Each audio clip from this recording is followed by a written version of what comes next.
Right away in the west of Ireland lies a tiny hamlet called Creighton. It is situated, alone, at the base of a low hill. Far around there spreads a waste of bleak and totally inhospitable country, where, here and there at great intervals, one may come upon the ruins of some long desolate cottage unthatched and stark. The whole land is bare and unpeopled, the very earth scarcely covering the rock that lies beneath it, and with which the country abounds, in places rising out of the soil in wave-shaped ridges. Yet, in spite of its desolation, my friend Tonneson and I had elected to spend our vacation there. He had stumbled on the place by mere chance the year previously, during the course of a long walking tour, and discovered the possibilities for the angler in a small and unnamed river that runs past the outskirts of the little village. I have said that the river is without name. I may add that no map that I have hitherto consulted has shown either village or stream. They seem to have entirely escaped observation. Indeed, they might never exist for all that the average guide tells one. Possibly this can be partly accounted for by the fact that the nearest railway station, Arderhan, is some 40 miles distant. It was early one warm evening when my friend and I arrived in Creighton. We had reached Arderhan the previous night, sleeping there in rooms hired at the village post office, and leaving in good time on the following morning, clinging insecurely to one of the typical jaunting cars. It had taken us all day to accomplish our journey over some of the roughest tracks imaginable, with the result that we were thoroughly tired and somewhat bad-tempered. However, the tent had to be erected and our goods stowed away before we could think of food or rest. And so we set to work, with the aid of our driver, and soon had the tent up upon a small patch of ground just outside the little village, and quite near to the river. Then, having stored all our belongings, we dismissed the driver, as he had to make his way back as speedily as possible, and told him to come across to us at the end of a fortnight. We had brought sufficient provisions to last us for that space of time, and water we could get from the stream. Fuel we did not need, as we had included a small oil stove among our outfit, and the weather was fine and warm. It was Tonnesson's idea to camp out instead of getting lodgings in one of the cottages. As he put it, there was no joke in sleeping in a room with a numerous family of healthy Irish in one corner and the pigsty in the other, while overhead a ragged colony of roosting fowls distributed their blessings impartially, and the whole place so full of peat smoke that it made a fellow sneeze his head off just to put it inside the doorway. Tonneson had got the stove lit now and was busy cutting slices of bacon into the frying pan, so I took the kettle and walked down to the river for water. On the way, I had to pass close to a little group of the village people, who eyed me curiously, but not in any unfriendly manner, though none of them ventured a word. As I returned with my kettle filled, I went up to them and, after a friendly nod, to which they replied in like manner, I asked them casually about the fishing. But, instead of answering, they just shook their heads silently, and stared at me. I repeated the question, addressing more particularly a great, gaunt fellow at my elbow. Yet again I received no answer. Then the man turned to a comrade and said something rapidly in a language that I did not understand, and at once the whole crowd of them fell to jabbering in what, after a few moments, I guessed to be pure Irish. At the same time they cast many glances in my direction. For a minute, perhaps, they spoke among themselves thus. Then the man I had addressed faced round at me and said something. By the expression of his face I guessed that he, in turn, was questioning me, but now I had to shake my head, and indicate that I did not comprehend what it was they wanted to know, and so we stood looking at one another, until I heard Tonneson calling to me to hurry up with the kettle. Then, with a smile and a nod, I left them, and all in the little crowd smiled and nodded in return, though their faces still betrayed their puzzlement. It was evident, I reflected as I went toward the tent, that the inhabitants of these few huts in the wilderness did not know a word of English, and when I told Tonneson, he remarked that he was aware of the fact, and more, that it was not at all uncommon in that part of the country, where the people often lived and died in their isolated hamlets without ever coming in contact with the outside world. I wish we had got the driver to interpret for us before he left, I remarked, as we sat down to our meal. It seems so strange for the people of this place not even to know what we've come for. Tonneson grunted in assent, and thereafter was silent for a while. Later, having satisfied our appetites somewhat, we began to talk, laying our plans for the morrow. Then, after a smoke, we closed the flap of the tent and prepared to turn in. "I suppose there's no chance of those fellows outside taking anything?" I asked, as we rolled ourselves in our blankets.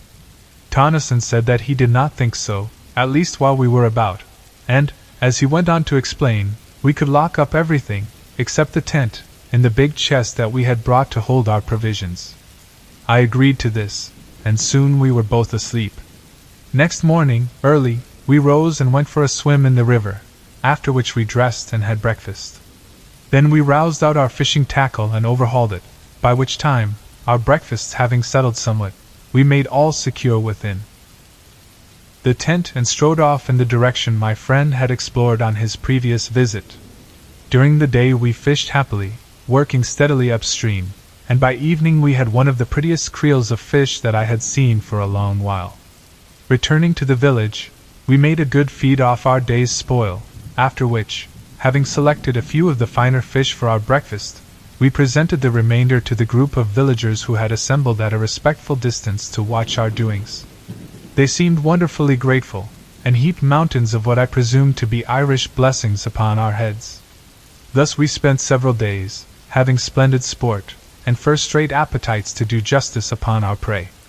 We were pleased to find how friendly the villagers were inclined to be, and that there was no evidence of their having ventured to meddle with our belongings during our absences. It was on a Tuesday that we arrived in Creighton, and it would be on the Sunday following that we made a great discovery. Hitherto we had always gone upstream. On that day, however, we laid aside our rods, and taking some provisions, set off for a long ramble in the opposite direction. The day was warm, and we trudged along leisurely enough, stopping about midday to eat our lunch upon a great flat rock near the riverbank. Afterward we sat and smoked a while, resuming our walk only when we were tired of inaction. For perhaps another hour we wandered onward, chatting quietly and comfortably on this and that matter, and on several occasions stopping while my companion, who was something of an artist, made rough sketches of striking bits of the wild scenery. And then, without any warning whatsoever, the river we had followed so confidently came to an abrupt end, vanishing into the earth. "Good Lord!" I said. "Who ever would have thought of this?" And I stared in amazement. Then I turned to Tonneson. He was looking, with a blank expression upon his face, at the place where the river disappeared. In a moment he spoke. "Let us go on a bit. It may reappear again anyhow. It is worth investigating." I agreed, and we went forward once more, though rather aimlessly, for we were not at all certain in which direction to prosecute our search. For perhaps a mile we moved onward. Then Tonneson, who had been gazing about curiously, stopped and shaded his eyes. "See," he said after a moment. "Isn't that mist or something, over there to the right away in a line with that great piece of rock?" And he indicated with his hand. I stared, and after a minute seemed to see something, but could not be certain, and said so. "Anyway," my friend replied, "we'll just go across and have a glance." And he started off in the direction he had suggested, I following. Presently, we came among bushes, and after a time, out upon the top of a high, boulder-strewn bank, from which we looked down into a wilderness of bushes and trees. "Seems as though we had come upon an oasis in this desert of stone," muttered Tonneson, as he gazed interestedly.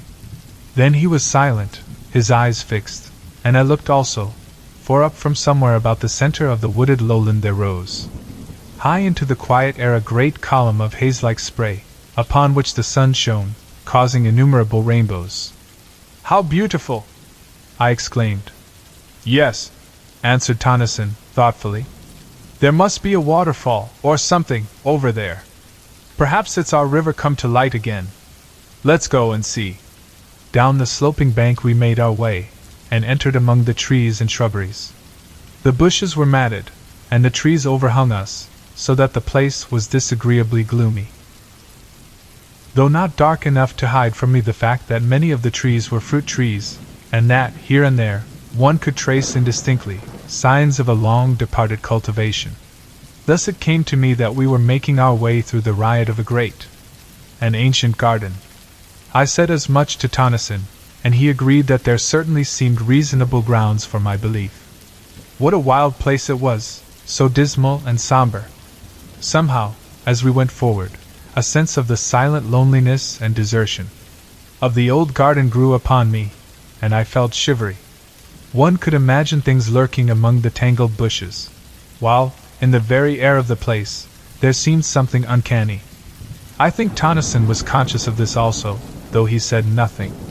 Suddenly, we came to a halt. Through the trees there had grown upon our ears a distant sound. Tonneson bent forward, listening. I could hear it more plainly now. It was continuous and harsh, a sort of droning roar, seeming to come from far away. I experienced a queer, indescribable, little feeling of nervousness. What sort of place was it into which we had got? I looked at my companion, to see what he thought of the matter, and noted that there was only puzzlement in his face. And then, as I watched his features, an expression of comprehension crept over them, and he nodded his head. "That's a waterfall," he exclaimed, with conviction. "I know the sound now." And he began to push vigorously through the bushes, in the direction of the noise. As we went forward, the sound became plainer continually, showing that we were heading straight toward it. Steadily, the roaring grew louder and nearer, until it appeared, as I remarked to Tonneson, almost to come from under our feet, and still we were surrounded by the trees and shrubs. "Take care!" Tonneson called to me. "Look where you're going." And then, suddenly, we came out from among the trees, onto a great open space, where, not 6 paces in front of us, yawned the mouth of a tremendous chasm, from the depths of which the noise appeared to rise, along with the continuous, mist-like spray that we had witnessed from the top of the distant bank. For quite a minute we stood in silence, staring in bewilderment at the sight. Then my friend went forward cautiously to the edge of the abyss. I followed, and together we looked down through a boil of spray at a monster cataract of frothing water that burst, spouting, from the side of the chasm, nearly 100 feet below. "Good Lord," said Tonneson. I was silent, and rather awed. The sight was so unexpectedly grand and eerie, though this latter quality came more upon me later. Presently I looked up and across to the further side of the chasm. There I saw something towering up among the spray. It looked like a fragment of a great ruin, and I touched Tonneson on the shoulder. He glanced round, with a start, and I pointed toward the thing. His gaze followed my finger, and his eyes lighted up with a sudden flash of excitement, as the object came within his field of view. "Come along!" he shouted above the uproar. "We'll have a look at it. There's something queer about this place. I feel it in my bones." And he started off, round the edge of the crater-like abyss. As we neared this new thing, I saw that I had not been mistaken in my first impression. It was undoubtedly a portion of some ruined building, yet now I made out that it was not built upon the edge of the chasm itself, as I had at first supposed, but perched almost at the extreme end of a huge spur of rock that jutted out some 50 or 60 feet over the abyss. In fact, the jagged mass of ruin was literally suspended in midair. Arriving opposite it, we walked out onto the projecting arm of rock, and I must confess to having felt an intolerable sense of terror as I looked down from that dizzy perch into the unknown depths below Jacinto, the deeps from which there rose ever the thunder of the falling water and the shroud of rising spray. Reaching the ruin, we clambered round it cautiously, and on the further side came upon a mass of fallen stones and rubble. The ruin itself seemed to me, as I proceeded now to examine it, minutely, to be a portion of the outer wall of some prodigious structure. It was so thick and substantially built, yet what it was doing in such a position I could by no means conjecture. Where was the rest of the house, or castle, or whatever there had been? I went back to the outer side of the wall, and thence to the edge of the chasm, leaving Tonneson rooting systematically among the heap of stones and rubbish on the outer side. Then I commenced to examine the surface of the ground, near the edge of the abyss, to see whether there were not left other remnants of the building to which the fragment of ruin evidently belonged. But though I scrutinized the earth with the greatest care, I could see no signs of anything to show that there had ever been a building erected on the spot, and I grew more puzzled than ever. Then I heard a cry from Tonneson. He was shouting my name, excitedly, and without delay I hurried along the rocky promontory to the ruin. I wondered whether he had hurt himself, and then the thought came that perhaps he had found something. I reached the crumbled wall and climbed round. There I found Tennyson standing within a small excavation that he had made among the debris. He was brushing the dirt from something that looked like a book, much crumpled and dilapidated, and opening his mouth every second or two to bellow my name. As soon as he saw that I had come, he handed his prize to me, telling me to put it into my satchel so as to protect it from the damp, while he continued his explorations. This I did, first, however, running the pages through my fingers, and noting that they were closely filled with neat, old-fashioned writing which was quite legible, save in one portion, where many of the pages were almost destroyed, being muddied and crumpled, as though the book had been doubled back at that part. This, I found out from Tennyson, was actually as he had discovered it, and the damage was due, probably, to the fall of masonry upon the open part. Curiously enough, the book was fairly dry, which I attributed to its having been so securely buried among the ruins. Having put the volume away safely, I turned to and gave Tennyson a hand with his self-imposed task of excavating. Yet, though we put in over an hour's hard work, turning over the whole of the upheaped stones and rubbish, we came upon nothing more than some fragments of broken wood that might have been parts of a desk or table, and so we gave up searching, and went back along the rock once more to the safety of the land.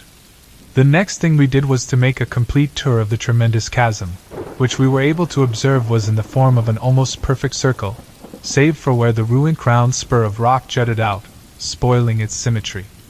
The abyss was, as Tennyson put it, like nothing so much as a gigantic well or pit going sheer down into the bowels of the earth. For some time longer, we continued to stare about us, and then, noticing that there was a clear space away to the north of the chasm, we bent our steps in that direction. Here, distant from the mouth of the mighty pit by some hundreds of yards, we came upon a great lake of silent water, silent, that is, save in one place where there was a continuous bubbling and gurgling.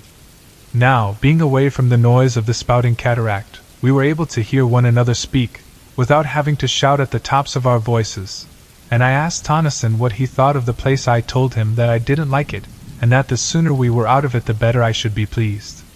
He nodded in reply, and glanced at the woods behind furtively. I asked him if he had seen or heard anything. He made no answer, but stood silent, as though listening, and I kept quiet also. Suddenly he spoke. "Hark!" he said sharply. I looked at him, and then away among the trees and bushes, holding my breath involuntarily.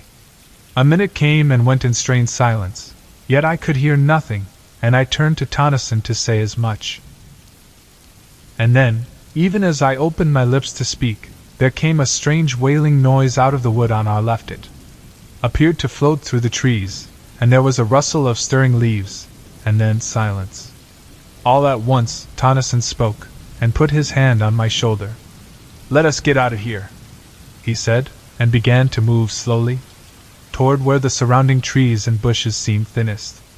As I followed him, it came to me suddenly that the sun was low, and that there was a raw sense of chilliness in the air. Tennyson said nothing further, but kept on steadily. We were among the trees now, and I glanced around nervously, but saw nothing save the quiet branches and trunks and the tangled bushes.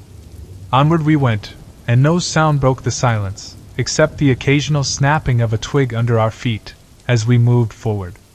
Yet, in spite of the quietness, I had a horrible feeling that we were not alone. And I kept so close to Tennyson that twice I kicked his heels clumsily, though he said nothing. A minute, and then another, and we reached the confines of the wood, coming out at last upon the bare rockiness of the countryside. Only then was I able to shake off the haunting dread that had followed me among the trees. Once, as we moved away, there seemed to come again a distant sound of wailing, and I said to myself that it was the wind, yet the evening was breathless. Presently, Tennyson began to talk. "Look you," he said with decision, "I would not spend the night in that place for all the wealth that the world holds. There is something unholy diabolical about it. It came to me all in a moment, just after you spoke. It seemed to me that the woods were full of vile things, you know. Yes, I answered, and looked back toward the place, but it was hidden from us by a rise in the ground. There's the book, I said, and I put my hand into the satchel. You've got it safely? He questioned, with a sudden access of anxiety. Yes, I replied. Perhaps, he continued, we shall learn something from it when we get back to the tent. We had better hurry, too. We're a long way off still, and I don't fancy, now, being caught out here in the dark. It was 2 hours later when we reached the tent, and without delay, we set to work to prepare a meal, for we had eaten nothing since our lunch at midday. Supper over, we cleared the things out of the way, and lit our pipes. Then Tonneson asked me to get the manuscript out of my satchel. This I did, and then, as we could not both read from it at the same time, he suggested that I should read the thing out loud. And mind, he cautioned, knowing my propensities, don't go skipping half the book. Yet, had he but known what it contained, he would have realized how needless such advice was, for once at least. And there, seated in the opening of our little tent, I began the strange tale of the house on the borderland, for such was the title of the MS. This is told in the following pages. Chapter 2. The Plain of Silence. I am an old man. I live here in this ancient house, surrounded by huge, unkempt gardens. The peasantry, who inhabit the wilderness beyond, say that I am mad. That is because I will have nothing to do with them.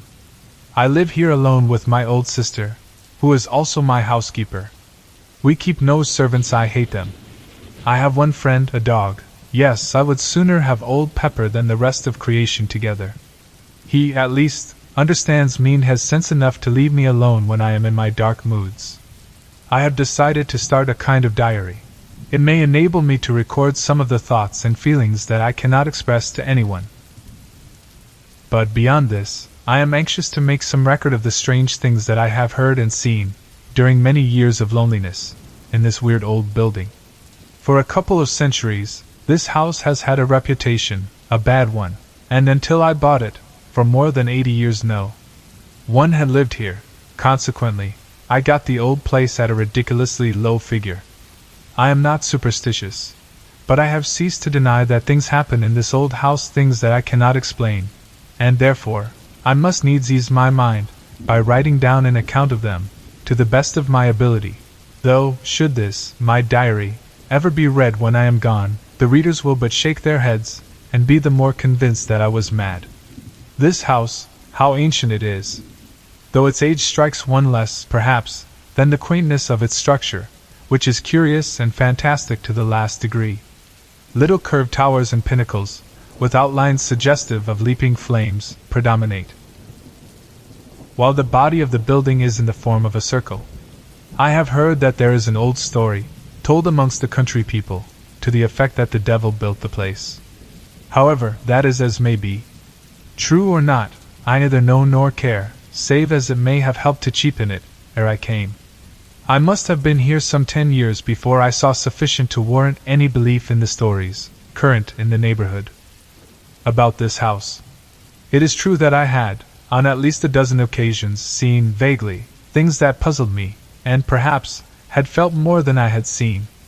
Then, as the years passed, bringing age upon me, I became often aware of something unseen, yet unmistakably present, in the empty rooms and corridors.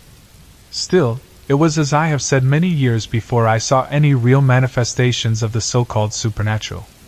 It was not Halloween. If I were telling a story for amusement's sake, I should probably place it on that night of nights.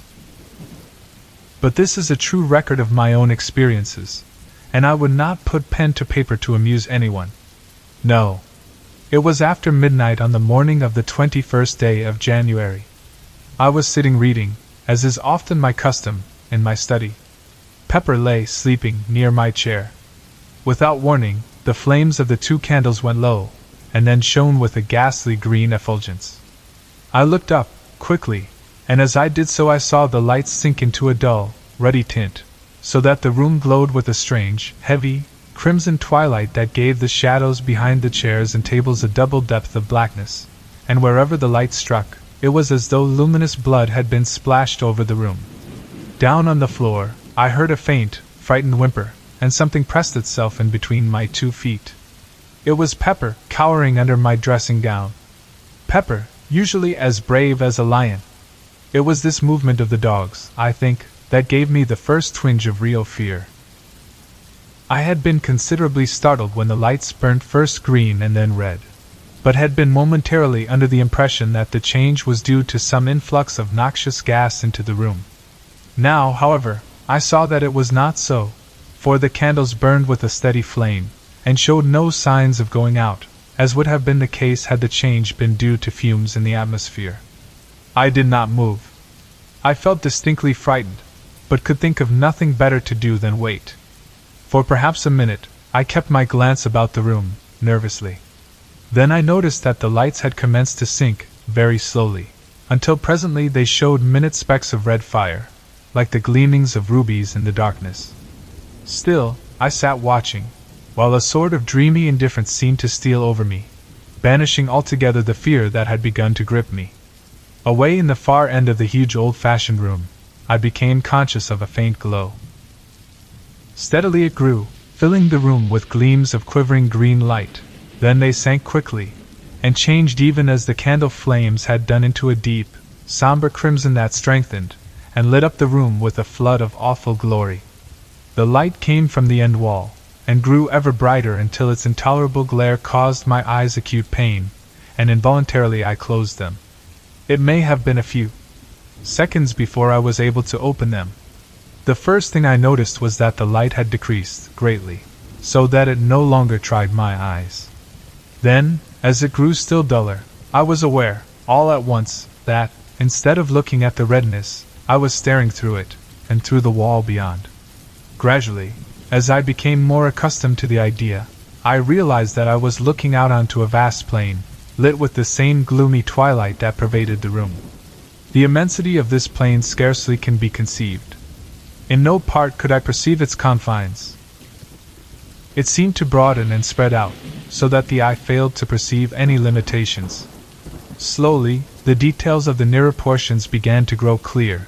Then, in a moment almost, the light died away, and the vision, if vision it were, faded and was gone. Suddenly, I became conscious that I was no longer in the chair. Instead, I seemed to be hovering above it, and looking down at a dim something, huddled and silent. In a little while, a cold blast struck me, and I was outside in the night, floating, like a bubble, up through the darkness. As I moved, an icy coldness seemed to enfold me, so that I shivered. After a time, I looked to right and left, and saw the intolerable blackness of the night, pierced by remote gleams of fire. Onward, outward I drove. Once I glanced behind, and saw the earth, a small crescent of blue light, receding away to my left. Further off, the sun, a splash of white flame, burned vividly against the dark. An indefinite period passed. Then, for the last time, I saw the then enduring globule of radiant blue, swimming in an eternity of ether. And there I, a fragile flake of soul dust, flickered silently across the void, from the distant blue, into the expanse of the unknown. A great wall seemed to pass over me, and now I could nowhere see anything. I had passed beyond the fixed stars and plunged into the huge blackness that waits beyond. All this time I had experienced little, save a sense of lightness and cold discomfort. Now, however, the atrocious darkness seemed to creep into my soul, and I became filled with fear and despair. What was going to become of me? Where was I going? Even as the thoughts were formed, there grew against the impalpable blackness that wrapped me a faint tinge of blood. It seemed extraordinarily remote and mist-like, yet, at once, the feeling of oppression was lightened, and I no longer despaired.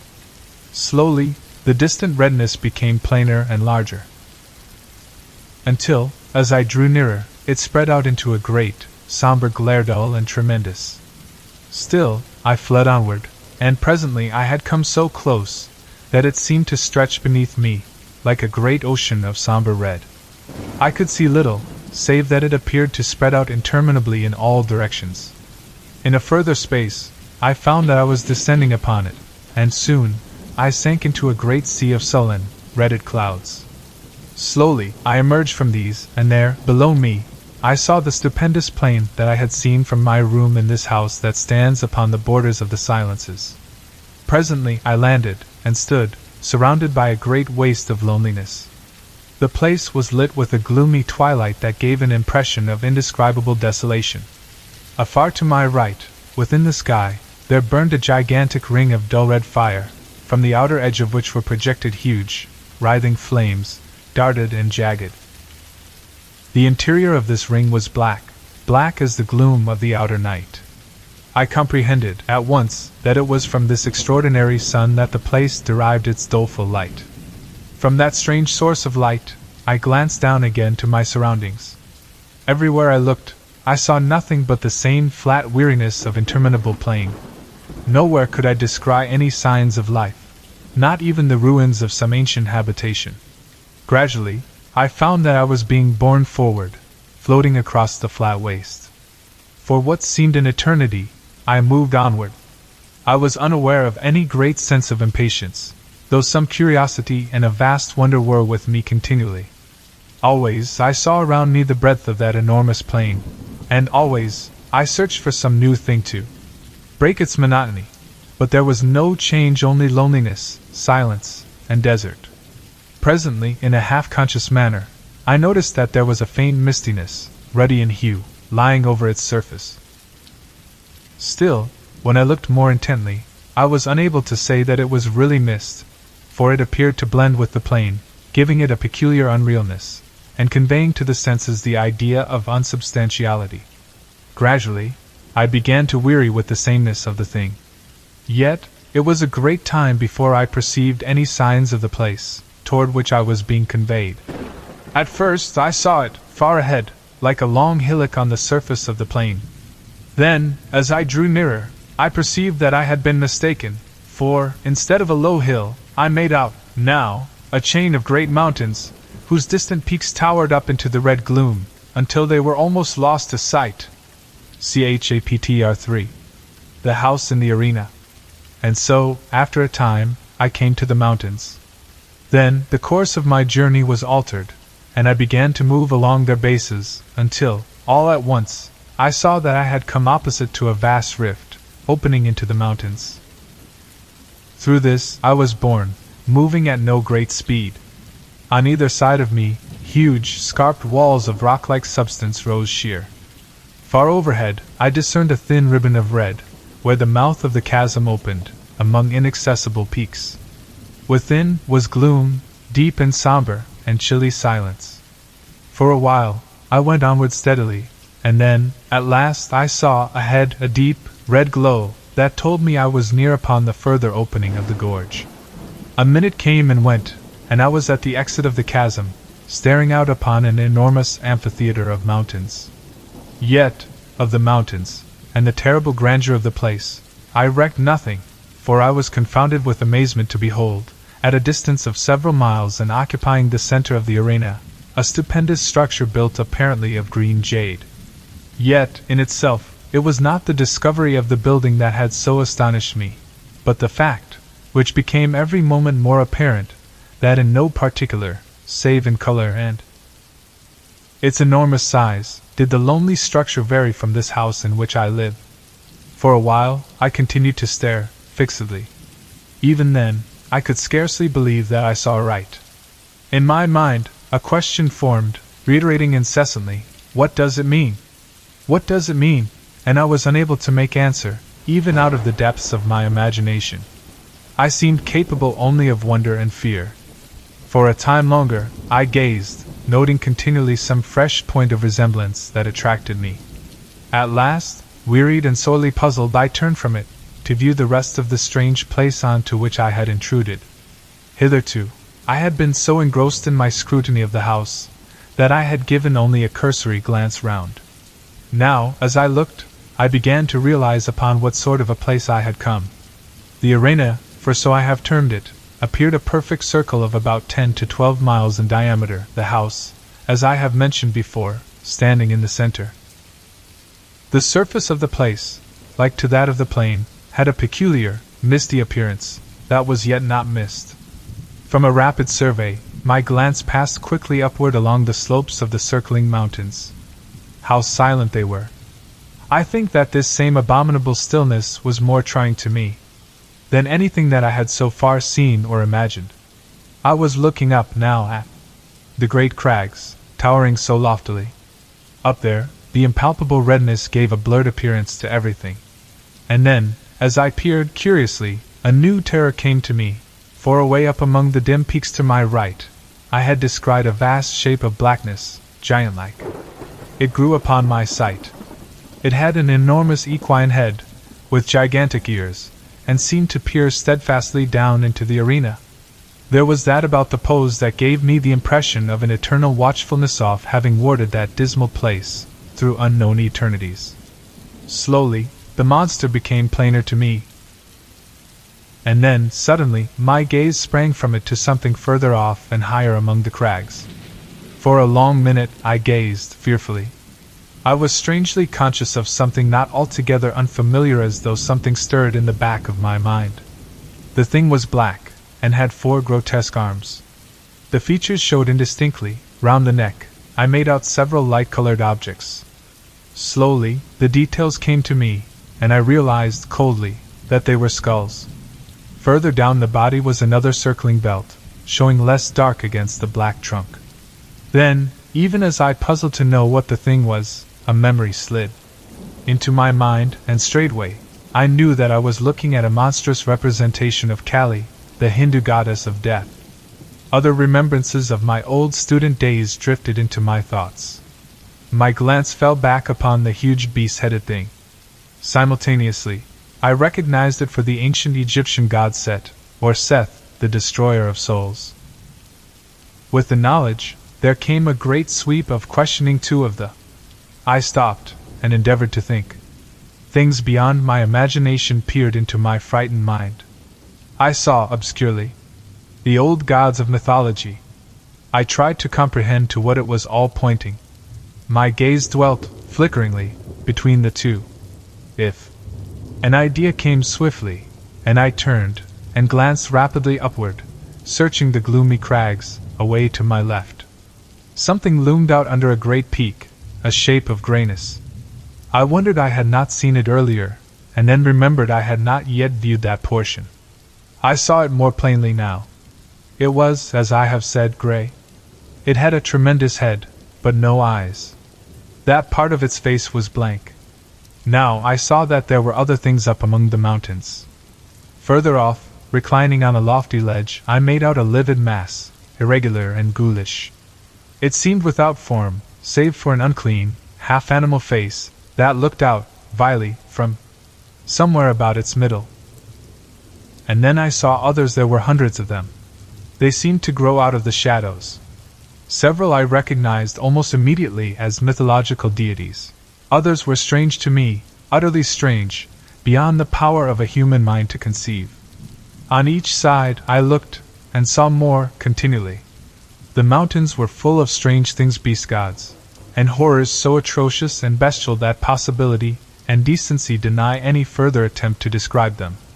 And too was filled with a terrible sense of overwhelming horror and fear and repugnance.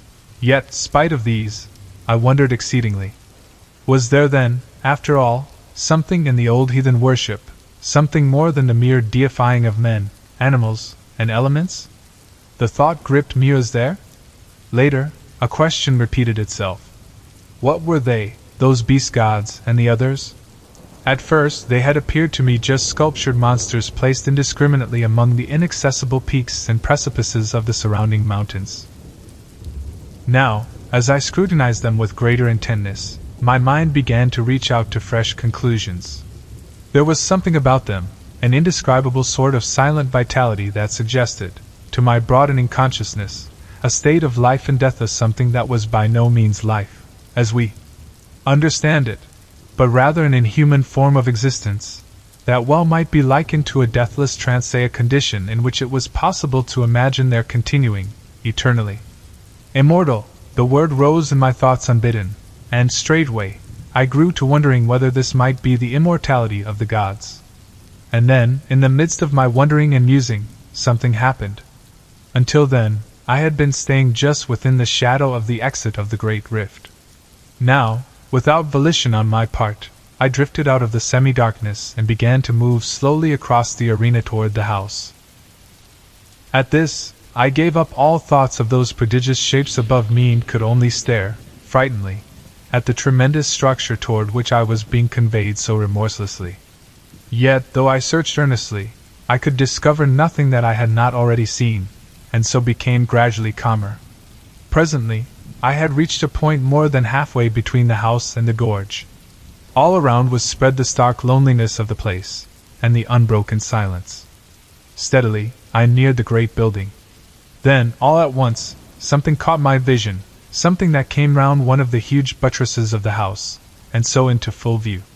It was a gigantic thing, and moved with a curious lope, going almost upright, after the manner of a man. It was quite unclothed, and had a remarkable luminous appearance. Yet it was the face that attracted and frightened me the most. It was the face of a swine. Silently, intently, I watched this horrible creature, and forgot my fear, momentarily, in my interest in its movements. It was making its way, cumbrously round the build. Stopping as it came to each window to peer in and shake at the bars, with which in this house they were protected, and whenever it came to a door, it would push at it, fingering the fastening stealthily. Evidently, it was searching for an ingress into the house. I had come now to within less than a quarter of a mile of the great structure, and still I was compelled forward. Abruptly, the thing turned and gazed hideously in my direction. It opened its mouth, and for the first time the stillness of that abominable place was broken by a deep, booming note that sent an added thrill of apprehension through me. Then, immediately, I became aware that it was coming toward me, swiftly and silently. In an instant, it had covered half the distance that lay between. And still, I was borne helplessly to meet it. Only 100 yards, and the brutish ferocity of the giant face numbed me with a feeling of unmitigated horror. I could have screamed, in the supremeness of my fear, and then, in the very moment of my extremity and despair, I became conscious that I was looking down upon the arena, from a rapidly increasing height. I was rising.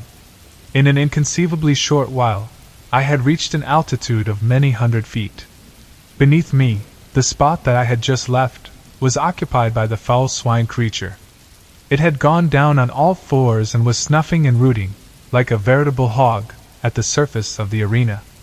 A moment, and it rose to its feet, clutching upward, with an expression of desire upon its face such as I have never seen in this world. Continually, I mounted higher. A few minutes, it seemed, and I had risen above the great mountains floating, alone, afar in the redness. At a tremendous distance below, the arena showed dimly, with the mighty house looking no larger than a tiny spot of green. The swine thing was no longer visible. Presently, I passed over the mountains, out above the huge breadth of the plain. Far away, on its surface, in the direction of the ring-shaped sun, there showed a confused blur. I looked toward it, indifferently. It reminded me, somewhat, of the first glimpse I had caught of the mountain amphitheater. With a sense of weariness, I glanced upward at the immense ring of fire. What a strange thing it was! Then, as I stared, out from the dark center, there spurted a sudden flare of extraordinary vivid fire. Compared with the size of the black center, it was as naught, yet, in itself, stupendous. With awakened interest, I watched it carefully, noting its strange boiling and glowing. Then, in a moment, the whole thing grew dim and unreal, and so passed out of sight. Much amazed, I glanced down to the plain from which I was still rising. Thus, I received a fresh surprise. The plain everything had vanished, and only a sea of red mist was spread far below me. Gradually as I stared this grew remote, and died away into a dim far mystery of red against an unfathomable night. A while, and even this had gone, and I was wrapped in an impalpable, lightless gloom. Chapter 4. The Earth. Thus I was, and only the memory that I had lived through the dark, once before, served to sustain my thoughts. A great time passages, and then a single star broke its way through the darkness. It was the first of one of the outlying clusters of this universe. Presently it was far behind, and all about me shone the splendor of the countless stars. Later years it seemed, I saw the sun, a clot of flame. Around it, I made out presently several remote specks of light, the planets of the solar system. And so I saw the earth again, blue and unbelievably minute. It grew larger, and became defined.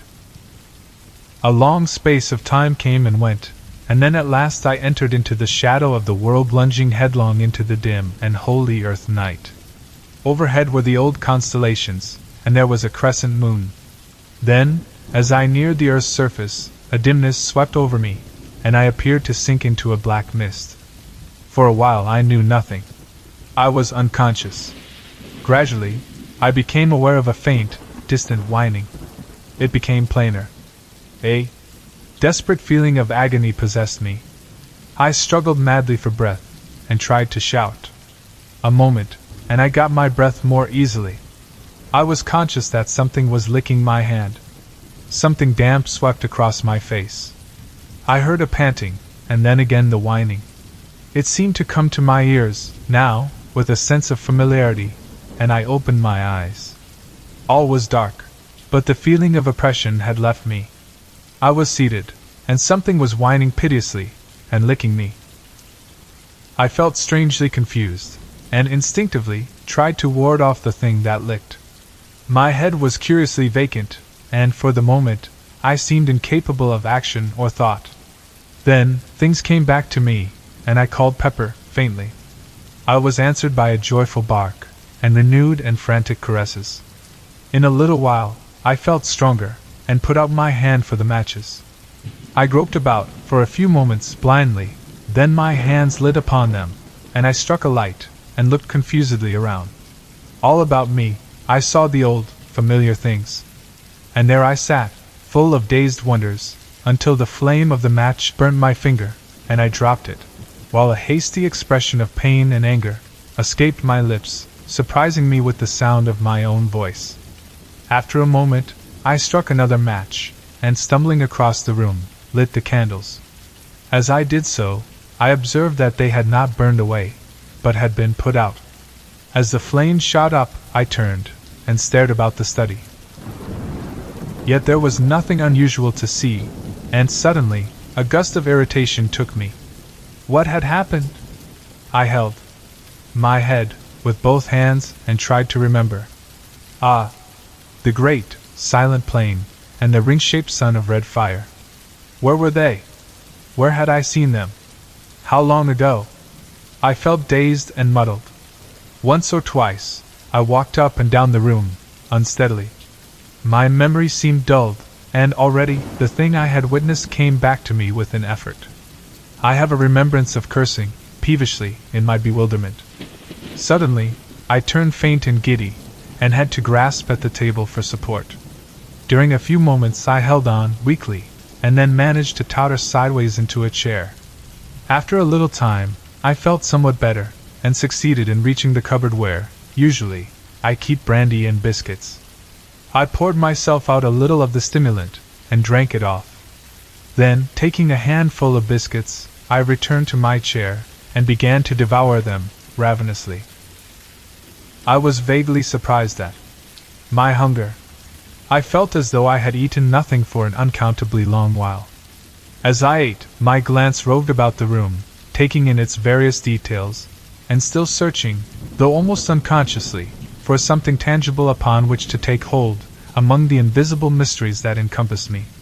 Surely, I thought, there must be something, and, in the same instant, my gaze dwelt upon the face of the clock in the opposite corner. Therewith, I stopped eating and just stared. For, though its ticking indicated most certainly that it was still going, the hands were pointing to a little before the hour of midnight, whereas it was, as well I knew, considerably after that time when I had witnessed the first of the strange happenings I have just described. For perhaps a moment I was astounded and puzzled. Had the hour been the same as when I had last seen the clock, I should have concluded that the hands had stuck in one place, while the internal mechanism went on as usual. But that would, in no way, account for the hands having traveled backward. Then, Even as I turned the matter over in my weary brain, the thought flashed upon me that it was now close upon the morning of the 22nd, and that I had been unconscious to the visible world through the greater portion of the last 24 hours. The thought occupied my attention for a full minute, then I commenced to eat again. I was still very hungry. During breakfast, next morning, I inquired casually of my sister regarding the date, and found my surmise correct. I had, indeed, been absent at least in spirit for nearly a day and a night. My sister asked me no questions, for it is not by any means the first time that I have kept to my study for a whole day, and sometimes a couple of days at a time, when I have been particularly engrossed in my books or work. And so the days pass on, and I am still filled with a wonder to know the meaning of all that I saw on that memorable night. Yet, well I know that my curiosity is little likely to be satisfied. CHAPTRV. The Thing in the Pit. This house is, as I have said before, surrounded by a huge estate, and wild and uncultivated gardens. Away at the back, distant some 300 yards, is a dark, deep ravine spoken of as the pit, by the peasantry. At the bottom runs a sluggish stream so overhung by trees as scarcely to be seen from above. In passing, I must explain that this river has a subterranean origin, emerging suddenly at the east end of the ravine, and disappearing, as abruptly, beneath the cliffs that form its western extremity. It was some months after my vision, if vision it were, of the great plain that my attention was particularly attracted to the pit. I happened, one day, to be walking along its southern edge, when, suddenly, several pieces of rock and shale were dislodged from the face of the cliff immediately beneath me, and fell with a sullen crash through the trees. I heard them splash in the river at the bottom, and then silence. I should not have given this incident more than a passing thought, had not Pepper at once begun to bark savagely, nor would he be silent when I bade him, which is most unusual behavior on his part. Feeling that there must be someone or something in the pit, I went back to the house, quickly, for a stick. When I returned, Pepper had ceased his barks and was growling and smelling, uneasily, along the top. Whistling to him to follow me, I started to descend cautiously. The depth to the bottom of the pit must be about 150 feet, and some time as well as considerable care was expended before we reached the bottom in safety. Once down, Pepper and I started to explore along the banks of the river. It was very dark there due to the overhanging trees, and I moved warily, keeping my glance about me and my stick ready. Pepper was quiet now and kept close to me all the time. Thus, we searched right up one side of the river, without hearing or seeing anything. Then, we crossed over by the simple method of jumping and commenced to beat our way back through the underbrush. We had accomplished perhaps half the distance, when I heard again the sound of falling stones on the other side, the side from which we had just come. One large rock came thundering down through the treetops, struck the opposite bank, and bounded into the river, driving a great jet of water right over us. At this, Pepper gave out a deep growl, then stopped, and pricked up his ears. I listened, also. A second later, a loud, half-human, half-pig-like squeal sounded from among the trees, apparently about halfway up the south cliff. It was answered by a similar note from the bottom of the pit. At this, Pepper gave a short, sharp bark, and springing across the little river, disappeared into the bushes. Immediately afterward, I heard his barks increase in depth and number, and in between there sounded a noise of confused jabbering. This ceased, and in the succeeding silence, there rose a semi-human yell of agony. Almost immediately, Pepper gave a long-drawn howl of pain, and then the shrubs were violently agitated, and he came running out with his tail down, and glancing as he ran over his shoulder. As he reached me, I saw that he was bleeding from what appeared to be a great claw wound in the side that had almost laid bare his ribs. Seeing Pepper thus mutilated, a furious feeling of anger seized me, and whirling my staff, I sprang across, and into the bushes from which Pepper had emerged. As I forced my way through, I thought I heard a sound of breathing. Next instant, I had burst into a little clear space, just in time to see something, livid white in color, disappear among the bushes on the opposite side. With a shout I ran toward it, but though I struck and probed among the bushes with my stick, I either saw nor heard anything further, and so returned to Pepper. There, after bathing his wound in the river, I bound my wetted handkerchief round his body, having done which, we retreated up the ravine and into the daylight again. On reaching the house, my sister inquired what had happened to Pepper, and I told her he had been fighting with a wildcat, of which I had heard there were several about. I felt it would be better not to tell her how it had really happened, though, to be sure, I scarcely knew myself. But this I did know, that the thing I had seen run into the bushes was no wildcat. It was much too big, and had, so far as I had observed, a skin like a hog's, only of a dead, unhealthy white color. And then it had run upright, or nearly so, upon its hind feet, with a motion somewhat resembling that of a human being. This much I had noticed in my brief glimpse, and truth to tell, I felt a good deal of uneasiness, besides curiosity, as I turned the matter over in my mind. It was in the morning that the above incident had occurred. Then, it would be after dinner, as I sat reading, that, happening to look up suddenly, I saw something peering in over the window ledge, the eyes and ears alone showing. "A pig, by Jove!" I said, and rose to my feet. Thus, I saw the thing more completely. But it was no pig. God alone knows what it was. It reminded me, vaguely, of the hideous thing that had haunted the great arena. It had a grotesquely human mouth and jaw, but with no chin of which to speak. The nose was prolonged into a snout. Thus it was that with the little eyes and queer ears, gave it such an extraordinarily swine-like appearance. Of forehead there was little, and the whole face was of an unwholesome white color. For perhaps a minute, I stood looking at the thing with an ever-growing feeling of disgust, and some fear. The mouth kept jabbering, inanely, and once emitted a half-swinish grunt. I think it was the eyes that attracted me the most. They seemed to glow, at times, with a horribly human intelligence, and kept flickering away from my face, over the details of the room, as though my stare disturbed it. It appeared to be supporting itself by two claw-like hands upon the windowsill. These claws, unlike the face, were of a clay-brown hue, and bore an indistinct resemblance to human hands, in that they had 4 fingers and a thumb, though these were webbed up to the first joint, much as are a duck's. Nails it had also, but so long and powerful that they were more like the talons of an eagle than aught else.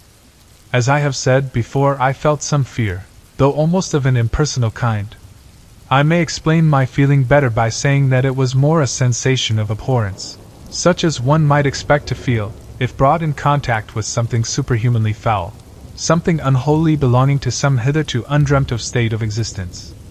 I cannot say that I grasped these various details of the brute at the time. I think they seemed to come back to me, afterward, as though imprinted upon my brain. I imagined more than I saw as I looked at the thing, and the material details grew upon me later. For perhaps a minute I stared at the creature, then as my nerves steadied a little I shook off the vague alarm that held me, and took a step toward the window. Even as I did so, the thing ducked and vanished. I rushed to the door and looked round hurriedly. But only the tangled bushes and shrubs met my gaze. I ran back into the house, and getting my gun, sallied out to search through the gardens. As I went, I asked myself whether the thing I had just seen was likely to be the same of which I had caught a glimpse in the morning. I inclined to think it was. I would have taken Pepper with me, but judged it better to give his wound a chance to heal. Besides, if the creature I had just seen was, as I imagined, his antagonist of the morning, it was not likely that he would be of much use. I began my search, systematically. I was determined, if it were possible, to find and put an end to that swine thing. This was, at least, a material horror. At first, I searched cautiously, with the thought of Pepper's wound in my mind. But, as the hours passed, and not a sign of anything living showed in the great, lonely gardens, I became less apprehensive. I felt almost as though I would welcome the sight of it. Anything seemed better than this silence, with the ever-present feeling that the creature might be lurking in every bush I passed. Later, I grew careless of danger, to the extent of plunging right through the bushes, probing with my gun barrel as I went. At times I shouted, but only the echoes answered back.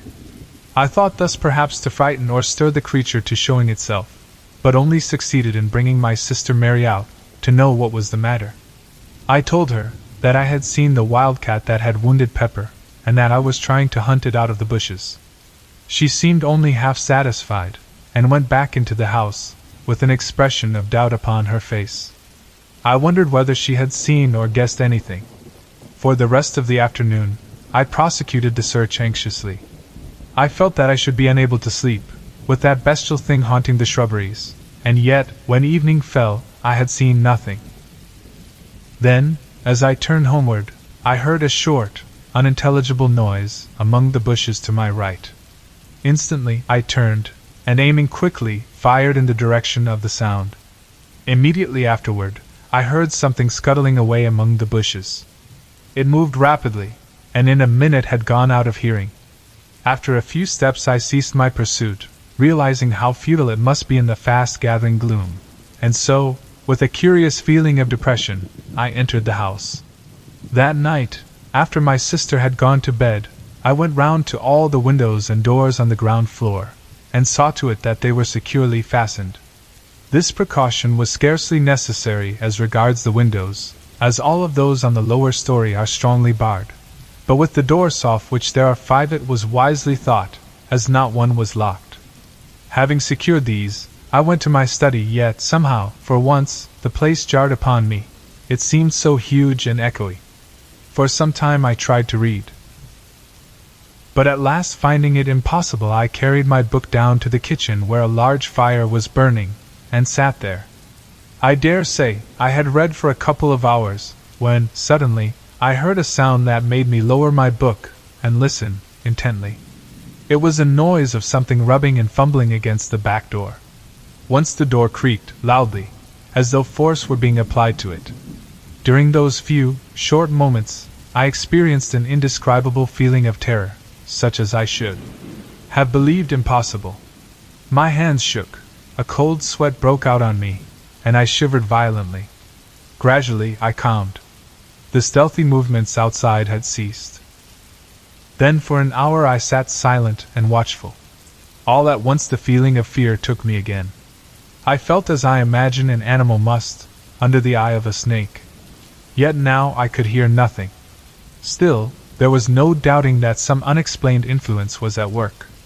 Gradually, imperceptibly almost, something stole on my ear, a sound that resolved itself into a faint murmur. Quickly it developed and grew into a muffled but hideous chorus of bestial shrieks. It appeared to rise from the bowels of the earth.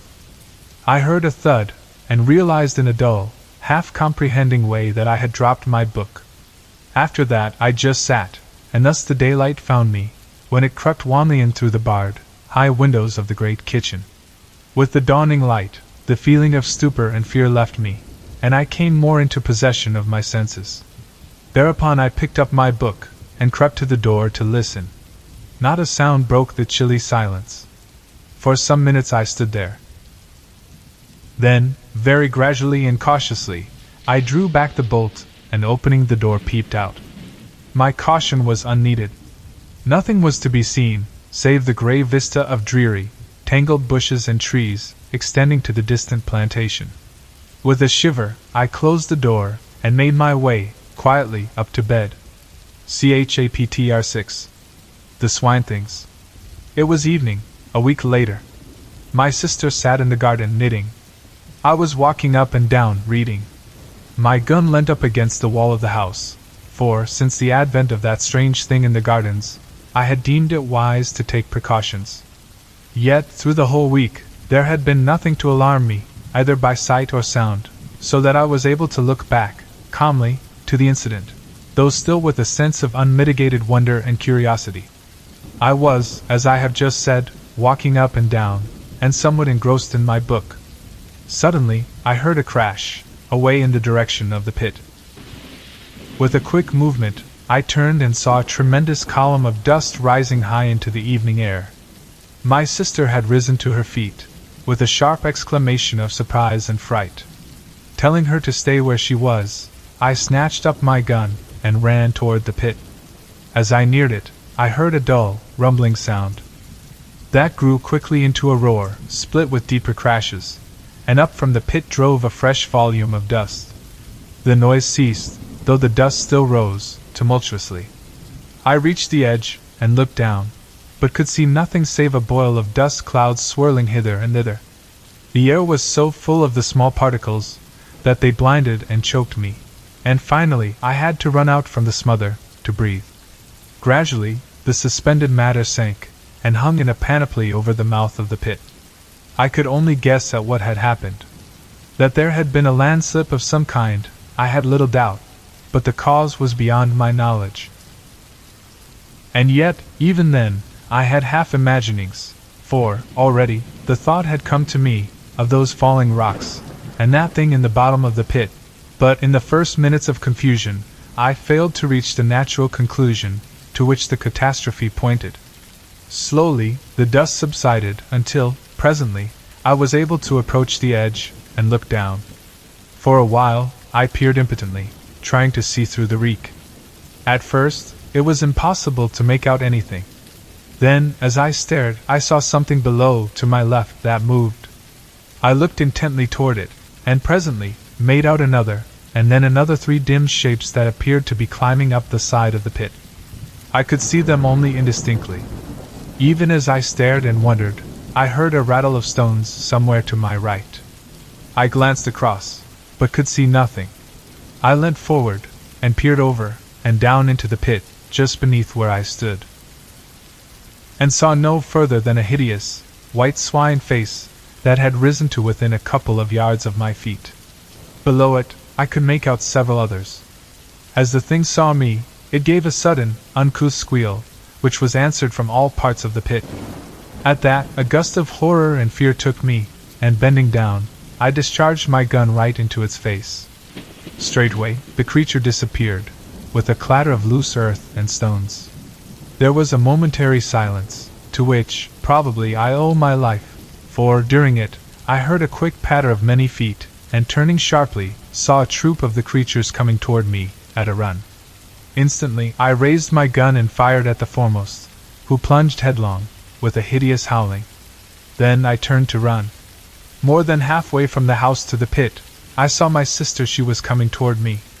I could not see her face distinctly, as the dusk had fallen, but there was fear in her voice as she called to know why I was shooting. "Run!" I shouted in reply. "Run for your life!" Without more ado, she turned and fled, picking up her skirts with both hands. As I followed, I gave a glance behind. The brutes were running on their hind legs, at times dropping on all fours. I think it must have been the terror in my voice that spurred Mary to run so, for I feel convinced that she had not, as yet, seen those hell creatures that pursued. On we went, my sister leading. Each moment, the nearing sounds of the footsteps told me that the brutes were gaining on us, rapidly. Fortunately, I am accustomed to live, in some ways, an active life. As it was, the strain of the race was beginning to tell severely upon me. Ahead, I could see the back door. Luckily it was open. I was some half-dozen yards behind Mary, now, and my breath was sobbing in my throat. Then, something touched my shoulder. I wrenched my head round quickly and saw one of those monstrous, pallid faces close to mine. One of the creatures, having outrun its companions, had almost overtaken me. Even as I turned, it made a fresh grab. With a sudden effort I sprang to one side, and swinging my gun by the barrel, brought it crashing down upon the foul creature's head. The thing dropped, with an almost human groan. Even this short delay had been nearly sufficient to bring the rest of the brutes down upon me, so that, without an instant's waste of time, I turned and ran for the door. Reaching it, I burst into the passage, then, turning quickly, slammed and bolted the door, just as the first of the creatures rushed against it, with a sudden shock. My sister sat, gasping, in a chair. She seemed in a fainting condition, but I had no time then to spend on her. I had to make sure that all the doors were fastened. Fortunately, they were. The one leading from my study into the gardens was the last to which I went. I had just had time to note that it was secured, when I thought I heard a noise outside. I stood perfectly silent, and listened. Yes. Now I could distinctly hear a sound of whispering, and something slithered over the panels, with a rasping, scratchy noise. Evidently, some of the brutes were feeling with their hands about the door, to discover whether there were any means of ingress. That the creatures should so soon have found the door was still a proof of their reasoning capabilities. It assured me that they must not be regarded, by any means, as mere animals. I had felt something of this before, when that first thing peered in through my window. Then I had applied the term superhuman to it, with an almost instinctive knowledge that the creature was something different from the brute beast. Something beyond human, yet in no good sense, but rather as something foul and hostile to the great and good in humanity. In a word, as something intelligent, and yet inhuman. The very thought of the creatures filled me with revulsion. Now I bethought me of my sister, and going to the cupboard, I got out a flask of brandy, and a wineglass. Taking these, I went down to the kitchen, carrying a lighted candle with me. She was not sitting in the chair, but had fallen out, and was lying upon the floor, face downward. Very gently, I turned her over, and raised her head somewhat. Then I poured a little of the brandy between her lips. After a while, she shivered slightly. A little later, she gave several gasps, and opened her eyes. In a dreamy, unrealizing way, she looked at me. Then her eyes closed, slowly, and I gave her a little more of the brandy. For, perhaps a minute longer, she lay silent, breathing quickly. All at once, her eyes opened again, and it seemed to me, as I looked, that the pupils were dilated, as though fear had come with returning consciousness. Then, with a movement so unexpected that I started backward, she sat up. Noticing that she seemed giddy, I put out my hand to steady her. At that, she gave a loud scream, and scrambling to her feet, ran from the room. For a moment, I stayed there kneeling and holding the brandy flask. I was utterly puzzled and astonished. Could she be afraid of me? But no! Why should she? I could only conclude that her nerves were badly shaken, and that she was temporarily unhinged. Upstairs, I heard a door bang, loudly, and I knew that she had taken refuge in her room. I put the flask down on the table. My attention was distracted by a noise in the direction of the back door. I went toward it, and listened. It appeared to be shaken, as though some of the creatures struggled with it, silently, but it was far too strongly constructed and hung to be easily moved. Out in the gardens rose a continuous sound. It might have been mistaken, by a casual listener, for the grunting and squealing of a herd of pigs. But as I stood there, it came to me that there was sense and meaning to all those swinish noises. Gradually, I seemed able to trace a semblance in it to human speech, glutinous and sticky, as though each articulation were made with difficulty. Yet, nevertheless, I was becoming convinced that it was no mere medley of sounds, but a rapid interchange of ideas. By this time, it had grown quite dark in the passages, and from these came all the varied cries and groans of which an old house is so full after nightfall. It is, no doubt, because things are then quieter, and one has more leisure to hear. Also, there may be something in the theory that the sudden change of temperature, at sundown, affects the structure of the house, somewhat causing it to contract and settle, as it were, for the night. However, this is as may be, but, on that night in particular, I would gladly have been quit of so many eerie noises. It seemed to me that each crack and creak was the coming of one of those things along the dark corridors. Though I knew in my heart that this could not be, for I had seen, myself, that all the doors were secure. Gradually, however, these sounds grew on my nerves to such an extent that, were it only to punish my cowardice, I felt I must make the round of the basement again, and if anything were there, face it. And then I would go up to my study, for I knew sleep was out of the question, with the house surrounded by creatures, half beasts, half something else, and entirely unholy. Taking the kitchen lamp down from its hook, I made my way from cellar to cellar, and room to room, through pantry and coal-hole along passages, and into the hundred and one little blind alleys and hidden nooks that formed the basement of the old house. Then, when I knew I had been in every corner and cranny large enough to conceal aught of any size, I made my way to the stairs. With my foot on the first step, I paused. It seemed to me I heard a movement, apparently from the buttery, which is to the left of the staircase. It had been one of the first places I searched, and yet I felt certain my ears had not deceived me. My nerves were strung now, and with hardly any hesitation, I stepped up to the door, holding the lamp above my head. In a glance, I saw that the place was empty, save for the heavy, stone slabs supported by brick pillars, and I was about to leave it, convinced that I had been mistaken, when, in turning, my light was flashed back from two bright spots outside the window and high up. For a few moments, I stood there, staring. Then they moved, revolving slowly, and throwing out alternate scintillations of green and red. At least, so it appeared to me. I knew then that they were eyes. Slowly, I traced the shadowy outline of one of the things. It appeared to be holding on to the bars of the window, and its attitude suggested climbing. I went nearer to the window, and held the light higher. There was no need to be afraid of the creature. The bars were strong, and there was little danger of its being able to move them. And then, suddenly, in spite of the knowledge that the brute could not reach to harm me, I had a return of the horrible sensation of fear that had assailed me on that night, a week previously. It was the same feeling of helpless, shuddering fright. I realized, dimly, that the creature's eyes were looking into mine with a steady, compelling stare. I tried to turn away, but could not. I seemed, now, to see the window through a mist.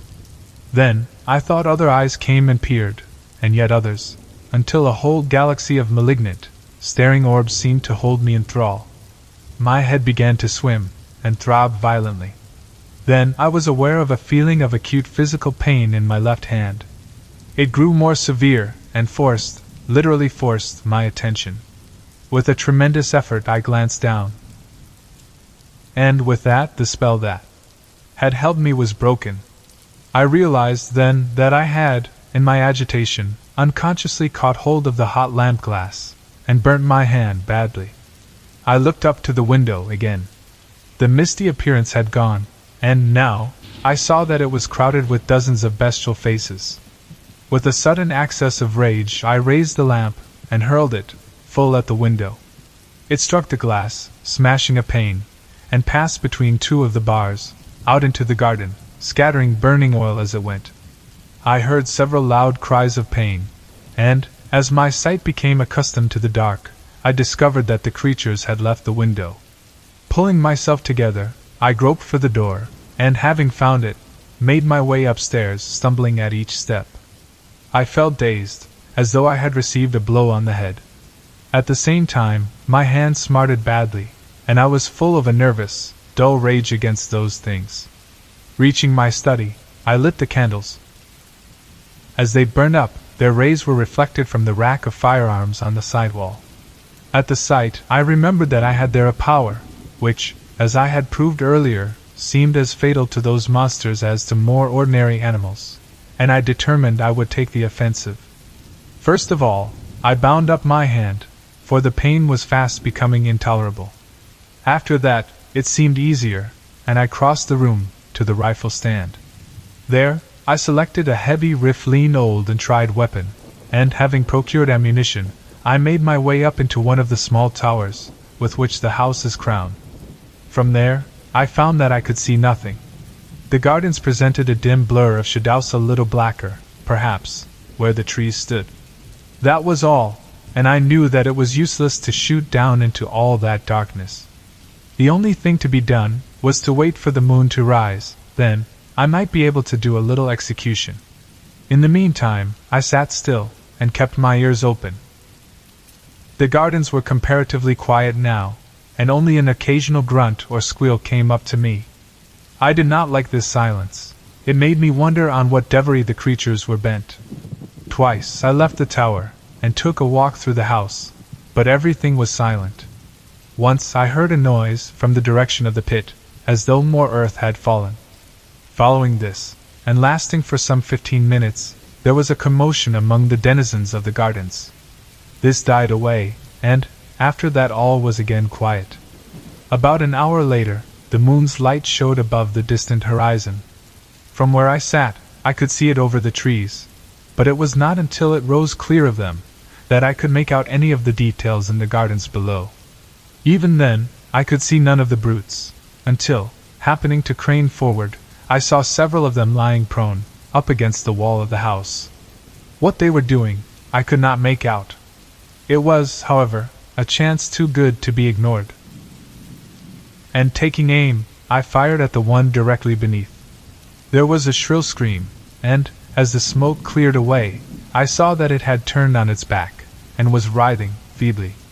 Then, it was quiet. The others had disappeared.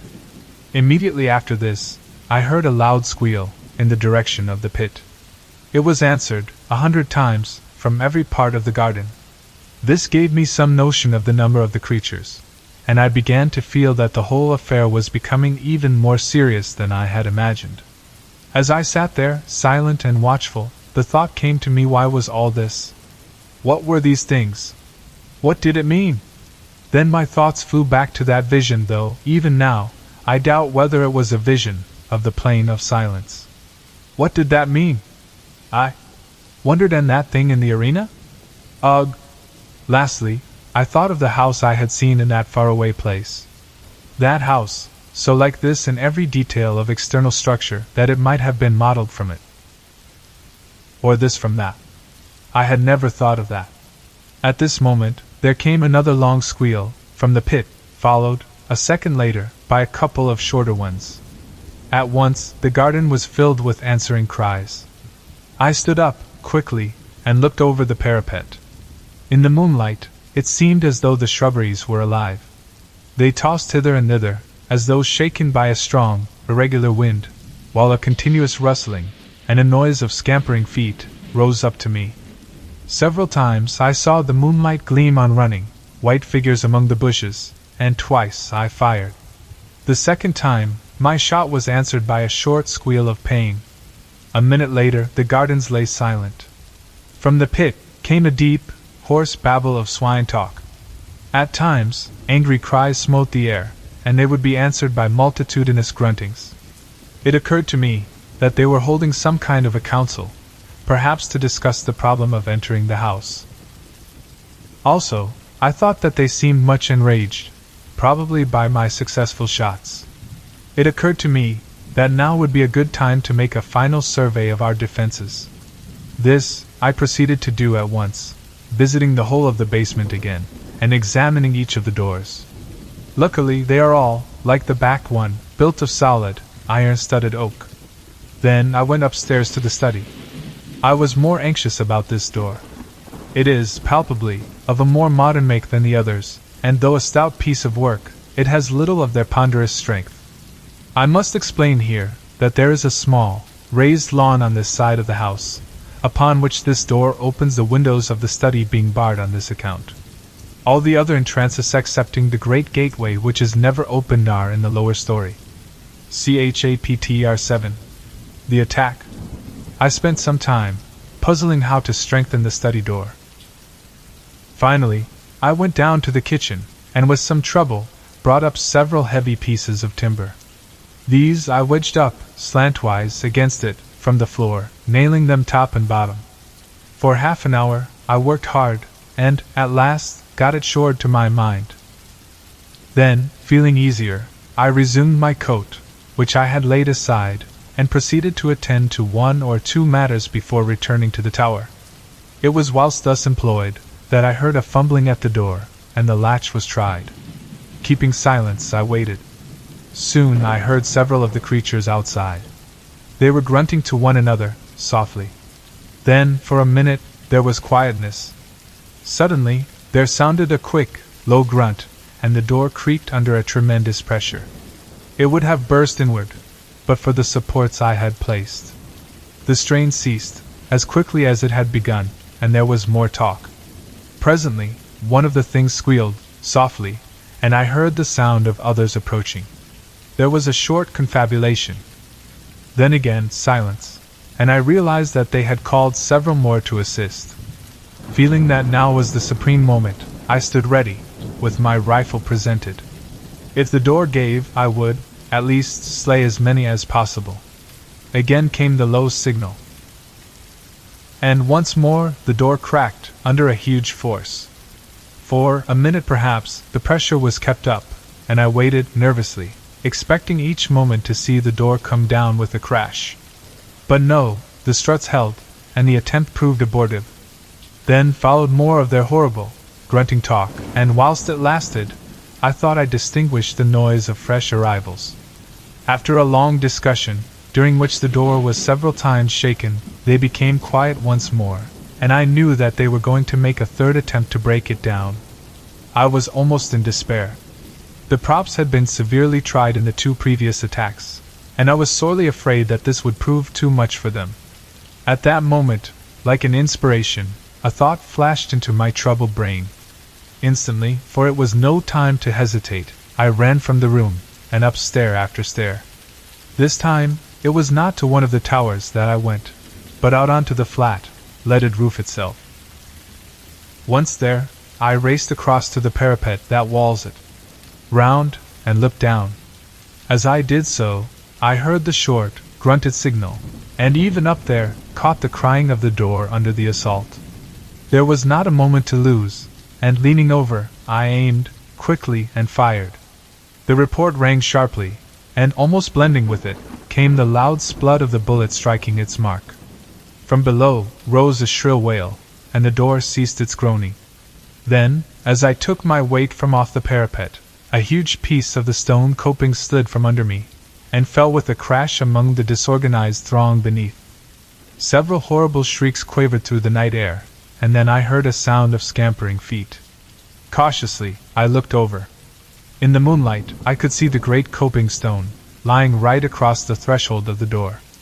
I thought I saw something under it, several things, white, but I could not be sure. And so a few minutes passed.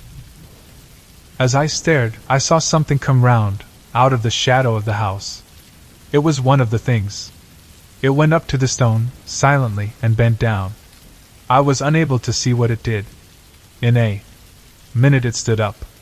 It had something in its talons, which it put to its mouth and tore at. For the moment, I did not realize. Then, slowly, I comprehended. The thing was stooping again. It was horrible. I started to load my rifle. When I looked again, the monster was tugging at the stone, moving it to one side. I leant the rifle on the coping, and pulled the trigger. The brute collapsed, on its face, and kicked slightly. Simultaneously, almost, with the report, I heard another sound, that of breaking glass. Waiting, only to recharge my weapon, I ran from the roof, and down the first 2 flights of stairs. Here, I paused to listen. As I did so, there came another tinkle of falling glass. It appeared to come from the floor below. Excitedly, I sprang down the steps, and guided by the rattle of the window sash, reached the door of one of the empty bedrooms, at the back of the house. I thrust it open. The room was but dimly illuminated by the moonlight, most of the light being blotted out by moving figures at the window. Even as I stood, one crawled through, into the room. Leveling my weapon, I fired point blank at it, filling the room with a deafening bang. When the smoke cleared, I saw that the room was empty and the window free. The room was much lighter. The night air blew in, coldly, through the shattered panes. Down below, in the night, I could hear a soft moaning, and a confused murmur of swine voices. Stepping to one side of the window, I reloaded, and then stood there, waiting. Presently, I heard a scuffling noise. From where I stood in the shadow, I could see, without being seen. Nearer came the sounds, and then I saw something come up above the sill, and clutch at the broken window frame. It caught a piece of the woodwork, and now, I could make out that it was a hand and arm. A moment later, the face of one of the swine creatures rose into view.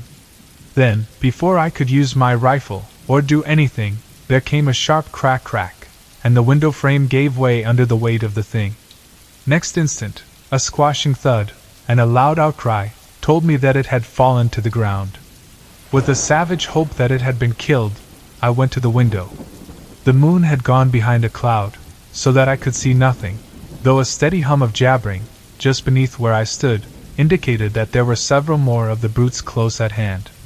As I stood there, looking down, I marveled how it had been possible for the creatures to climb so far, for the wall is comparatively smooth, while the distance to the ground must be, at least, 80 feet. All at once, as I bent, peering, I saw something, indistinctly, that cut the gray shadow of the house side, with a black line. It passed the window, to the left, at a distance of about 2 feet. Then I remembered that it was a gutter pipe, that had been put there some years ago, to carry off the rainwater. I had forgotten about it. I could see, now, how the creatures had managed to reach the window. Even as the solution came to me, I heard a faint slithering, scratching noise, and knew that another of the brutes was coming.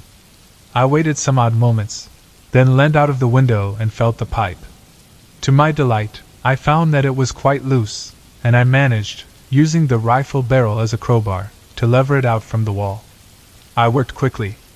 Then, taking hold with both bands, I wrenched the whole concern away, and hurled it down with the thing still clinging to I Tinto the garden. For a few minutes longer, I waited there, listening, but, after the first general outcry, I heard nothing. I knew, now, that there was no more reason to fear an attack from this quarter.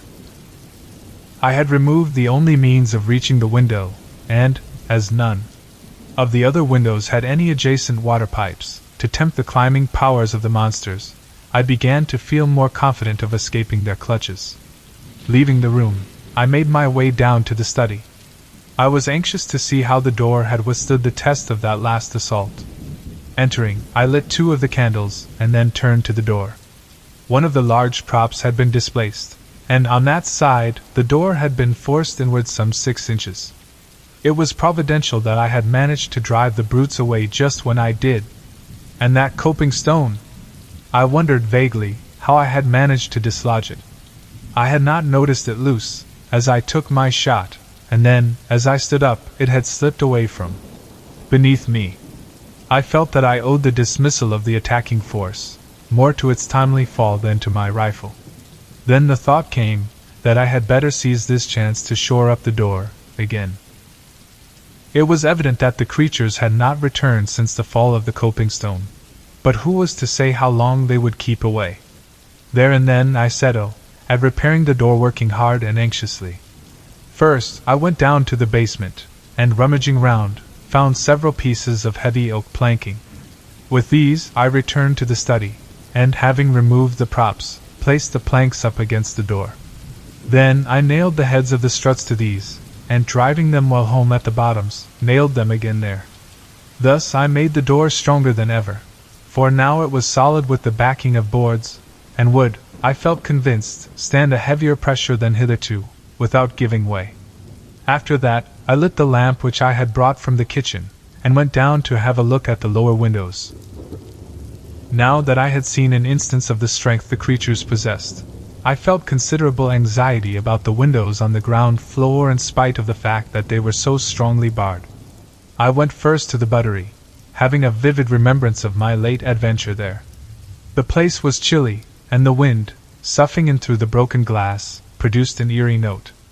Apart from the general air of dismalness, the place was as I had left it the night before.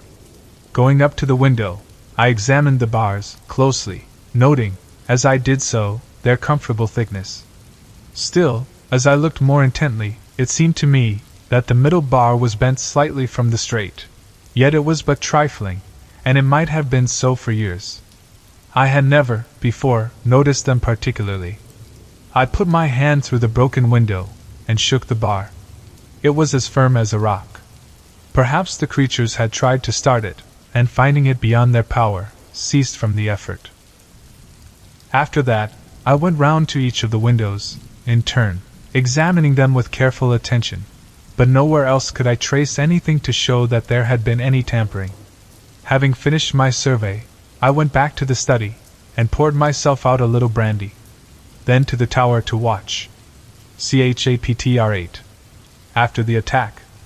It was now about 3 a.m., and presently, the eastern sky began to pale with the coming of dawn. Gradually, the day came, and by its light, I scanned the gardens earnestly, but nowhere could I see any signs of the brutes. I leant over, and glanced down to the foot of the wall, to see whether the body of the thing I had shot the night before was still there. It was gone. I supposed that others of the monsters had removed it during the night. Then I went down onto the roof, and crossed over to the gap from which the coping stone had fallen. Reaching it, I looked over. Yes, there was the stone, as I had seen it last. But there was no appearance of anything beneath it, nor could I see the creatures I had killed after its fall. Evidently, they also had been taken away. I turned and went down to my study. There I sat down wearily. I was thoroughly tired. It was quite light now, though the sun's rays were not, as yet, perceptibly hot. A clock chimed the hour of 4. I awoke with a start and looked round hurriedly. The clock in the corner indicated that it was 3 o'clock.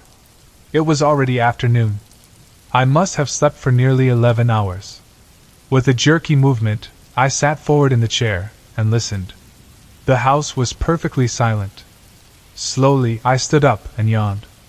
I felt desperately tired, still, and sat down again, wondering what it was that had waked me.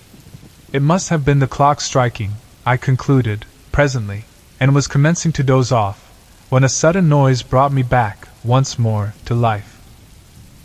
It was the sound of a step, as of a person moving cautiously down the corridor, toward my study. In an instant, I was on my feet, and grasping my rifle. Noiselessly, I waited. Had the creatures broken in, whilst I slept? Even as I questioned, the steps reached my door, halted momentarily, and then continued down the passage. Silently, I tiptoed to the doorway, and peeped out. Then, I experienced such a feeling of relief, as must a reprieved criminal. It was my sister. She was going toward the stairs. I stepped into the hall, and was about to call to her, when it occurred to me that it was very queer she should have crept past my door in that stealthy manner. I was puzzled, and for one brief moment the thought occupied my mind that it was not she, but some fresh mystery of the house. Then, as I caught a glimpse of her old petticoat, the thought passed as quickly as it had come, and I half laughed. There could be no mistaking that ancient garment. Yet I wondered what she was doing, and remembering her condition of mind on the previous day, I felt that it might be best to follow, quietly taking care not to alarm her and see what she was going to do. If she behaved rationally, well and good; if not, I should have to take steps to restrain her. I could run no unnecessary risks, under the danger that threatened us. Quickly I reached the head of the stairs, and paused a moment. Then I heard a sound that sent me leaping down, at a mad rattle. It was the rattle of bolts being unshot. That foolish sister of mine was actually unbarring the back door. Just as her hand was on the last bolt, I reached her. She had not seen me, and the first thing she knew, I had hold of her arm. She glanced up quickly, like a frightened animal, and screamed aloud. "Come, Mary!" I said sternly. "What's the meaning of this nonsense? Do you mean to tell me you don't understand the danger, that you try to throw our 2 lives away in this fashion?" To this she replied nothing, only trembled violently, gasping and sobbing, as though in the last extremity of fear. Through some minutes, I reasoned with her, pointing out the need for caution, and asking her to be brave. There was little to be afraid of now, I explained, and I tried to believe that I spoke the truth, but she must be sensible, and not attempt to leave the house for a few days. At last I ceased, in despair. It was no use talking to her. She was, obviously, not quite herself for the time being. Finally, I told her she had better go to her room, if she could not behave rationally. Still, she took not any notice. So, without more ado, I picked her up in my arms, and carried her there. At first, she screamed wildly, but had relapsed into silent trembling by the time I reached the stairs. Arriving at her room, I laid her upon the bed. She lay there quietly enough, neither speaking nor sobbing, just shaking in a very ague of fear. I took a rug from a chair nearby, and spread it over her. I could do nothing more for her, and so crossed to where Pepper lay in a big basket. My sister had taken charge of him since his wound, to nurse him, for it had proved more severe than I had thought, and I was pleased to note that, in spite of her state of mind, she had looked after the old dog carefully. Stooping, I spoke to him, and in reply he licked my hand feebly. He was too ill to do more.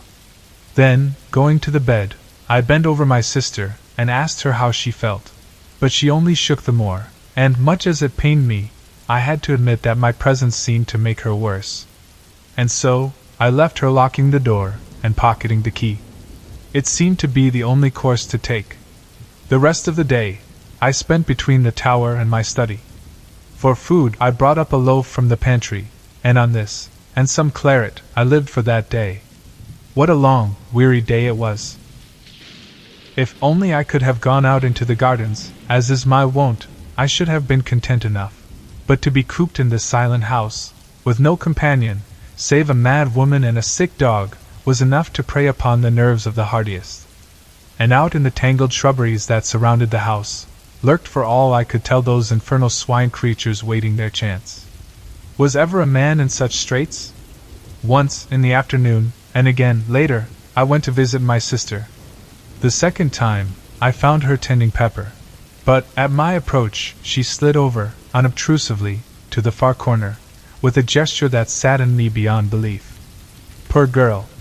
Her fear cut me intolerably, and I would not intrude on her unnecessarily. She would be better, I trusted, in a few days. Meanwhile, I could do nothing, and I judged it still needful hard as it seemed to keep her confined to her room.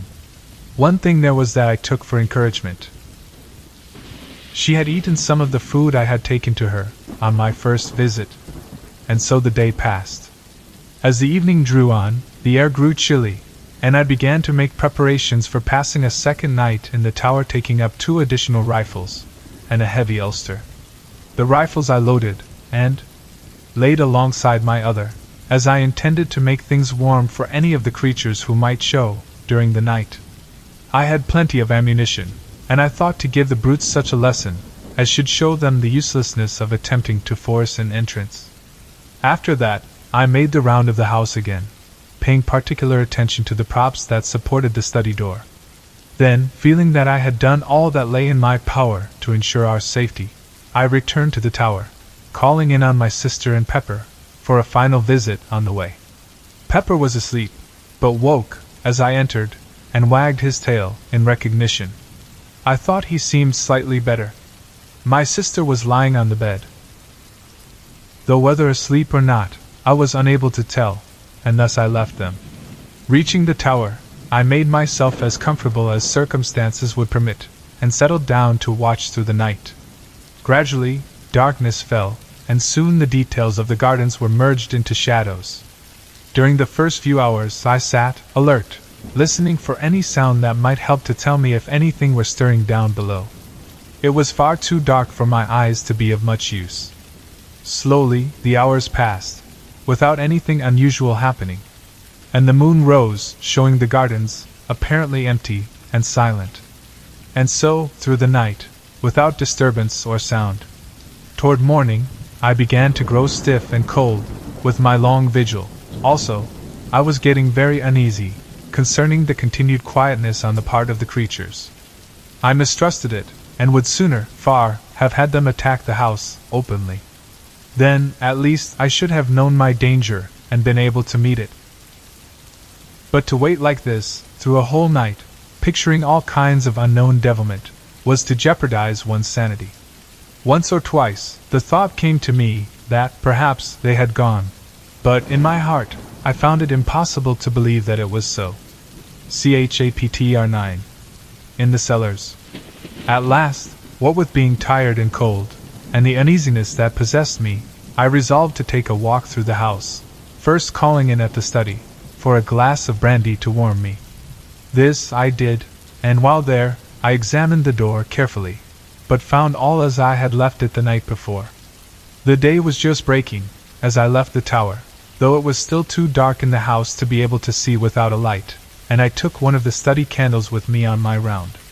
By the time I had finished the ground floor, the daylight was creeping in, wanly, through the barred windows. My search had shown me nothing fresh. Everything appeared to be in order, and I was on the point of extinguishing my candle, when the thought suggested itself to me to have another glance round the cellars. I had not, if I remember rightly, been into them since my hasty search on the evening of the attack. For, perhaps, the half of a minute, I hesitated. I would have been very willing to forego the task as, indeed, I am inclined to think any man well might for of all the great, awe-inspiring rooms. In this house, the cellars are the hugest and weirdest. Great, gloomy caverns of places, unlit by any ray of daylight. Yet I would not shirk the work. I felt that to do so would smack of sheer cowardice. Besides, as I reassured myself, the cellars were really the most unlikely places in which to come across anything dangerous, considering that they can be entered only through a heavy oaken door, the key of which I carry always on my person. It is in the smallest of these places that I keep my wine, a gloomy hole close to the foot of the cellar stairs, and beyond which I have seldom proceeded. Indeed, save for the rummage round, already mentioned, I doubt whether I had ever, before, been right through the cellars. As I unlocked the great door, at the top of the steps, I paused, nervously, a moment, at the strange, desolate smell that assailed my nostrils. Then, throwing the barrel of my weapon forward, I descended slowly into the darkness of the underground regions. Reaching the bottom of the stairs, I stood for a minute and listened. All was silent, save for a faint drip of water, falling, droppy-drop, somewhere to my left. As I stood, I noticed how quietly the candle burnt, never a flicker nor flare, so utterly windless was the place. Quietly, I moved from cellar to cellar. I had but a very dim memory of their arrangement. The impressions left by my first search were blurred.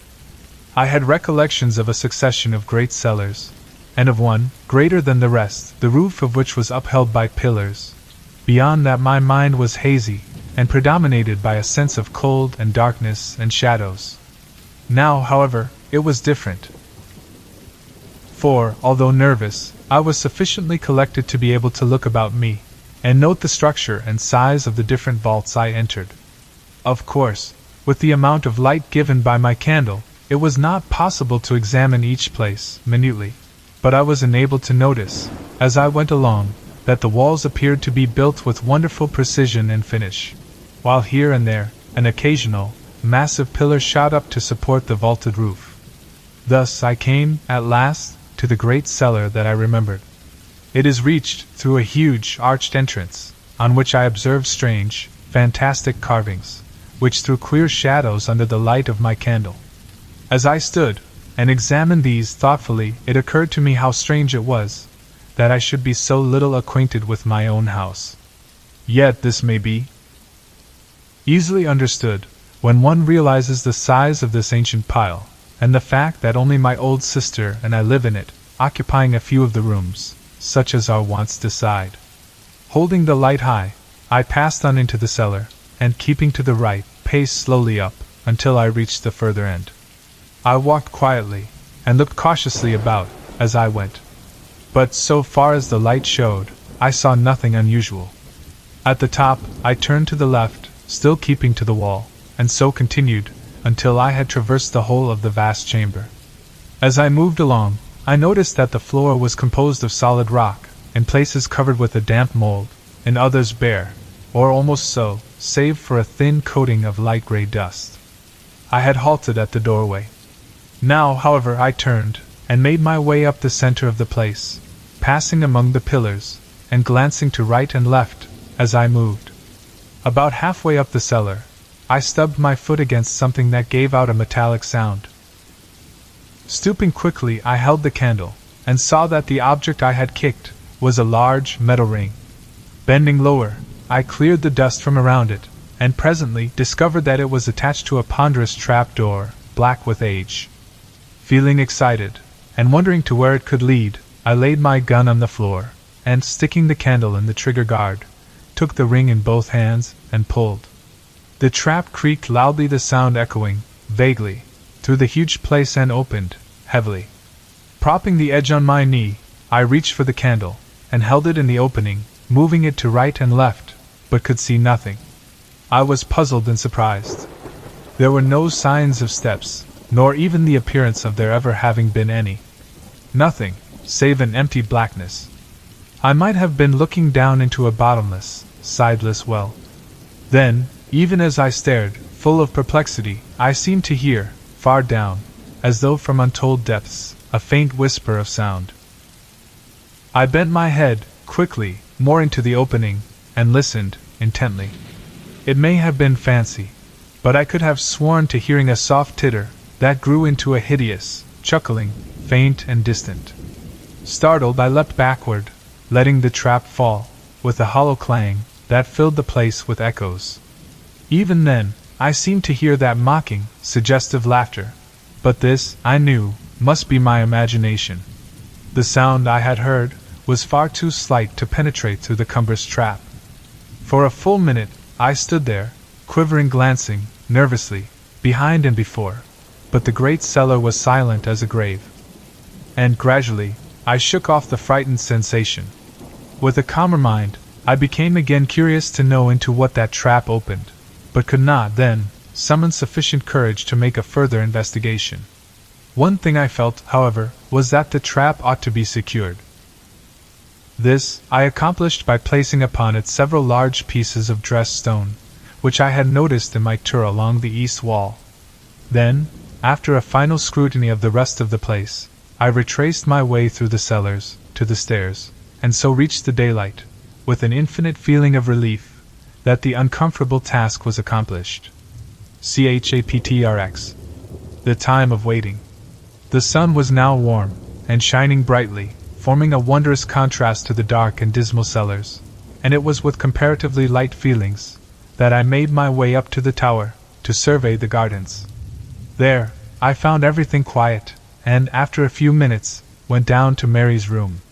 Here, having knocked, and received a reply, I unlocked the door. My sister was sitting, quietly, on the bed, as though waiting. She seemed quite herself again, and made no attempt to move away, as I approached. Yet I observed that she scanned my face, anxiously, as though in doubt, and but half assured in her mind that there was nothing to fear from me. To my questions, as to how she felt, she replied, sanely enough, that she was hungry, and would like to go down to prepare breakfast, if I did not mind. For a minute I meditated whether it would be safe to let her out.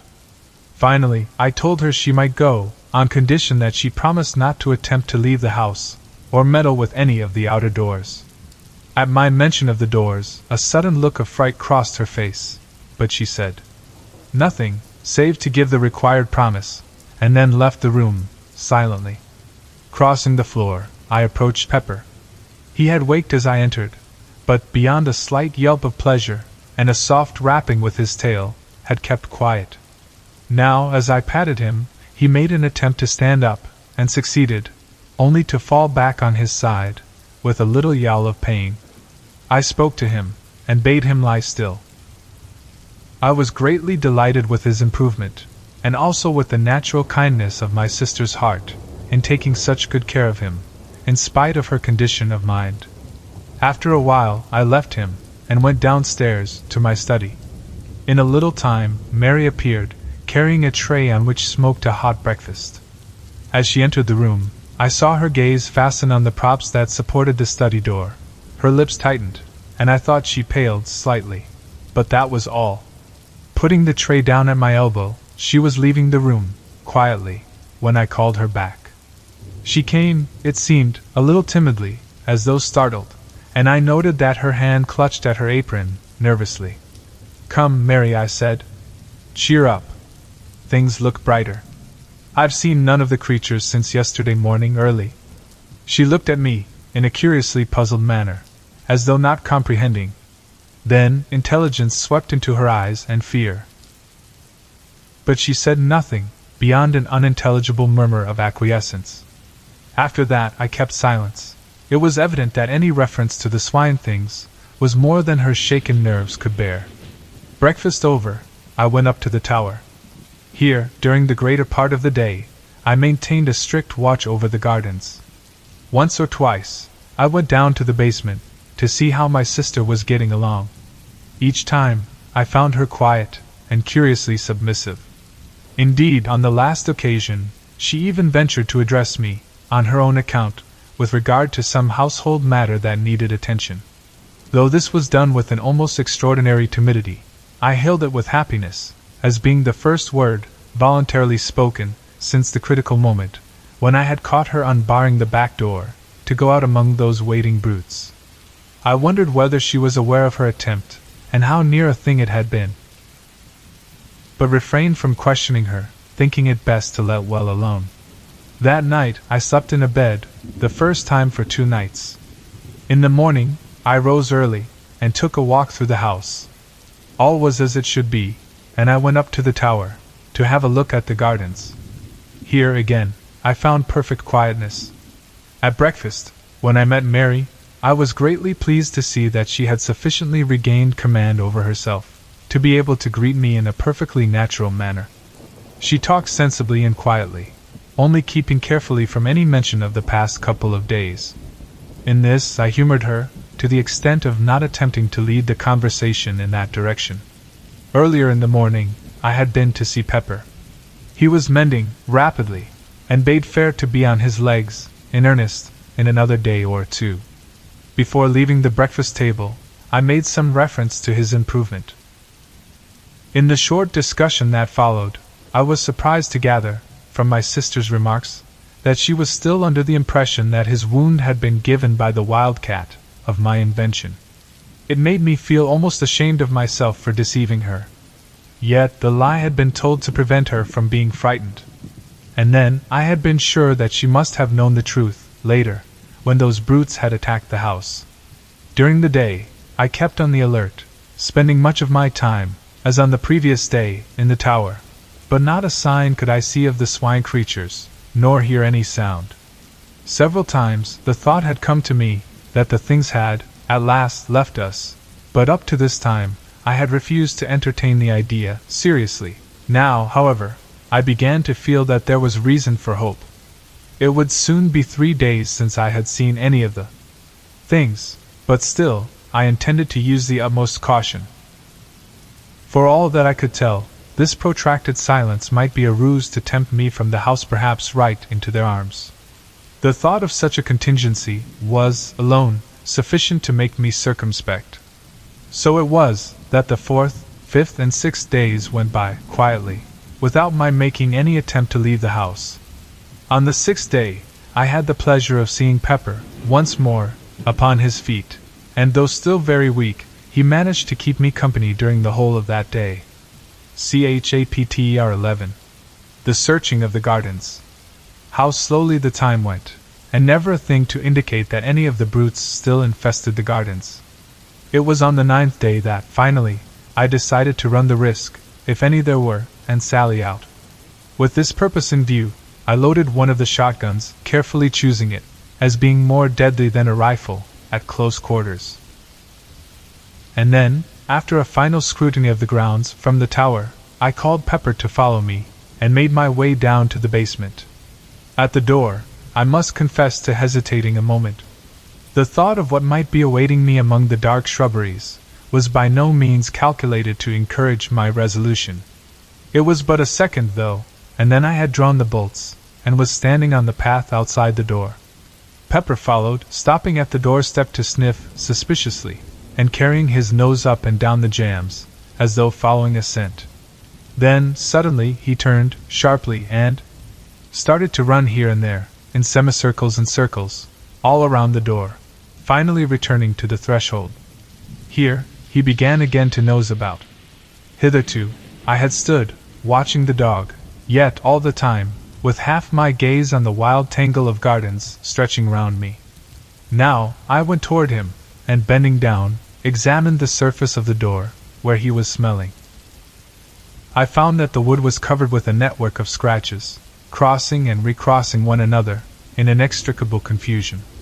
In addition to this, I noticed that the doorposts themselves were gnawed in places. Beyond these, I could find nothing, and so, standing up, I began to make the tour of the house wall. Pepper, as soon as I walked away, left the door, and ran ahead, still nosing and sniffing as he went along. At times, he stopped to investigate. Here, it would be a bullet hole in the pathway, or, perhaps, a powder-stained wad. Anon, it might be a piece of torn sod, or a disturbed patch of weedy path. But save for such trifles, he found nothing. I observed him, critically, as he went along, and could discover nothing of uneasiness in his demeanor to indicate that he felt the nearness of any of the creatures. By this, I was assured that the gardens were empty, at least for the present, of those hateful things. Pepper could not be easily deceived, and it was a relief to feel that he would know, and give me timely warning, if there were any danger. Reaching the place where I had shot that first creature, I stopped, and made a careful scrutiny, but could see nothing. From there, I went on to where the great coping stone had fallen.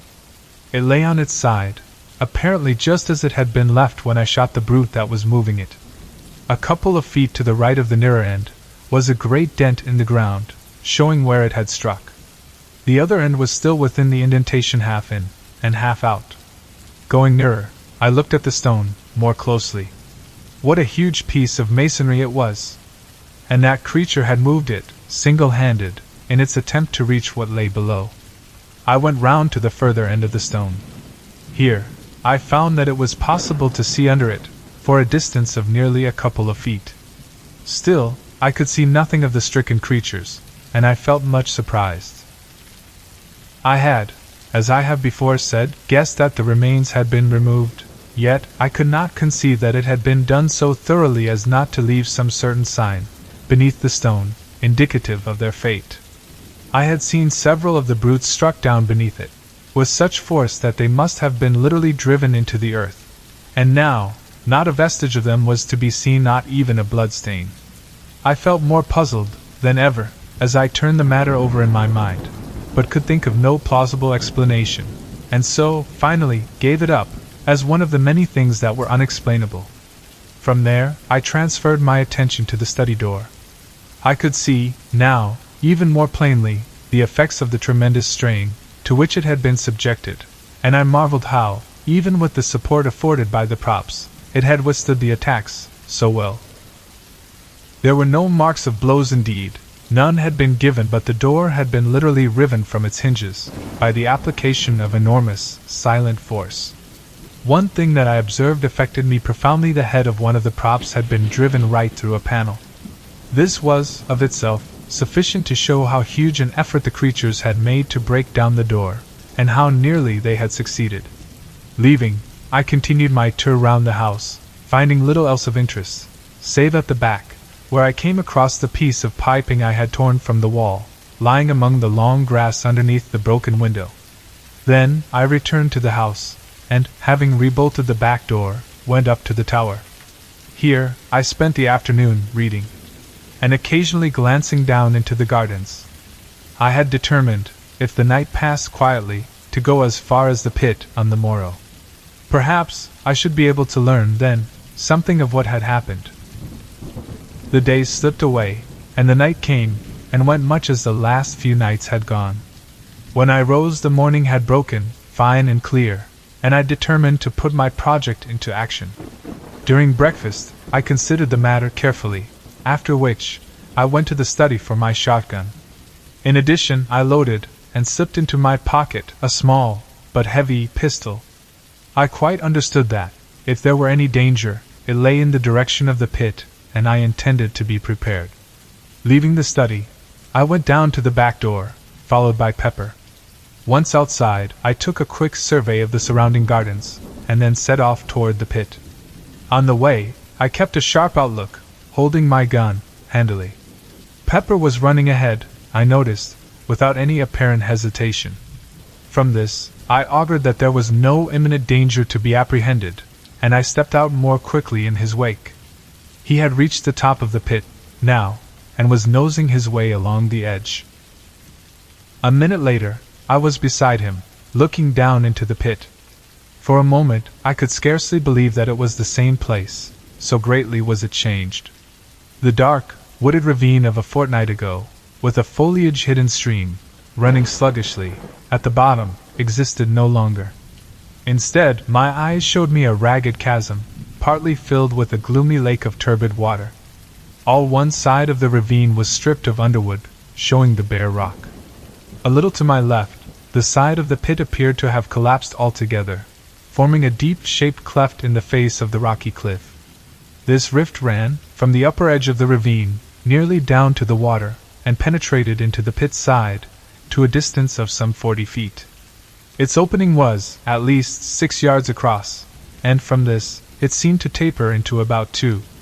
But what attracted my attention, more than even the stupendous split itself, was a great hole, some distance down the cleft, and right in the angle of the V. It was clearly defined, and not unlike an arched doorway in shape, though, lying as it did in the shadow, I could not see it very distinctly. The opposite side of the pit still retained its verdure, but so torn in places, and everywhere covered with dust and rubbish, that it was hardly distinguishable as such. My first impression that there had been a landslip was, I began to see, not sufficient, of itself, to account for all the changes I witnessed. And the water? I turned suddenly, for I had become aware that, somewhere to my right, there was a noise of running water. I could see nothing, but now that my attention had been caught, I distinguished easily that it came from somewhere at the east end of the pit. Slowly, I made my way in that direction, the sound growing plainer as I advanced, until in a little, I stood right above it. Even then, I could not perceive the cause until I knelt down and thrust my head over the cliff. Here, the noise came up to me, plainly, and I saw, below me, a torrent of clear water, issuing from a small fissure in the pit's side, and rushing down the rocks, into the lake beneath. A little further along the cliff, I saw another, and beyond that again, 2 smaller ones. These, then, would help to account for the quantity of water in the pit, and if the fall of rock and earth had blocked the outlet of the stream at the bottom, there was little doubt but that it was contributing a very large share. Yet I puzzled my head to account for the generally shaken appearance of the place, these streamlets, and that huge cleft. Further up the ravine, it seemed to me that more than the landslip was necessary to account for these. I could imagine an earthquake, or a great explosion, creating some such condition of affairs as existed, but of these, there had been neither. Then I stood up, quickly, remembering that crash, and the cloud of dust that had followed, directly, rushing high into the air. But I shook my head, unbelievingly. No! It must have been the noise of the falling rocks and earth I had heard. Of course, the dust would fly, naturally. Still, in spite of my reasoning, I had an uneasy feeling that this theory did not satisfy my sense of the probable. And yet, was any other that I could suggest likely to be half so plausible? Pepper had been sitting on the grass while I conducted my examination. Now, as I turned up the north side of the ravine, he rose and followed. Slowly, and keeping a careful watch in all directions, I made the circuit of the pit, but found little else that I had not already seen. From the west end, I could see the 4 waterfalls uninterruptedly. They were some considerable distance up from the surface of the lake, about 50 feet, I calculated. For a little while longer, I loitered about, keeping my eyes and ears open, but still, without seeing or hearing anything suspicious. The whole place was wonderfully quiet, indeed, save for the continuous murmur of the water. At the top end, no sound, of any description, broke the silence. All this while, Pepper had shown no signs of uneasiness. This seemed, to me, to indicate that, for the time being, at least, there was none of the swine creatures in the vicinity. So far as I could see, his attention appeared to have been taken, chiefly, with scratching and sniffing among the grass at the edge of the pit. At times, he would leave the edge, and run along toward the house, as though following invisible tracks, but, in all cases, returning after a few minutes.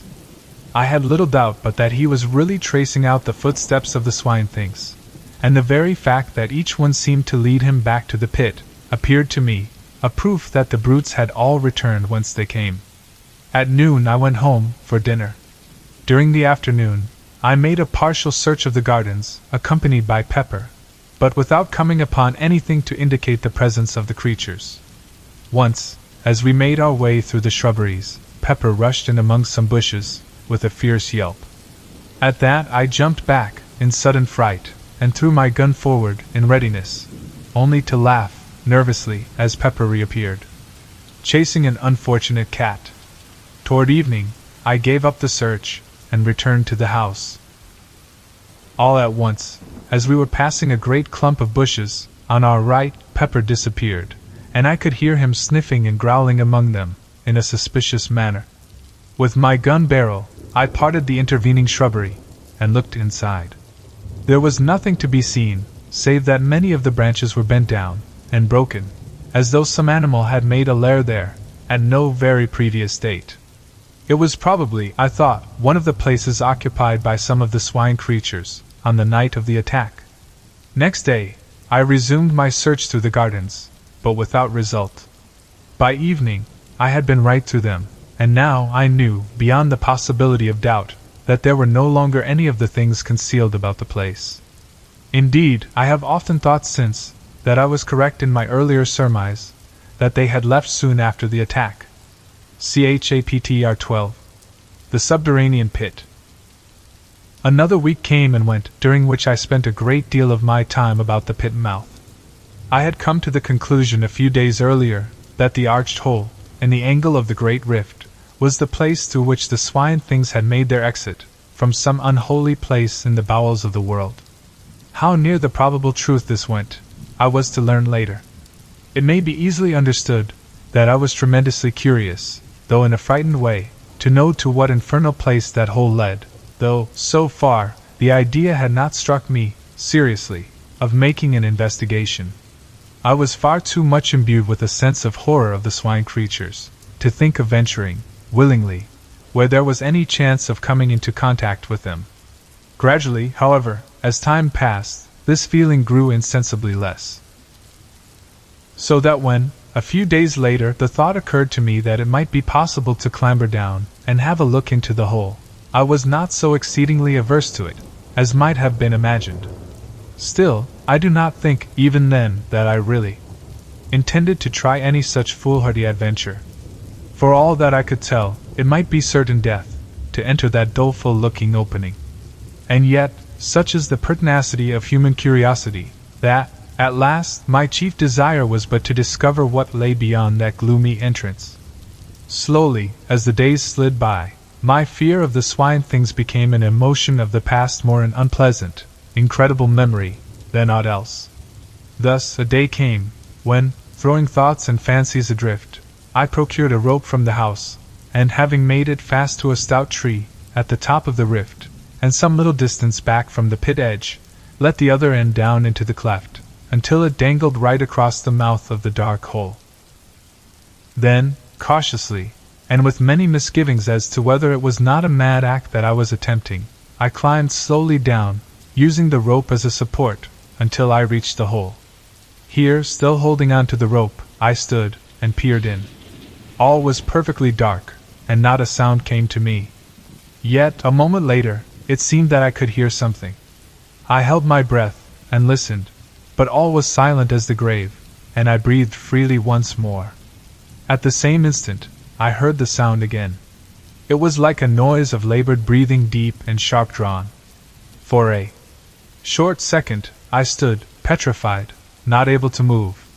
But now the sounds had ceased again, and I could hear nothing.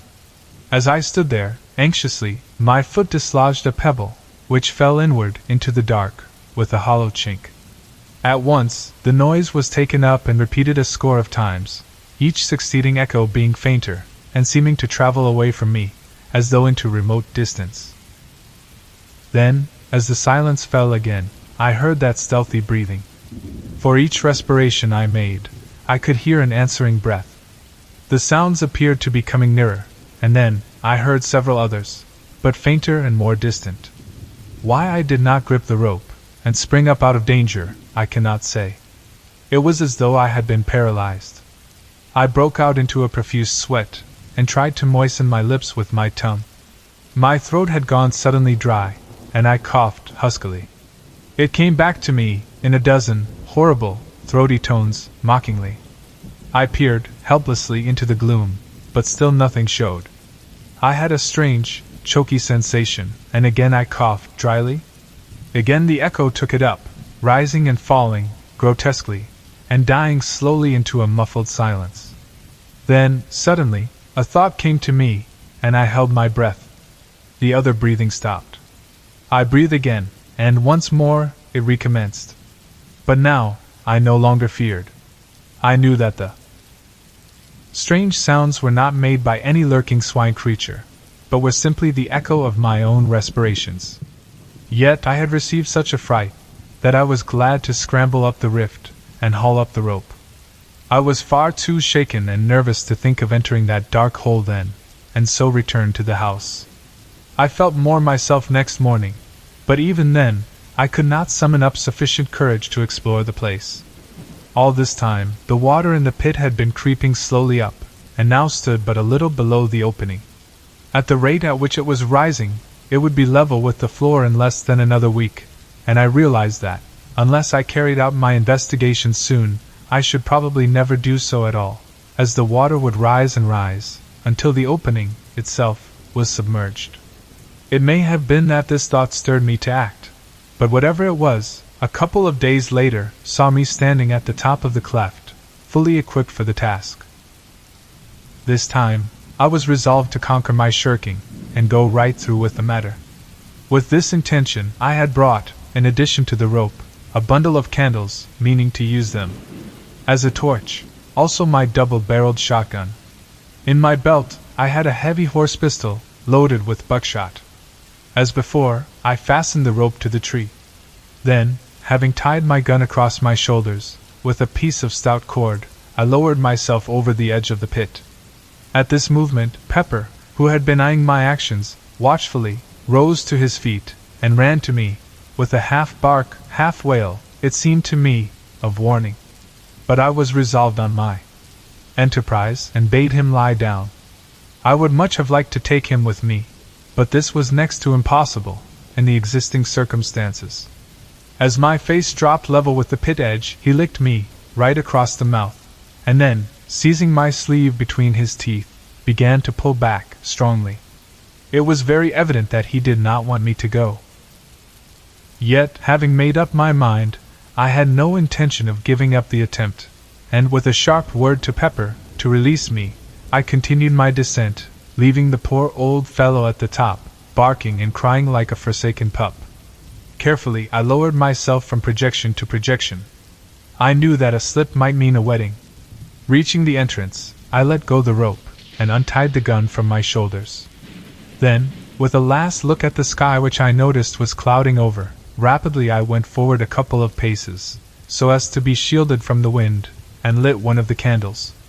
Holding it above my head, and grasping my gun firmly, I began to move on, slowly, throwing my glances in all directions. For the first minute, I could hear the melancholy sound of Pepper's howling, coming down to me. Gradually, as I penetrated further into the darkness, it grew fainter, until, in a little while, I could hear nothing. The path tended downward somewhat, and to the left. Thence it kept on, still running to the left, until I found that it was leading me right in the direction of the house. Very cautiously, I moved onward, stopping, every few steps, to listen. I had gone, perhaps, 100 yards, when, suddenly, it seemed to me that I caught a faint sound, somewhere along the passage behind. With my heart thudding heavily, I listened. The noise grew plainer, and appeared to be approaching, rapidly. I could hear it distinctly, now. It was the soft padding of running feet. In the first moments of fright, I stood, irresolute, not knowing whether to go forward or backward. Then, with a sudden realization of the best thing to do, I backed up to the rocky wall on my right, and holding the candle above my head, waited gun in hand, cursing my foolhardy curiosity for bringing me into such a strait. I had not long to wait, but a few seconds before two eyes reflected back from the gloom the rays of my candle. I raised my gun, using my right hand only, and aimed quickly. Even as I did so, something leapt out of the darkness, with a blustering bark of joy that woke the echoes, like thunder. It was Pepper. How he had contrived to scramble down the cleft, I could not conceive. As I brushed my hand nervously over his coat, I noticed that he was dripping, and concluded that he must have tried to follow me, and fallen into the water, from which he would not find it very difficult to climb. Having waited a minute or so to steady myself, I proceeded along the way, Pepper following, quietly. I was curiously glad to have the old fellow with me. He was company, and somehow, with him at my heels, I was less afraid. Also, I knew how quickly his keen ears would detect the presence of any unwelcome creature, should there be such, amid the darkness that wrapped us. For some minutes we went slowly along, the path still leading straight toward the house. Soon I concluded we should be standing right beneath it, did the path but carry far enough. I led the way, cautiously, for another 50 yards or so. Then I stopped, and held the light high, and reason enough I had to be thankful that I did so, for there, not 3 paces forward, the path vanished, and in place showed a hollow blackness that sent sudden fear through me. Very cautiously, I crept forward, and peered down, but could see nothing. Then I crossed to the left of the passage, to see whether there might be any continuation of the path. Here, right against the wall, I found that a narrow track, some 3 feet wide, led onward. Carefully I stepped onto it, but had not gone far, before I regretted venturing thereon. For, after a few paces, the already narrow way resolved itself into a mere ledge, with, on the one side the solid, unyielding rock, towering up, in a great wall, to the unseen roof, and on the other that yawning chasm.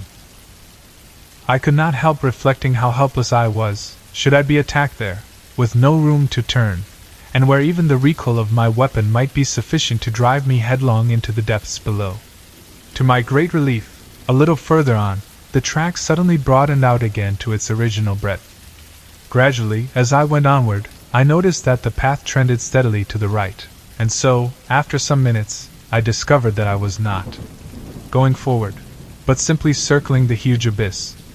I had, evidently, come to the end of the great passage. 5 minutes later, I stood on the spot from which I had started, having been completely round what I guessed now to be a vast pit, the mouth of which must be at least 100 yards across. For some little time, I stood there, lost in perplexing thought. "What does it all mean?" was the cry that had begun to reiterate through my brain. A sudden idea struck me, and I searched round for a piece of stone.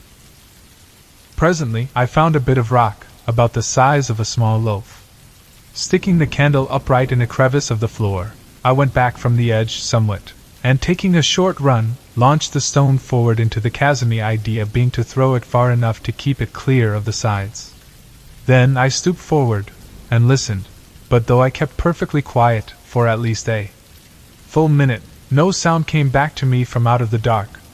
I knew then that the depth of the hole must be immense, for the stone, had it struck anything, was large enough to have set the echoes of that weird place, whispering for an indefinite period. Even as it was, the cavern had given back the sounds of my footfalls, multitudinously. The place was awesome, and I would willingly have retraced my steps, and left the mysteries of its solitudes unsolved. Only to do so meant admitting defeat. Then a thought came, to try to get a view of the abyss. It occurred to me that, if I placed my candles round the edge of the hole, I should be able to get, at least, some dim sight of the place. I found, on counting, that I had brought 15 candles, in the bundle, my first intention having been, as I have already said, to make a torch of the lot. These I proceeded to place round the pit mouth, with an interval of about 20 yards between each. Having completed the circle, I stood in the passage, and endeavored to get an idea of how the place looked. But I discovered, immediately, that they were totally insufficient for my purpose. They did little more than make the gloom visible. One thing they did, however, and that was, they confirmed my opinion of the size of the opening, and although they showed me nothing that I wanted to see, yet the contrast they afforded to the heavy darkness pleased me, curiously. It was as though 15 tiny stars shone through the subterranean night. Then, even as I stood, Pepper gave a sudden howl, that was taken up by the echoes, and repeated with ghastly variations, dying away, slowly. With a quick movement, I held aloft the one candle that I had kept, and glanced down at the dog. At the same moment, I seemed to hear a noise, like a diabolical chuckle, rise up from the hitherto silent depths of the pit. I started. Then, I recollected that it was, probably, the echo of Pepper's howl. Pepper had moved away from me, up the passage, a few steps. He was nosing along the rocky floor, and I thought I heard him lapping. I went toward him, holding the candle low. As I moved, I heard my boot go sop sop, and the light was reflected from something that glistened, and crept past my feet, swiftly toward the pit. I bent lower, and looked, then gave vent to an expression of surprise. From somewhere, higher up the path, a stream of water was running quickly in the direction of the great opening, and growing in size every second. Again, Pepper gave vent to that deep-drawn howl, and running at me, seized my coat, and attempted to drag me up the path toward the entrance. With a nervous gesture I shook him off, and crossed quickly over to the left-hand wall. If anything were coming, I was going to have the wall at my back. Then, as I stared anxiously up the pathway, my candle caught a gleam, far up the passage. At the same moment, I became conscious of a murmurous roar that grew louder and filled the whole cavern with deafening sound. From the pit came a deep, hollow echo, like the sob of a giant. Then I had sprung to one side, onto the narrow ledge that ran round the abyss, and turning, saw a great wall of foam sweep past me, and leap tumultuously into the waiting chasm. A cloud of spray burst over me, extinguishing my candle, and wetting me to the skin. I still held my gun. The 3 nearest candles went out, but the further ones gave only a short flicker. After the first rush, the flow of water eased down to a steady stream, maybe a foot in depth, though I could not see this, until I had procured one of the lighted candles, and with it, started to reconnoiter. Pepper had, fortunately, followed me as I leapt for the ledge, and now, very much subdued, kept close behind. A short examination showed me that the water reached right across the passage, and was running at a tremendous rate. Already, even as I stood there, it had deepened. I could make only a guess at what had happened. Evidently, the water in the ravine had broken into the passage, by some means. If that were the case, it would go on increasing in volume, until I should find it impossible to leave the place. The thought was frightening. It was evident that I must make my exit as hurriedly as possible. Taking my gun by the stock, I sounded the water. It was a little under knee-deep. The noise it made, plunging down into the pit, was deafening. Then, with a call to Pepper, I stepped out into the flood, using the gun as a staff. Instantly, the water boiled up over my knees, and nearly to the tops of my thighs, with the speed at which it was racing. For one short moment, I nearly lost my footing, but the thought of what lay behind stimulated me to a fierce endeavor, and step by step, I made headway. Of Pepper, I knew nothing at first. I had all I could do to keep on my legs, and was overjoyed when he appeared beside me. He was wading manfully along. He is a big dog, with longish thin legs, and I suppose the water had less grasp on them than upon mine. Anyway, he managed a great deal better than I did, going ahead of me, like a guide, and wittingly, otherwise helping, somewhat, to break the force of the water. On we went, step by step, struggling and gasping, until somewhere about 100 yards had been safely traversed. Then, whether it was because I was taking less care, or that there was a slippery place on the rocky floor, I cannot say. But suddenly, I slipped, and fell on my face. Instantly, the water leapt over me in a cataract, hurling me down, toward that bottomless hole, at a frightful speed. Frantically I struggled, but it was impossible to get a footing. I was helpless, gasping and drowning. All at once something gripped my coat, and brought me to a standstill. It was Pepper. Missing me, he must have raced back, through the dark turmoil, to find me, and then caught, and held me, until I was able to get to my feet. I have a dim recollection of having seen, momentarily, the gleams of several lights, but of this, I have never been quite sure. If my impressions are correct, I must have been washed down to the very brink of that awful chasm, before Pepper managed to bring me to a standstill. And the lights, of course, could only have been the distant flames of the candles I had left burning. But, as I have said, I am not by any means sure. My eyes were full of water, and I had been badly shaken.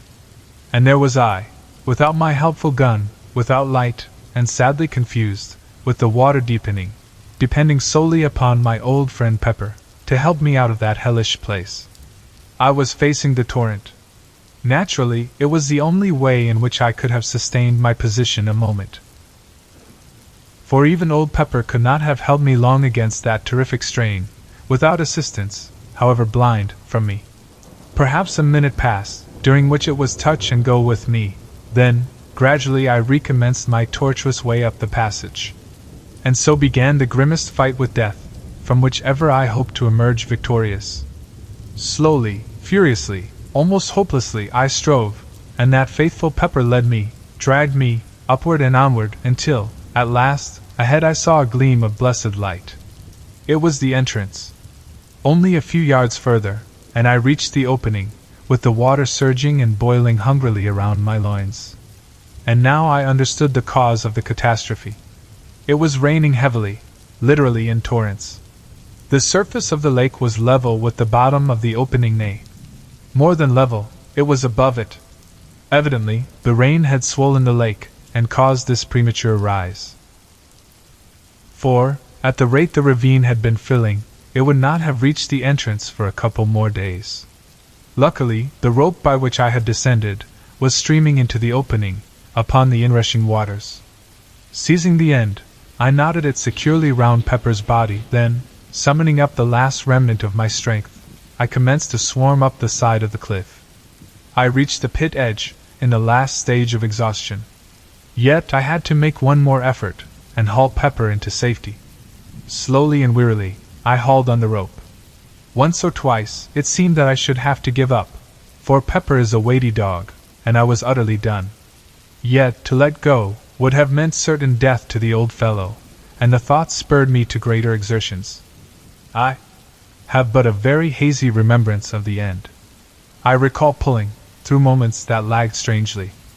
I have also some recollection of seeing Pepper's muzzle, appearing over the pit edge, after what seemed an indefinite period of time. Then, all grew suddenly dark. Chapter 13. The trap in the great cellar. I suppose I must have swooned, for, the next thing I remember, I opened my eyes, and all was dusk. I was lying on my back, with one leg doubled under the other, and Pepper was licking my ears. I felt horribly stiff, and my leg was numb, from the knee downward. For a few minutes, I lay thus, in a dazed condition, then, slowly, I struggled to a sitting position, and looked about me. It had stopped raining, but the trees still dripped, dismally. From the pit, came a continuous murmur of running water. I felt cold, and shivery. My clothes were sodden, and I ached all over. Very slowly, the life came back into my numbed leg, and after a little, I essayed to stand up. This I managed at the second attempt, but I was very tottery, and peculiarly weak. It seemed to me that I was going to be ill, and I made shift to stumble my way toward the house. My steps were erratic, and my head confused. At each step that I took, sharp pains shot through my limbs. I had gone, perhaps, some 30 paces, when a cry from Pepper drew my attention, and I turned stiffly toward him. The old dog was trying to follow me, but could come no further, owing to the rope, with which I had hauled him up, being still tied round his body, the other end not having been unfastened from the tree.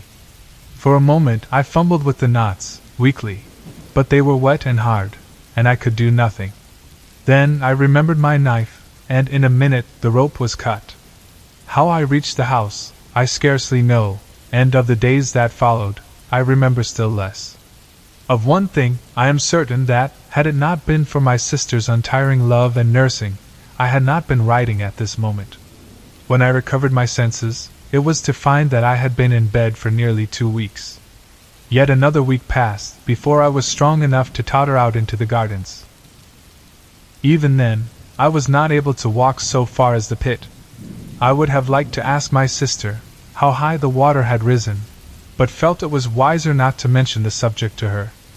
Indeed, since then, I have made a rule never to speak to her about the strange things that happen in this great, old house.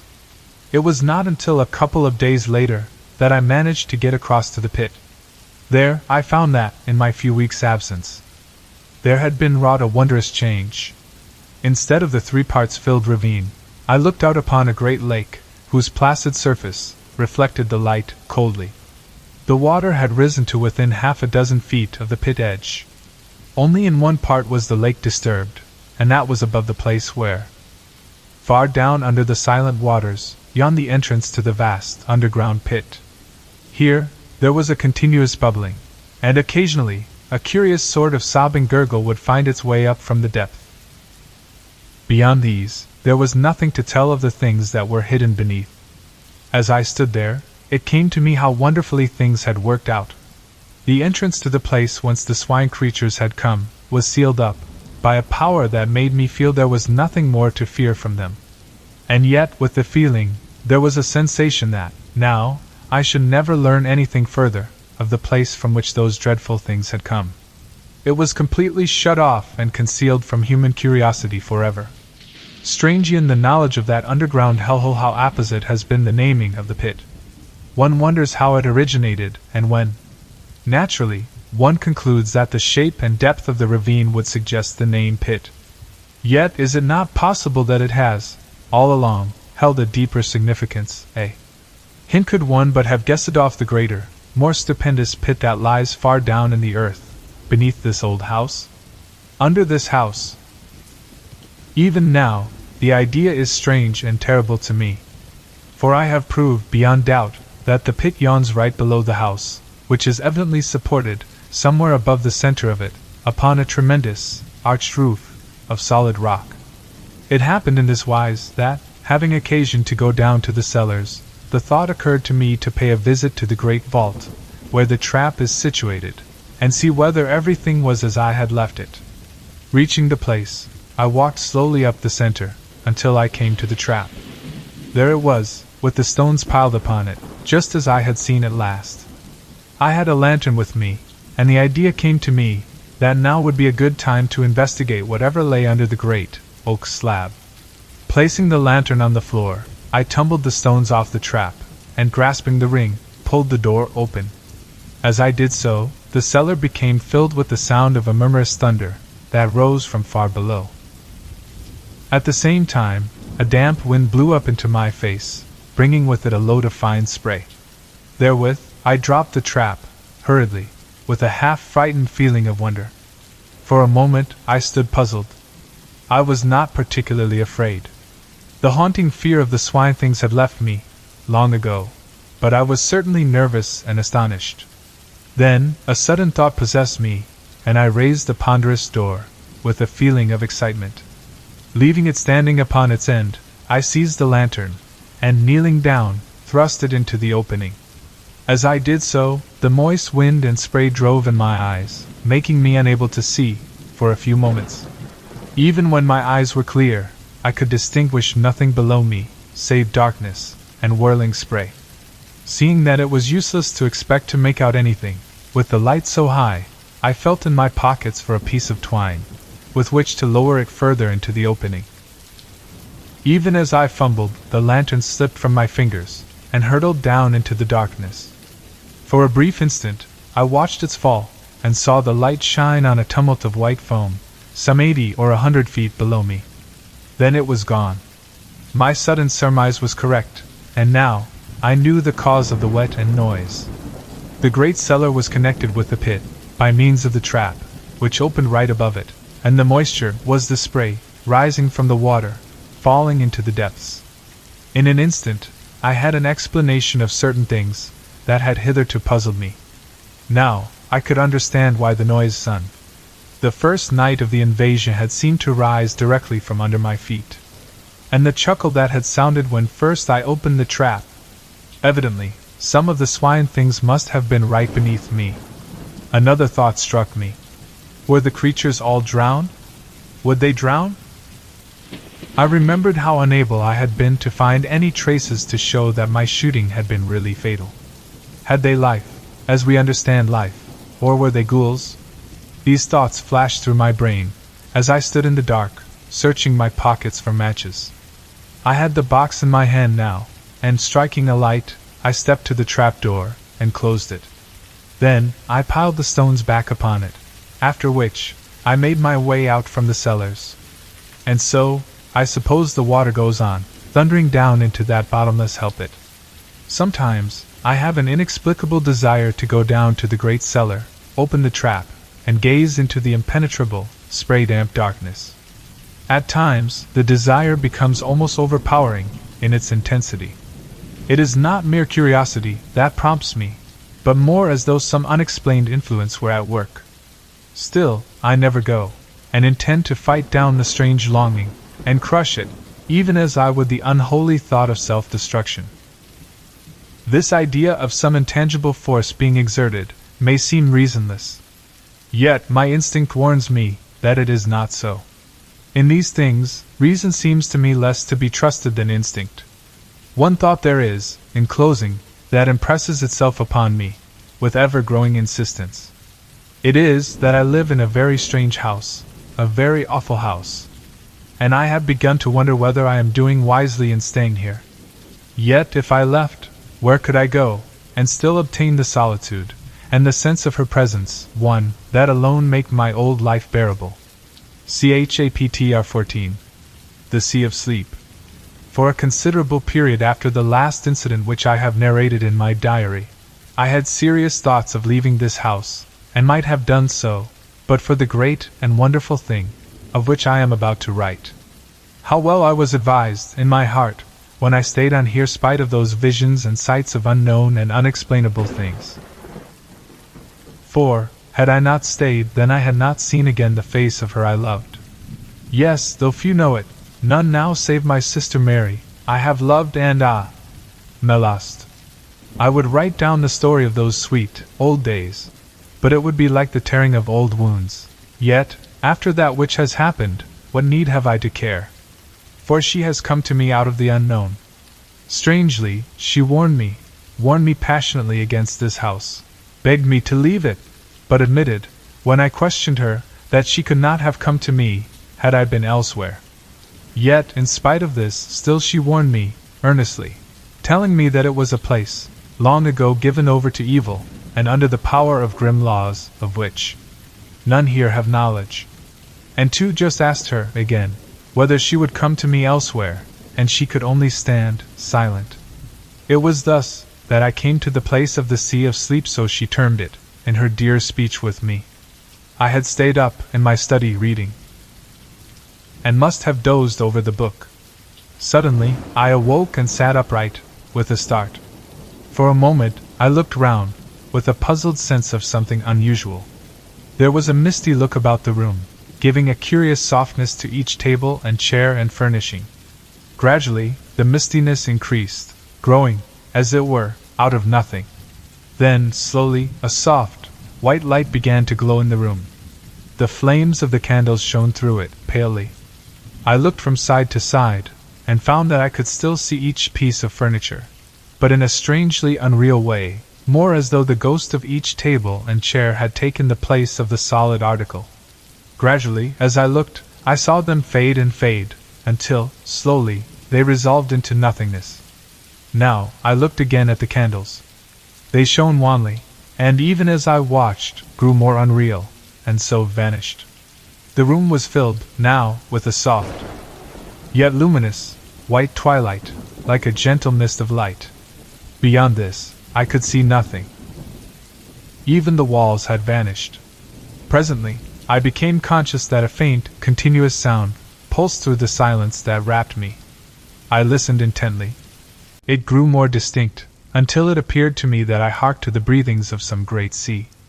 I cannot tell how long a space passed thus, but after a while, it seemed that I could see through the mistiness, and slowly, I became aware that I was standing upon the shore of an immense and silent sea.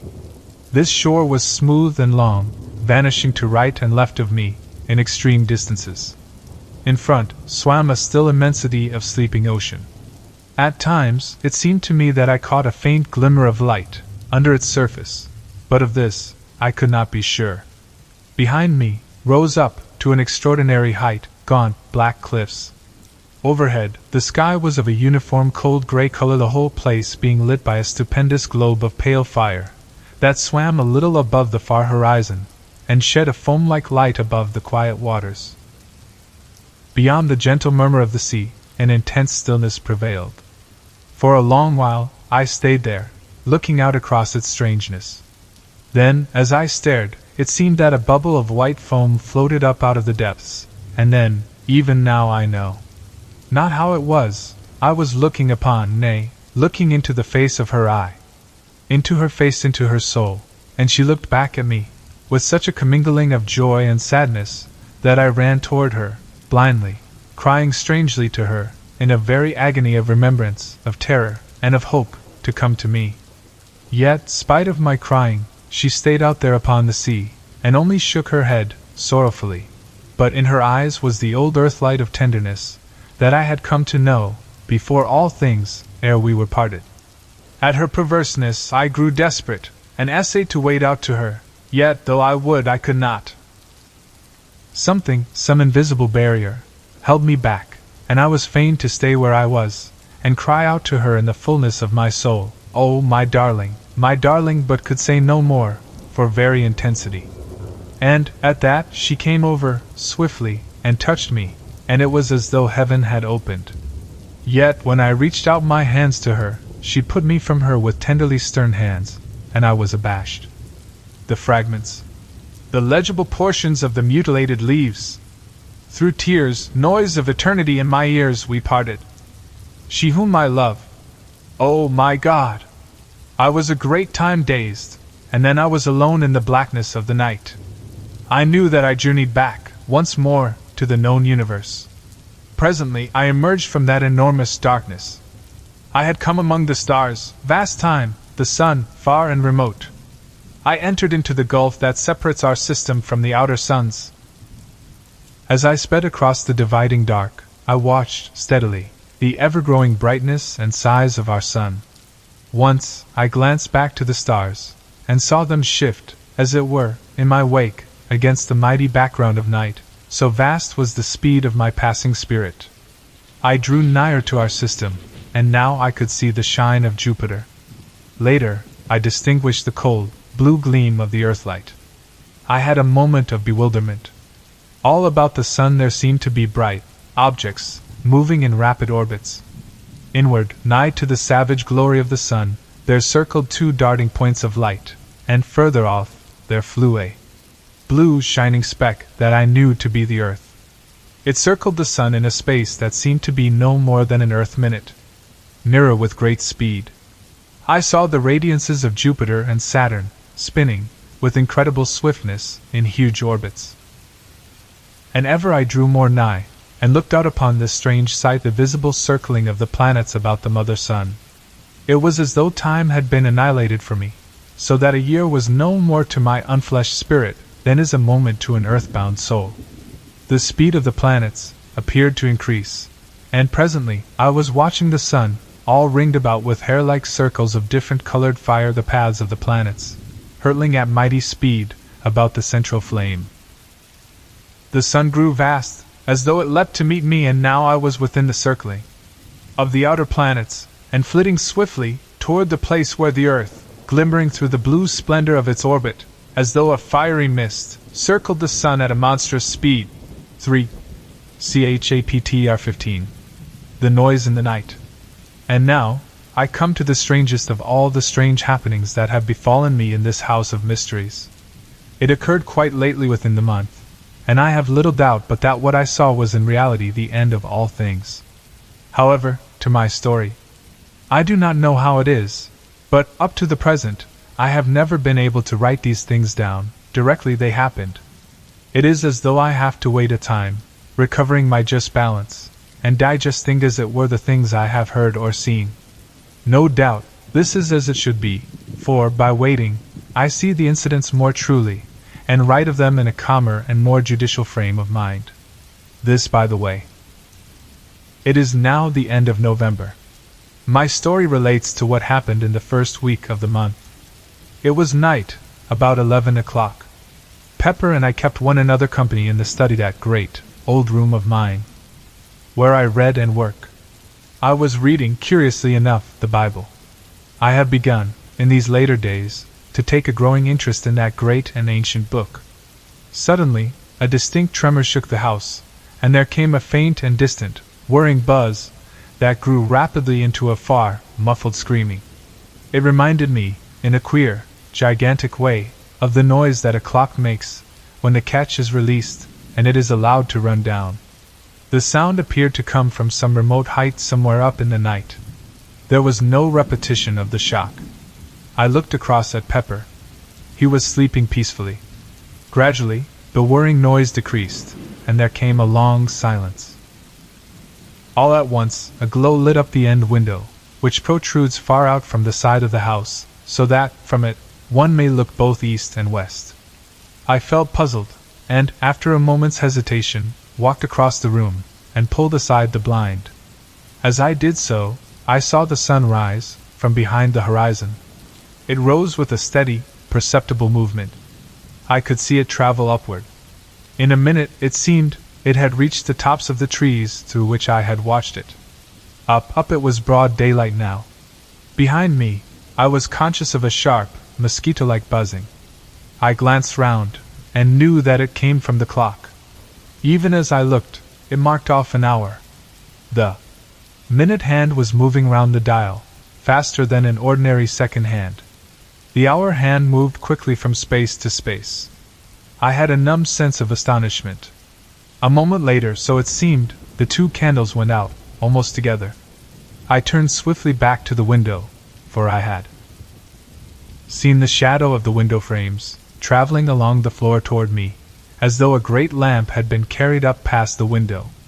I saw now that the sun had risen high into the heavens, and was still visibly moving. It passed above the house, with an extraordinary sailing kind of motion. As the window came into shadow, I saw another extraordinary thing.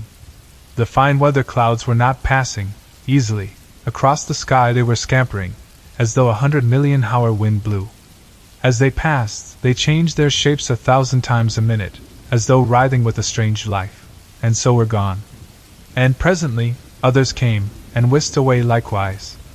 To the west I saw the sun drop with an incredible, smooth, swift motion. Eastward, the shadows of every seen thing crept toward the coming grayness. And the movement of the shadows was visible to me, a stealthy, writhing creep of the shadows of the wind-stirred trees. It was a strange sight. Quickly, the room began to darken. The sun slid down to the horizon, and seemed, as it were, to disappear from my sight, almost with a jerk. Through the grayness of the swift evening, I saw the silver crescent of the moon, falling out of the southern sky, toward the west. The evening seemed to merge into an almost instant night. Above me, the many constellations passed in a strange, noiseless circling, westward. The moon fell through that last 1,000 fathoms of the night gulf, and there was only the starlight. About this time, the buzzing in the corner ceased, telling me that the clock had run down. A few minutes passed, and I saw the eastward sky lighten. A gray, sullen morning spread through all the darkness, and hid the march of the stars. Overhead, there moved, with a heavy, everlasting rolling, a vast, seamless sky of gray clouds, a cloud sky that would have seemed motionless through all the length of an ordinary Earth day. The sun was hidden from me. But from moment to moment, the world would brighten and darken, beneath waves of subtle light and shadow. The light shifted ever westward, and the night fell upon the earth. A vast rain seemed to come with it, and a wind of a most extraordinary loudness, as though the howling of a night-long gale were packed into the space of no more than a minute. This noise passed, almost immediately, and the clouds broke, so that once more I could see the sky. The stars were flying westward, with astounding speed. It came to me now, for the first time, that, though the noise of the wind had passed, yet a constant blurred sound was in my ears. Now that I noticed it, I was aware that it had been with me all the time. It was the whirl noise.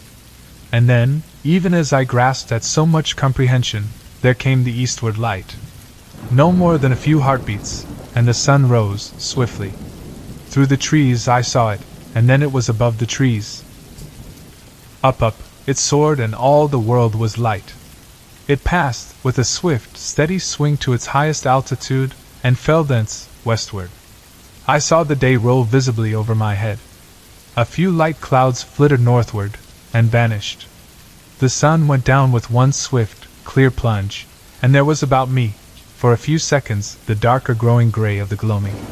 Southward and westward, the moon was sinking rapidly. The night had come, already. A minute it seemed, and the moon fell those remaining fathoms of dark sky. Another minute, or so, and the eastward sky glowed with the coming dawn. The sun leapt upon me with a frightening abruptness, and soared ever more swiftly toward the zenith. Then, suddenly, a fresh thing came to my sight. A black thundercloud rushed up out of the south, and seemed to leap all the arc of the sky, in a single instant. As it came, I saw that its advancing edge flapped, like a monstrous black cloth in the heaven, twirling and undulating rapidly, with a horrid suggestiveness. In an instant, all the air was full of rain, and 100 lightning flashes seemed to flood downward, as it were in one great shower. In the same second of time, the world noise was drowned in the roar of the wind, and then my ears ached, under the stunning impact of the thunder. And in the midst of this storm, the night came, and then, within the space of another minute, the storm had passed, and there was only the constant blur of the world noise on my hearing. Overhead, the stars were sliding quickly westward, and something, mayhaps the particular speed to which they had attained, brought home to me, for the first time, a keen realization of the knowledge that it was the world that revolved. I seemed to see, suddenly, the world a vast, dark mass revolving visibly against the stars. The dawn and the sun seemed to come together, so greatly had the speed of the world revolution increased. The sun drove up in one long, steady curve, passed its highest point, and swept down into the western sky, and disappeared. I was scarcely conscious of evening, so brief was it. Then I was watching the flying constellations, and the westward hastening moon. In but a space of seconds, so it seemed, it was sliding swiftly downward through the night blue, and then was gone. And, almost directly, came the morning. And now there seemed to come a strange acceleration. The sun made one clean, clear sweep through the sky, and disappeared behind the westward horizon, and the night came and went with a like haste. As the succeeding day opened and closed upon the world, I was aware of a sweat of snow, suddenly upon the earth. The night came, and, almost immediately, the day. In the brief leap of the sun, I saw that the snow had vanished, and then, once more, it was night. Thus matters were. And, even after the many incredible things that I have seen, I experienced all the time a most profound awe. To see the sun rise and set, within a space of time to be measured by seconds, to watch, after a little, the moon leap a pale, and ever-growing orb up into the night sky, and glide, with a strange swiftness, through the vast arc of blue, and presently, to see the sun follow, springing out of the eastern sky, as though in chase, and then again the night, with the swift and ghostly passing of starry constellations, was all too much to view believingly. Yet, so it was the day slipping from dawn to dusk, and the night sliding swiftly into day, ever rapidly and more rapidly. The last 3 passages of the sun had shown me a snow-covered earth, which, at night, had seemed, for a few seconds, incredibly weird under the fast-shifting light of the soaring and falling moon. Now, however, for a little space, the sky was hidden, by a sea of swaying, leaden-white clouds, which lightened and blackened, alternately, with the passage of day and night. The clouds rippled and vanished, and there was once more before me, the vision of the swiftly leaping sun, and nights that came and went like shadows. Faster and faster spun the world. And now each day and night was completed within the space of but a few seconds, and still the speed increased. It was a little later that I noticed that the sun had begun to have the suspicion of a trail of fire behind it. This was due, evidently, to the speed at which it, apparently, traversed the heavens.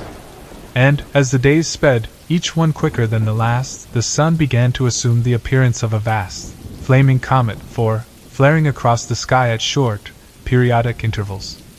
At night, the moon presented, with much greater truth, a comet-like aspect. A pale, and singularly clear, fast-traveling shape of fire, trailing streaks of cold flame. The stars showed now, merely as fine hairs of fire against the dark. Once I turned from the window, and glanced at Pepper. In the flash of a day, I saw that he slept, quietly, and I moved once more to my watching.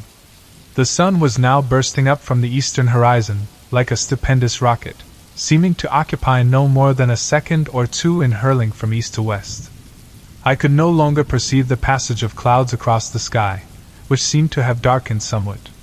The brief nights appeared to have lost the proper darkness of night, so that the hair-like fire of the flying stars showed but dimly. As the speed increased, the sun began to sway very slowly in the sky, from south to north, and then, slowly again, from north to south. So, amid a strange confusion of mind, the hours passed. All this while had Pepper slept. Presently, feeling lonely and distraught, I called to him, softly. But he took no notice. Again I called, raising my voice slightly. Still he moved not. I walked over to where he lay, and touched him with my foot, to rouse him. At the action, gentle though it was, he fell to pieces. That is what happened. He literally and actually crumbled into a moldering heap of bones and dust. For the space of, perhaps a minute, I stared down at the shapeless heap that had once been Pepper. I stood, feeling stunned. What can have happened?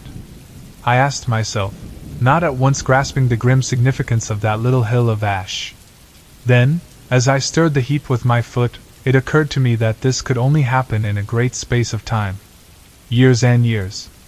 Outside, the weaving, fluttering light held the world. Inside I stood, trying to understand what it meant, what that little pile of dust and dry bones on the carpet meant. But I could not think coherently. I glanced away, round the room, and now, for the first time, noticed how dusty and old the place looked. Dust and dirt everywhere, piled in little heaps in the corners, and spread about upon the furniture. The very carpet, itself, was invisible beneath a coating of the same, all-pervading, material.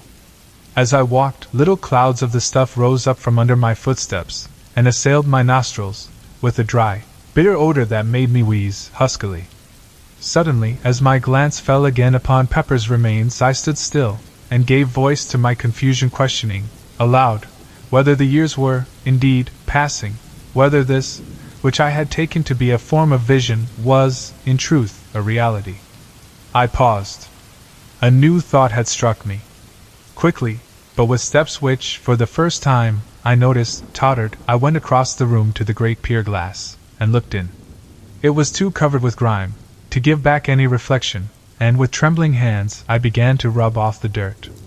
Presently I could see myself. The thought that had come to me was confirmed. Instead of the great, hale man, who scarcely looked 50, I was looking at a bent, decrepit man, whose shoulders stooped, and whose face was wrinkled with the years of a century. The hair which a few short hours ago had been nearly coal black was now silvery white. Only the eyes were bright. Gradually I traced, in that ancient man, a faint resemblance to myself of other days. I turned away, and tottered to the window. I knew, now, that I was old, and the knowledge seemed to confirm my trembling walk. For a little space, I stared moodily out into the blurred vista of changeful landscape. Even in that short time, a year passed, and with a petulant gesture, I left the window. As I did so, I noticed that my hand shook with the palsy of old age, and a short sob choked its way through my lips. For a little while, I paced, tremulously, between the window and the table, my gaze wandering hither and thither, uneasily. How dilapidated the room was! Everywhere lay the thick dust, thick, sleepy, and black. The fender was a shape of rust. The chains that held the brass clock weights had rusted through long ago, and now the weights lay on the floor beneath, themselves two cones of verdigris. As I glanced about, it seemed to me that I could see the very furniture of the room rotting and decaying before my eyes. Nor was this fancy, on my part, for, all at once, the bookshelf, along the side wall, collapsed, with a cracking and rending of rotten wood, precipitating its contents upon the floor, and filling the room with a smother of dusty atoms. How tired I felt! As I walked, it seemed that I could hear my dry joints creak and crack at every step. I wondered about my sister. Was she dead, as well as Pepper? All had happened so quickly and suddenly. This must be, indeed, the beginning of the end of all things. It occurred to me to go to look for her, but I felt too weary. And then she had been so queer about these happenings, of late. Of late! I repeated the words, and laughed, feebly mirthlessly, as the realization was borne in upon me that I spoke of a time, half a century gone. Half a century! It might have been twice as long. I moved slowly to the window, and looked out once more across the world. I can best describe the passage of day and night, at this period, as a sort of gigantic, ponderous flicker. Moment by moment, the acceleration of time continued, so that, at nights now, I saw the moon only as a swaying trail of palish fire that varied from a mere line of light to a nebulous path, and then dwindled again, disappearing periodically. The flicker of the days and nights quickened. The days had grown perceptibly darker, and a queer quality of dusk lay, as it were, in the atmosphere. The nights were so much lighter that the stars were scarcely to be seen, saving here and there an occasional hair-like line of fire that seemed to sway a little with the moon. Quicker, and ever quicker, ran the flicker of day and night, and suddenly it seemed I was aware that the flicker had died out, and instead there reigned a comparatively steady light, which was shed upon all the world, from an eternal river of flame that swung up and down, north and south, in stupendous, mighty swings. The sky was now grown very much darker, and there was in the blue of it a heavy gloom, as though a vast blackness peered through it upon the earth. Yet there was in it, also, a strange and awful clearness and emptiness. Periodically, I had glimpses of a ghostly track of fire that swayed thin and darkly toward the sunstream, vanished and reappeared. It was the scarcely visible moonstream. Looking out at the landscape, I was conscious again of a blurring sort of flitter that came either from the light of the ponderous swinging sunstream, or was the result of the incredibly rapid changes of the earth's surface. And every few moments, so it seemed, the snow would lie suddenly upon the world, and vanish as abruptly, as though an invisible giant flitted a white sheet off and on the earth. Time fled, and the weariness that was mine grew insupportable. I turned from the window, and walked once across the room, the heavy dust deadening the sound of my footsteps. Each step that I took seemed a greater effort than the one before. An intolerable ache knew me in every joint and limb, as I trod my way, with a weary uncertainty. By the opposite wall, I came to a weak pause, and wondered, dimly, what was my intent. I looked to my left, and saw my old chair. The thought of sitting in it brought a faint sense of comfort to my bewildered wretchedness. Yet, because I was so weary and old and tired, I would scarcely brace my mind to do anything but stand, and wish myself past those few yards. I rocked as I stood. The floor, even, seemed a place for rest, but the dust lay so thick and sleepy and black. I turned, with a great effort of will, and made toward my chair. I reached it, with a groan of thankfulness. I sat down. Everything about me appeared to be growing dim. It was all so strange and unthought of. Last night, I was a comparatively strong, though elderly man, and now, only a few hours later, I looked at the little dust heap that had once been Pepper. Hours! And I laughed, a feeble, bitter laugh, a shrill, cackling laugh, that shocked my dimming senses. For a while, I must have dozed. Then I opened my eyes with a start. Somewhere across the room, there had been a muffled noise of something falling. I looked, and saw, vaguely, a cloud of dust hovering above a pile of debris. Nearer the door, something else tumbled, with a crash. It was one of the cupboards, but I was tired, and took little notice. I closed my eyes, and sat there in a state of drowsy, semi-unconsciousness. Once or twice, as though coming through thick mists, I heard noises, faintly. Then I must have slept. Chapter 16. The Awakening. I awoke with a start. For a moment I wondered where I was. Then memory came to me.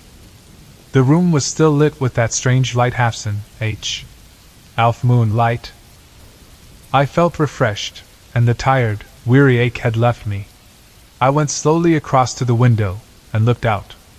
Overhead, the river of flame drove up and down, north and south, in a dancing semicircle of fire. As a mighty sleigh in the loom of time, it seemed in a sudden fancy of Manito be beating home the picks of the years. For, so vastly had the passage of time been accelerated, that there was no longer any sense of the sun passing from east to west. The only apparent movement was the north and south beat of the sunstream, that had become so swift now, as to be better described as a quiver. As I peered out, there came to me a sudden, inconsequent memory of that last journey among the outer worlds.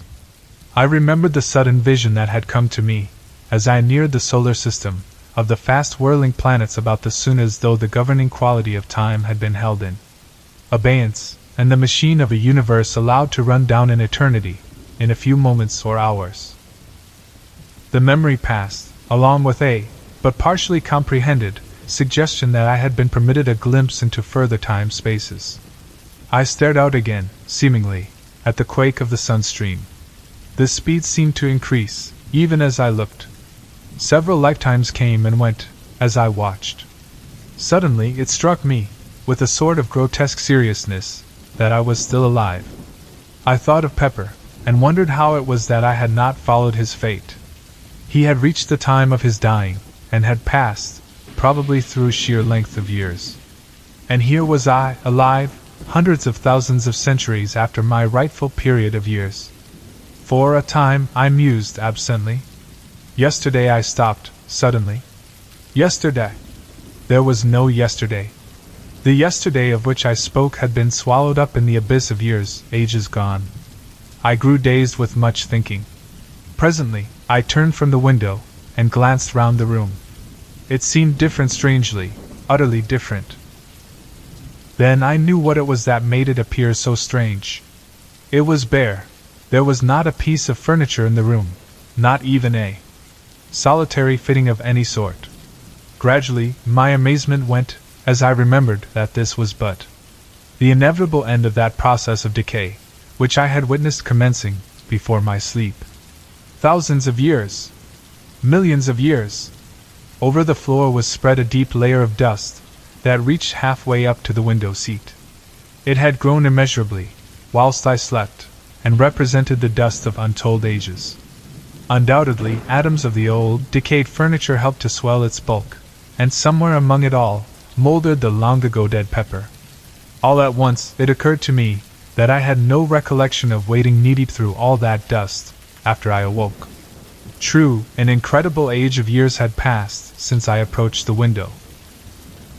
But that was evidently as nothing, compared with the countless spaces of time that, I conceived, had vanished whilst I was sleeping. I remembered now that I had fallen asleep, sitting in my old chair. Had it gone? I glanced toward where it had stood.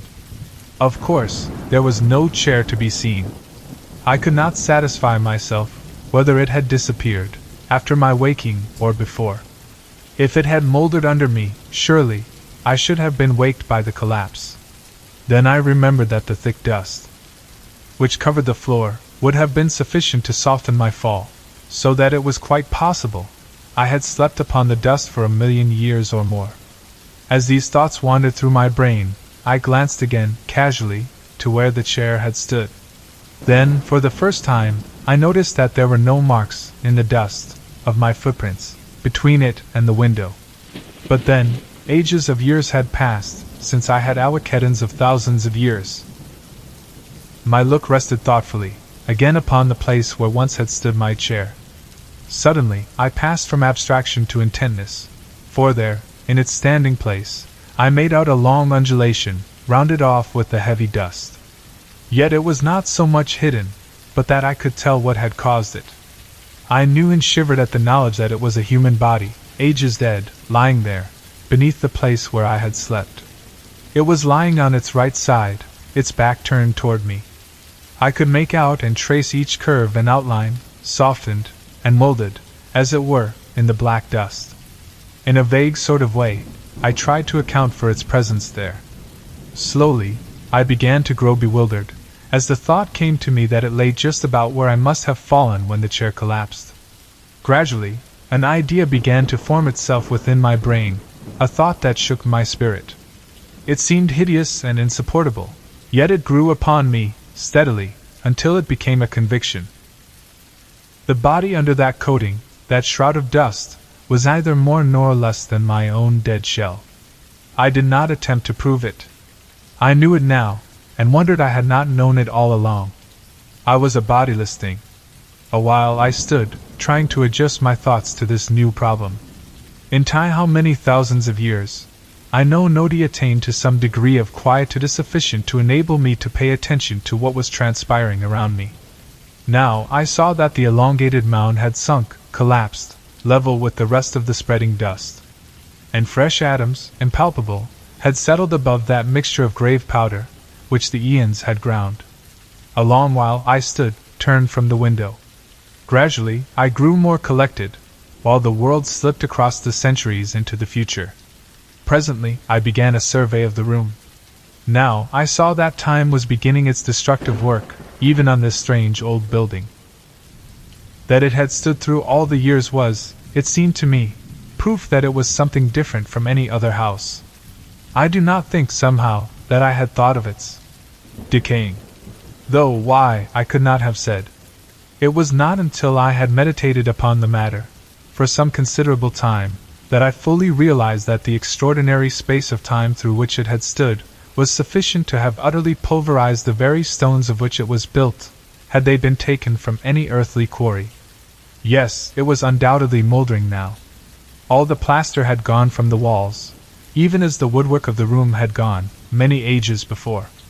While I stood, in contemplation, a piece of glass, from one of the small, diamond-shaped panes, dropped, with a dull tap, amid the dust upon the sill behind me, and crumbled into a little heap of powder. As I turned from contemplating it, I saw light between a couple of the stones that formed the outer wall.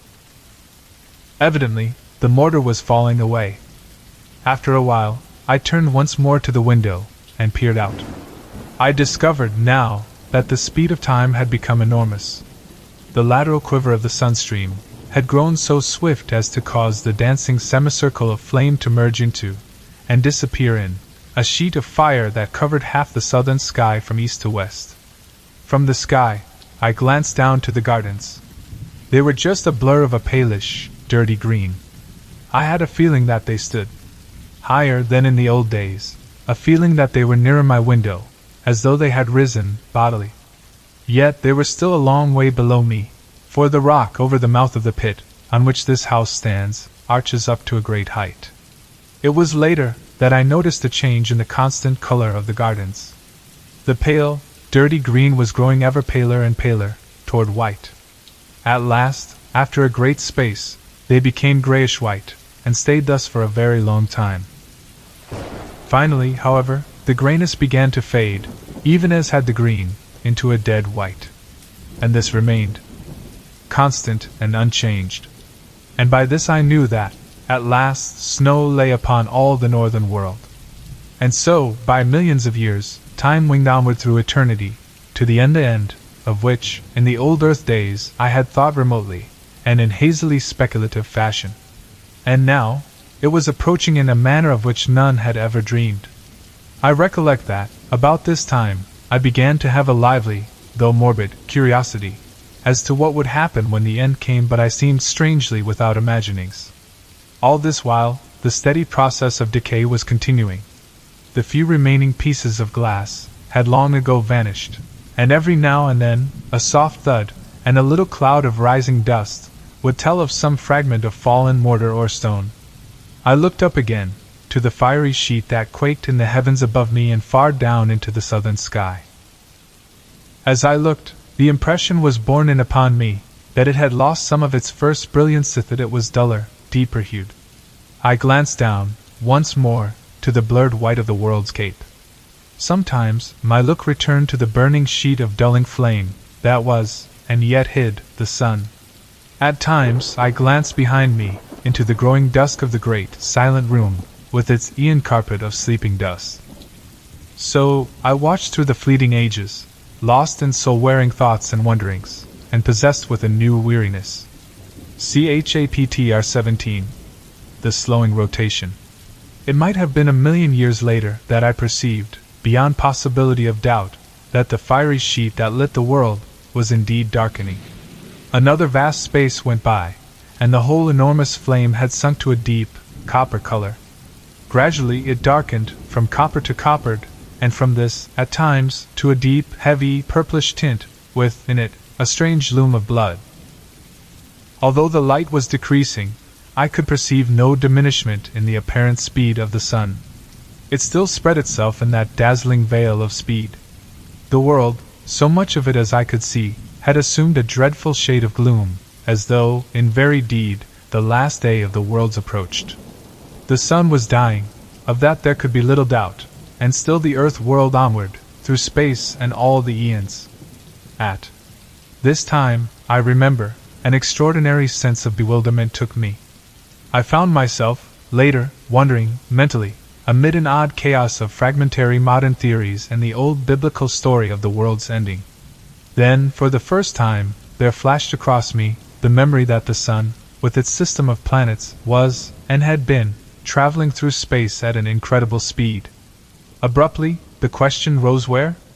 For a very great time, I pondered this matter. But finally, with a certain sense of the futility of my puzzlings, I let my thoughts wander to other things. I grew to wondering how much longer the house would stand. Also, I queried to myself whether I should be doomed to stay bodiless upon the earth through the dark time that I knew was coming. From these thoughts, I fell again to speculations upon the possible direction of the sun's journey through space, and so another great while passed. Gradually, as time fled, I began to feel the chill of a great winter. Then I remembered that, with the sun dying, the cold must be, necessarily, extraordinarily intense. Slowly, as the eons slipped into eternity, the earth sank into a heavier and redder gloom. The dull flame in the firmament took on a deeper tint, very somber and turbid. Then, at last, it was borne upon me that there was a change. The fiery, gloomy curtain of flame that hung quaking overhead, and down away into the southern sky, began to thin and contract. And in it, as one sees the fast vibrations of a jarred harp string, I saw once more the sunstream quivering, giddily, north and south. Slowly, the likeness to a sheet of fire disappeared, and I saw, plainly, the slowing beat of the sunstream. Yet, even then, the speed of its swing was inconceivably swift. And all the time, the brightness of the fiery arc grew ever duller. Underneath, the world loomed dimly an indistinct, ghostly region. Overhead, the river of flame swayed slower, and even slower, until, at last, it swung to the north and south in great, ponderous beats, that lasted through seconds. A long space went by, and now each sway of the great belt lasted nigh a minute, so that, after a great while, I ceased to distinguish it as a visible movement, and the streaming fire ran in a steady river of dull flame across the deadly-looking sky.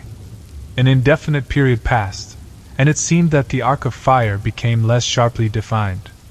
It appeared to me to grow more attenuated, and I thought blackish streaks showed, occasionally.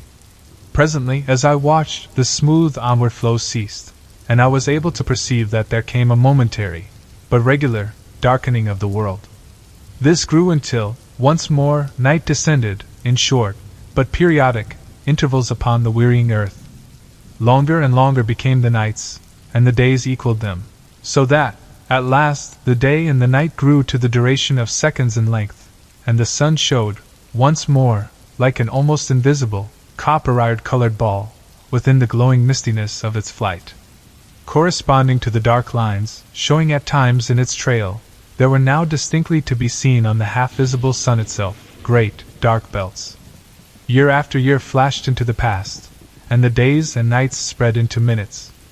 The sun had ceased to have the appearance of a tail, and now rose and seated a tremendous globe of a glowing copper-bronze hue, in parts ringed with blood-red bands, in others with the dusky ones that I have already mentioned.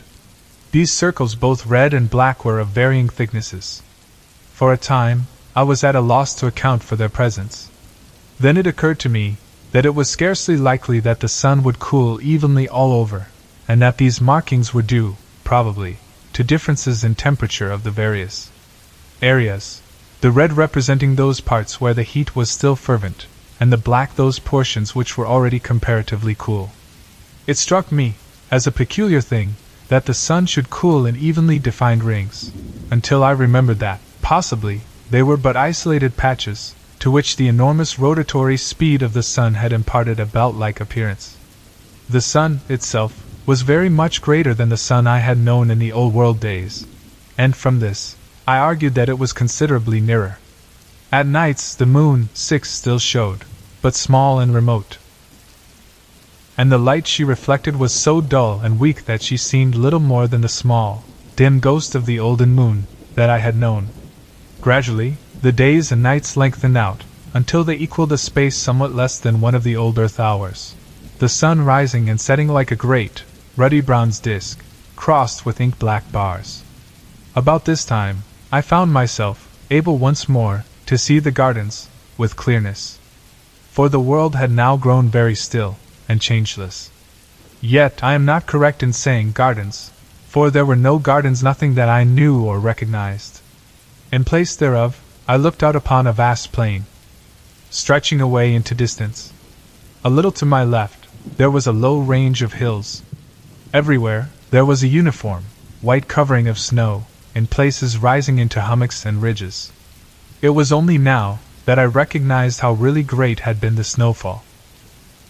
In places it was vastly deep, as was witnessed by a great, upleaping, wave-shaped hill, away to my right, though it is not impossible that this was due, in part, to some rise in the surface of the ground. Strangely enough, the range of low hills to my left already mentioned was not entirely covered with the universal snow. Instead, I could see their bare, dark sides showing in several places. And everywhere and always there reigned an incredible death silence and desolation.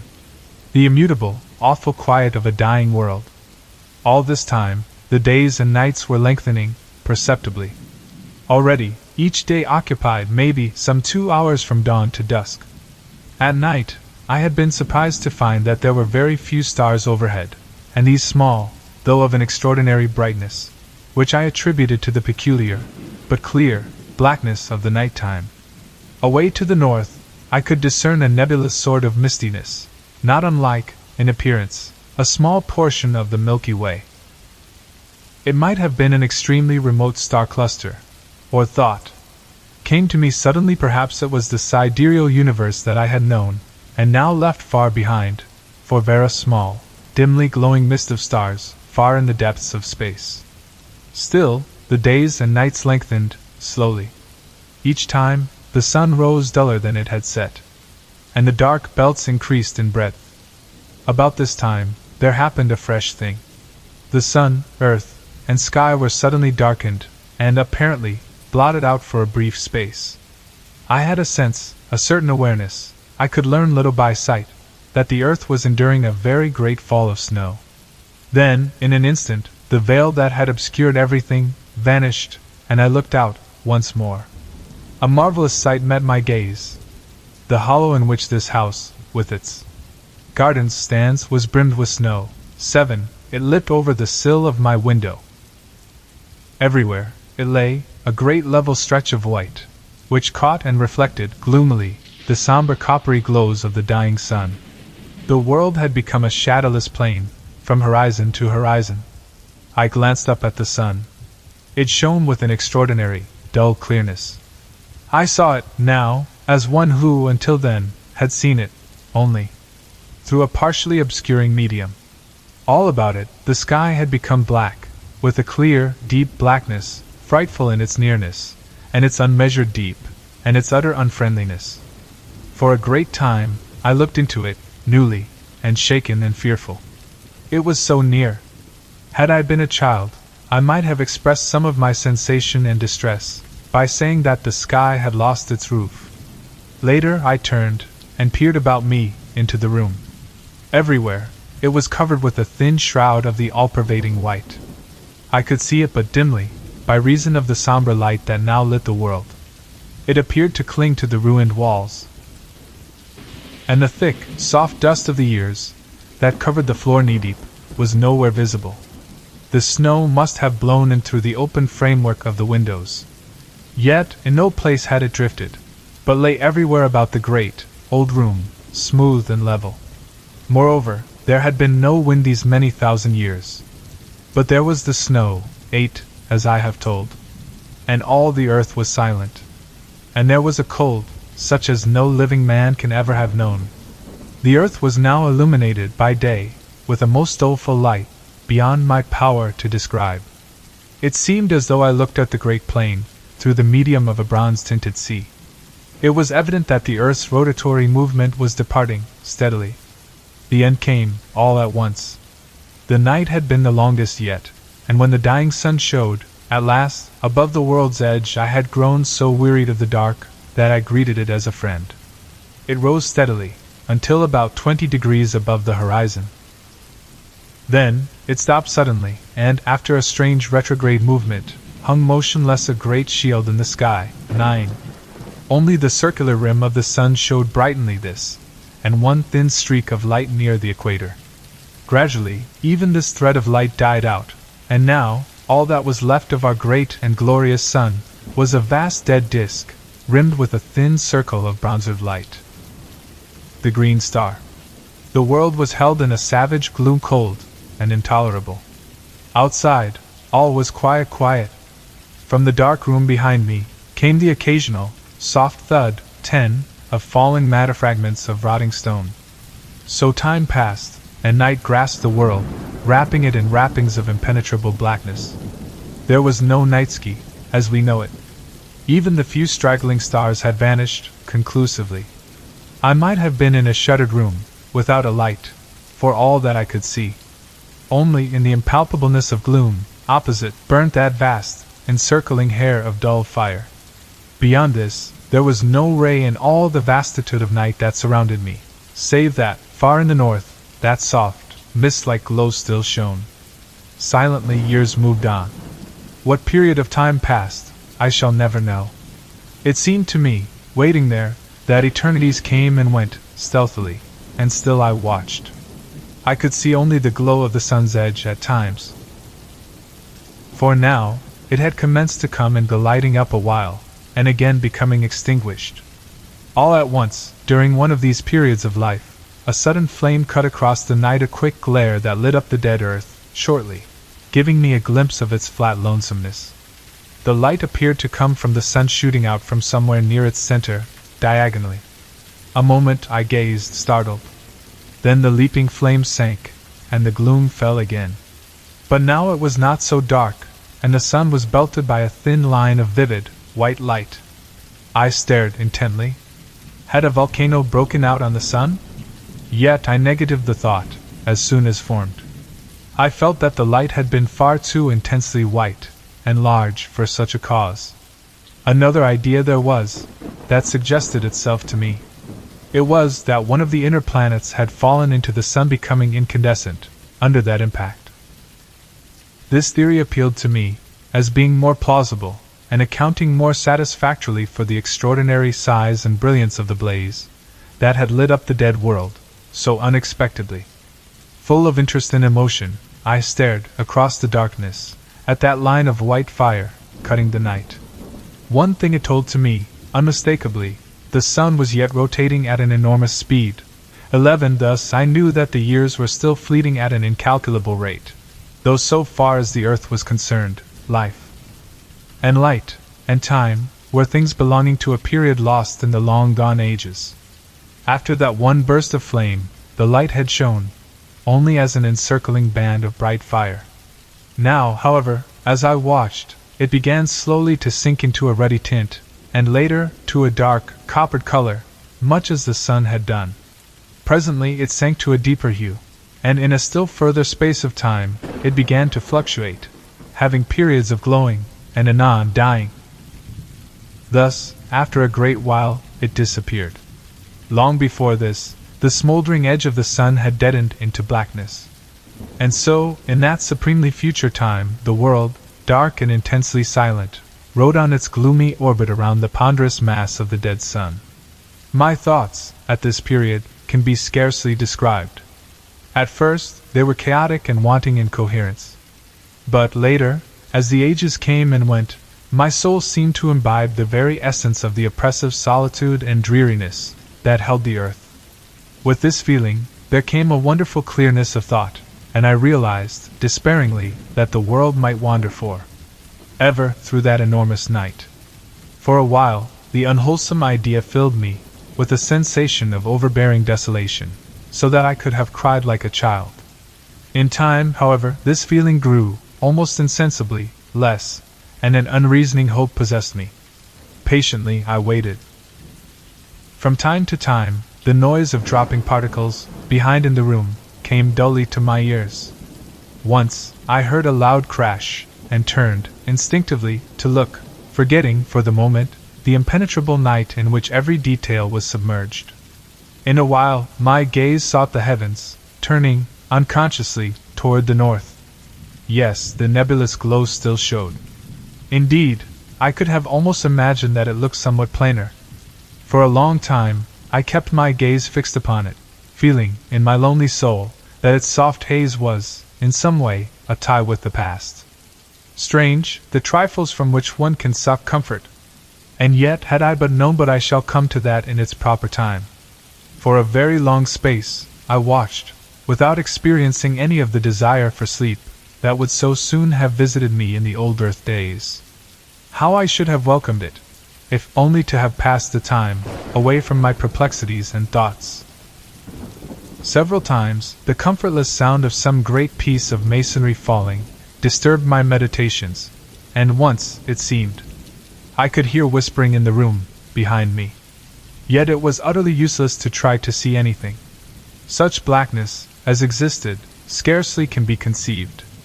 It was palpable, and hideously brutal to the sense, as though something dead, pressed up against mesomething soft, and icily cold. Under all this, there grew up within my mind a great and overwhelming distress of uneasiness, that left me, but to drop me into an uncomfortable brooding. I felt that I must fight against it, and presently, hoping to distract my thoughts, I turned to the window, and looked up toward the north, in search of the nebulous whiteness, which, still, I believed to be the far and misty glowing of the universe we had left. Even as I raised my eyes, I was thrilled with a feeling of wonder, for, now, the hazy light had resolved into a single, great star, of vivid green. As I stared, astonished, the thought flashed into my mind that the earth must be traveling toward the star, not away, as I had imagined. Next, that it could not be the universe the earth had left, but possibly an outlying star, belonging to some vast star cluster, hidden in the enormous depths of space. With a sense of commingled awe and curiosity, I watched it, wondering what new thing was to be revealed to me. For a while, vague thoughts and speculations occupied me, during which my gaze dwelt insatiably upon that one spot of light, in the otherwise pit-like darkness. Hope grew up within me, banishing the oppression of despair that had seemed to stifle me. Wherever the earth was traveling, it was, at least, going once more toward the realms of light. Light. One must spend an eternity wrapped in soundless night to understand the full horror of being without it. Slowly, but surely, the star grew upon my vision, until, in time, it shone as brightly as had the planet Jupiter in the old Earth days. With increased size, its color became more impressive, reminding me of a huge emerald, scintillating rays of fire across the world. Years fled away in silence, and the green star grew into a great splash of flame in the sky. A little later, I saw a thing that filled me with amazement. It was the ghostly outline of a vast crescent, in the night, a gigantic new moon, seeming to be growing out of the surrounding gloom. Utterly bemused, I stared at it. It appeared to be quite close comparatively, and I puzzled to understand how the earth had come so near to it, without my having seen it before. The light, thrown by the star, grew stronger, and presently I was aware that it was possible to see the earthscape again, though indistinctly. A while, I stared, trying to make out whether I could distinguish any detail of the world's surface. but I found the light insufficient. In a little, I gave up the attempt, and glanced once more toward the star. Even in the short space that my attention had been diverted, it had increased considerably, and seemed now, to my bewildered sight, about a quarter of the size of the full moon. The light it threw was extraordinarily powerful, yet its color was so abominably unfamiliar that such of the world as I could see showed unreal, more as though I looked out upon a landscape of shadow than aught else. All this time, the great crescent was increasing in brightness, and began, now, to shine with a perceptible shade of green. Steadily, the star increased in size and brilliancy, until it showed fully as large as half a full moon, and, as it grew greater and brighter, so did the vast crescent throw out more and more light, though of an ever-deepening hue of green. Under the combined blaze of their radiances, the wilderness that stretched before me became steadily more visible. Soon, I seemed able to stare across the whole world, which now appeared, beneath the strange light, terrible in its cold and awful, flat dreariness. It was a little later that my attention was drawn to the fact that the great star of green flame was slowly sinking out of the north, toward the east. At first, I could scarcely believe that I saw aright, but soon there could be no doubt that it was so. Gradually it sank, and as it fell, the vast crescent of glowing green began to dwindle and dwindle, until it became a mere arc of light against the livid-colored sky. Later it vanished, disappearing in the selfsame spot from which I had seen it slowly emerge. By this time, the star had come to within some 30 degrees of the hidden horizon. In size it could now have rivaled the moon at its full, though, even yet, I could not distinguish its disk. This fact led me to conceive that it was, still, an extraordinary distance away, and this being so, I knew that its size must be huge, beyond the conception of man to understand or imagine. Suddenly, as I watched, the lower edge of the star vanished, cut by a straight, dark line. A minute to a century passed, and it dipped lower, until the half of it had disappeared from sight. Far away out on the great plain, I saw a monstrous shadow blotting it out, and advancing swiftly. Only a third of the star was visible now. Then, like a flash, the solution of this extraordinary phenomenon revealed itself to me. The star was sinking behind the enormous mass of the dead sun. Or rather, the sun obedient to its attraction was rising toward it, 12, with the earth following in its trail. As these thoughts expanded in my mind, the star vanished, being completely hidden by the tremendous bulk of the sun. Over the earth there fell, once more, the brooding night. With the darkness came an intolerable feeling of loneliness and dread. For the first time, I thought of the pit and its inmates. After that, there rose in my memory the still more terrible thing that had haunted the shores of the Sea of Sleep, and lurked in the shadows of this old building. Where were they? I wondered and shivered with miserable thoughts. For a time, fear held me, and I prayed, wildly and incoherently, for some ray of light with which to dispel the cold blackness that enveloped the world. How long I waited, it is impossible to say certainly, for a very great period. Then, all at once, I saw a loom of light shine out ahead. Gradually it became more distinct. Suddenly, a ray of vivid green flashed across the darkness. At the same moment, I saw a thin line of livid flame, far in the night. An instant, it seemed, and it had grown into a great clot of fire, beneath which the world lay bathed in a blaze of emerald green light. Steadily it grew, until, presently, the whole of the green star had come into sight again. But now, it could be scarcely called a star, for it had increased to vast proportions, being incomparably greater than the sun had been in the olden time. Then, as I stared, I became aware that I could see the edge of the lifeless sun, glowing like a great crescent moon. Slowly its lighted surface broadened out to me, until half of its diameter was visible, and the star began to drop away on my right. Time passed, and the earth moved on, slowly traversing the tremendous face of the dead sun.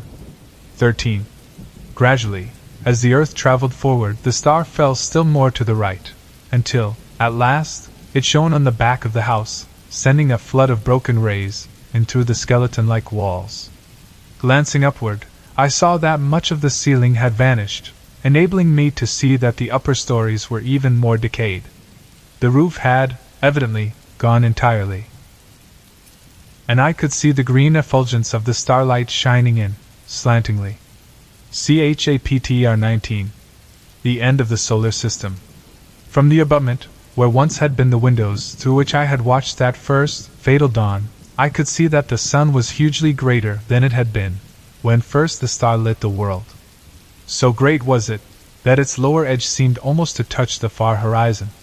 Even as I watched, I imagined that it drew closer. The radiance of green that lit the frozen earth grew steadily brighter. Thus, for a long space, things were. Then, on a sudden, I saw that the sun was changing shape, and growing smaller, just as the moon would have done in past time. In a while, only a third of the illuminated part was turned toward the earth. The star bore away on the left. Gradually, as the world moved on, the star shone upon the front of the house, once more, while the sun showed only as a great bow of green fire. An instant, it seemed, and the sun had vanished. The star was still fully visible. Then the earth moved into the black shadow of the sun, and all was night, black, starless, and intolerable. Filled with tumultuous thoughts, I watched across the night waiting. Years, it may have been, and then, in the dark house behind me, the clouded stillness of the world was broken. I seemed to hear a soft padding of many feet, and a faint, inarticulate whisper of sound grew on my sense. I looked round into the blackness, and saw a multitude of eyes.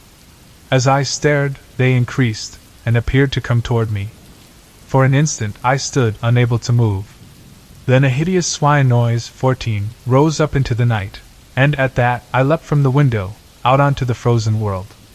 I have a confused notion of having run a while, and, after that, I just waited.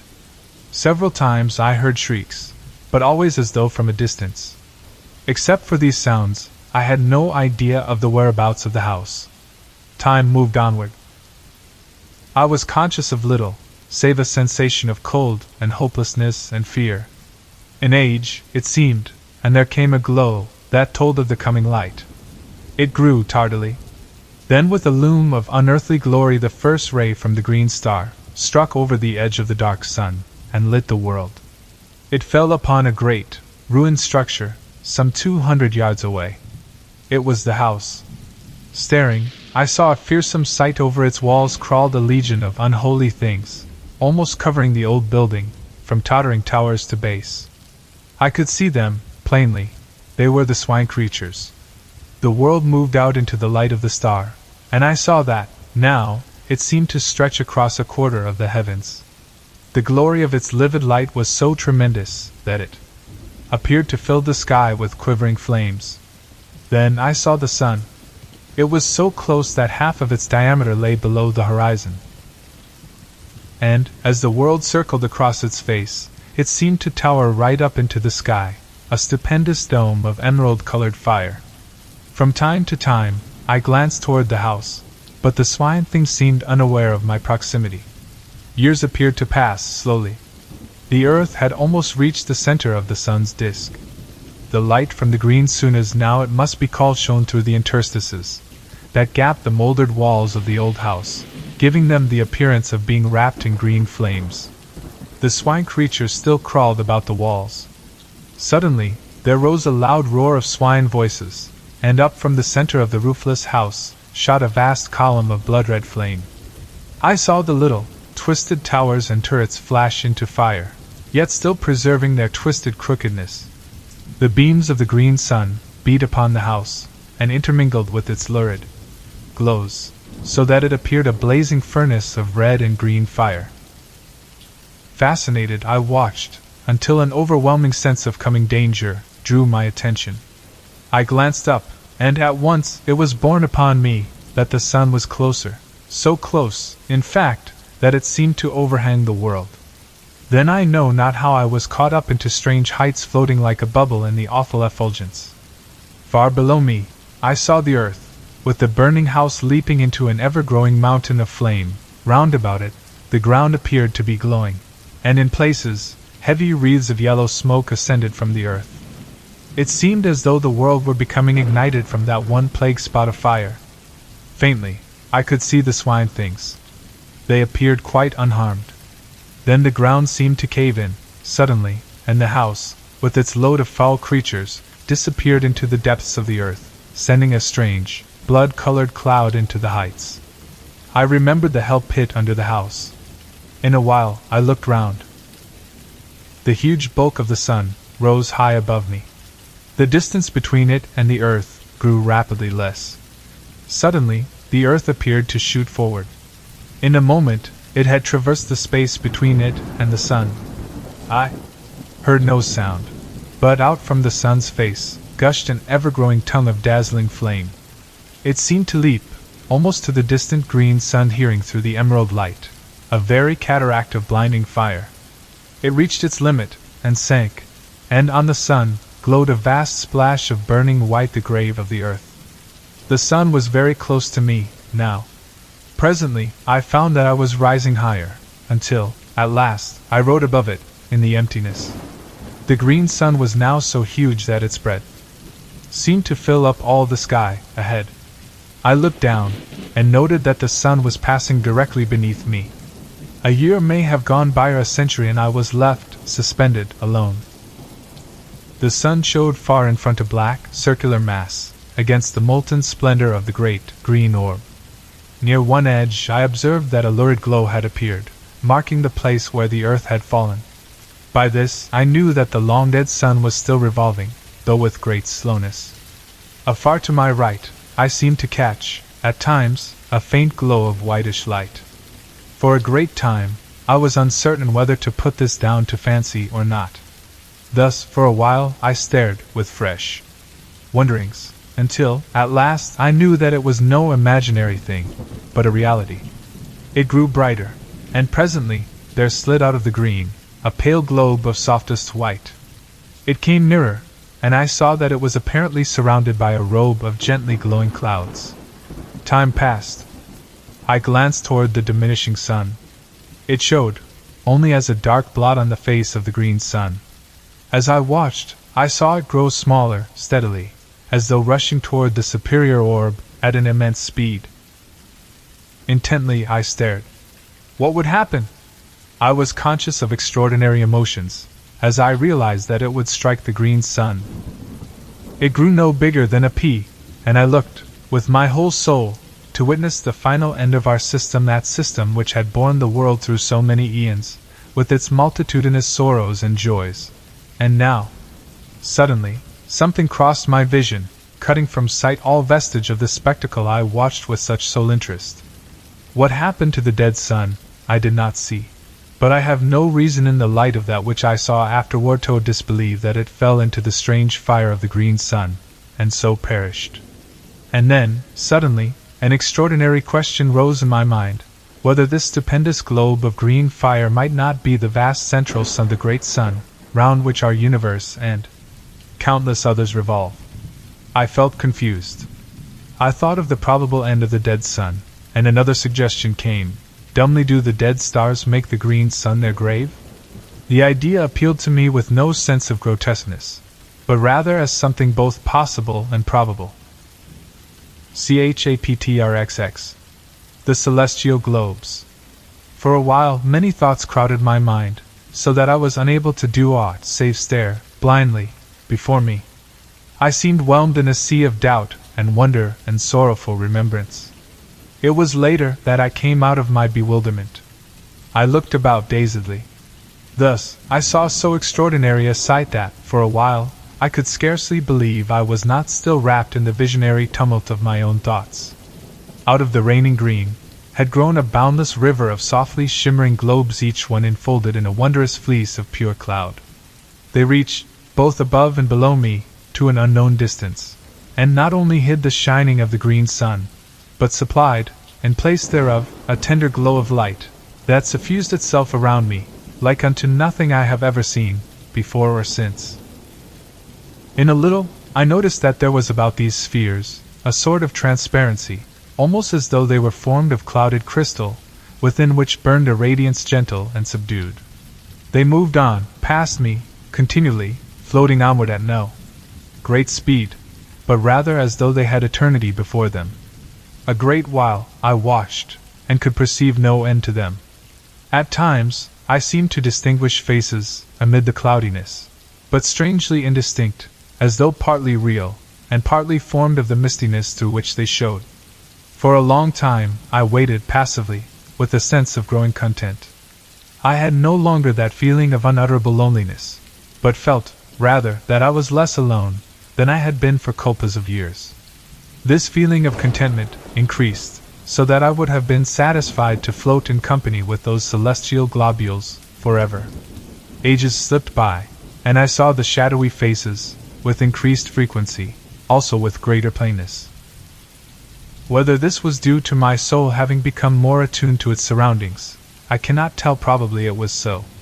But however this may be, I am assured now only of the fact that I became steadily more conscious of a new mystery about me, telling me that I had, indeed, penetrated within the borderland of some unthought-of region, some subtle, intangible place, or form, of existence. The enormous stream of luminous spheres continued to pass me, at an unvarying rate, countless millions, and still they came, showing no signs of ending, nor even diminishing. Then, as I was borne, silently, upon the unbuoying ether, I felt a sudden, irresistible, forward movement, toward one of the passing globes. An instant, and I was beside it. Then I slid through, into the interior, without experiencing the least resistance, of any description. For a short while, I could see nothing, and waited curiously. All at once, I became aware that a sound broke the inconceivable stillness. It was like the murmur of a great sea at calm, sea breathing in its sleep. Gradually, the mist that obscured my sight began to thin away, and so, in time, my vision dwelt once again upon the silent surface of the sea of sleep. For a little, I gazed, and could scarcely believe I saw aright. I glanced round. There was the great globe of pale fire, swimming, as I had seen it before, a short distance above the dim horizon. To my left, far across the sea, I discovered, presently, a faint line, as of thin haze, which I guessed to be the shore, where my love and I had met during those wonderful periods of soul-wandering that had been granted to me in the old earth days.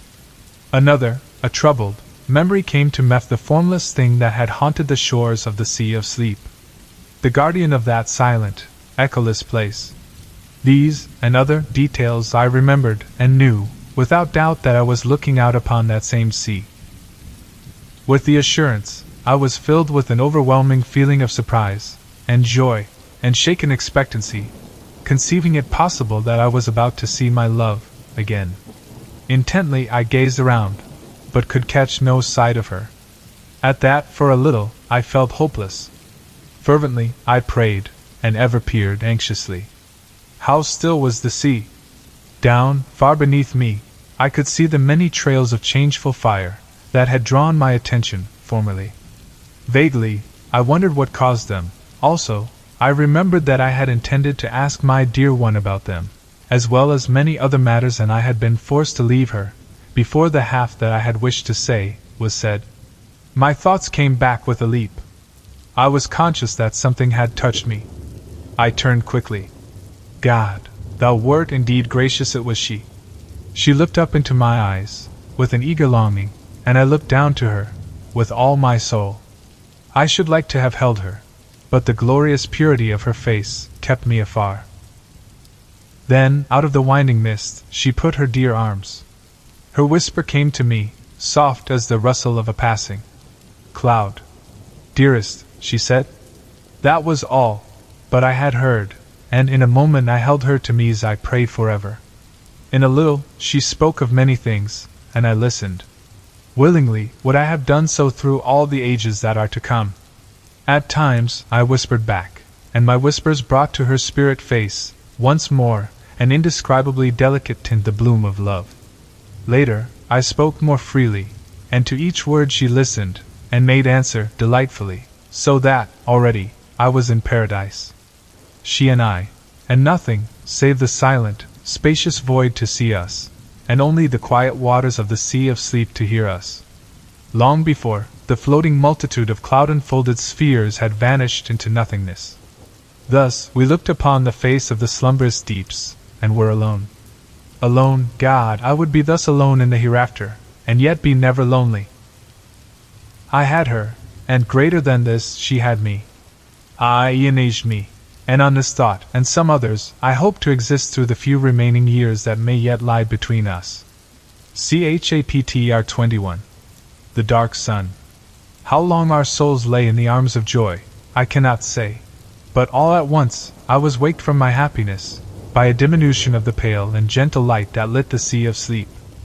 I turned toward the huge, white orb, with a premonition of coming trouble. One side of it was curving inward, as though a convex, black shadow were sweeping across it. My memory went back. It was thus that the darkness had come, before our last parting. I turned toward my love, inquiringly. With a sudden knowledge of woe, I noticed how wan and unreal she had grown, even in that brief space.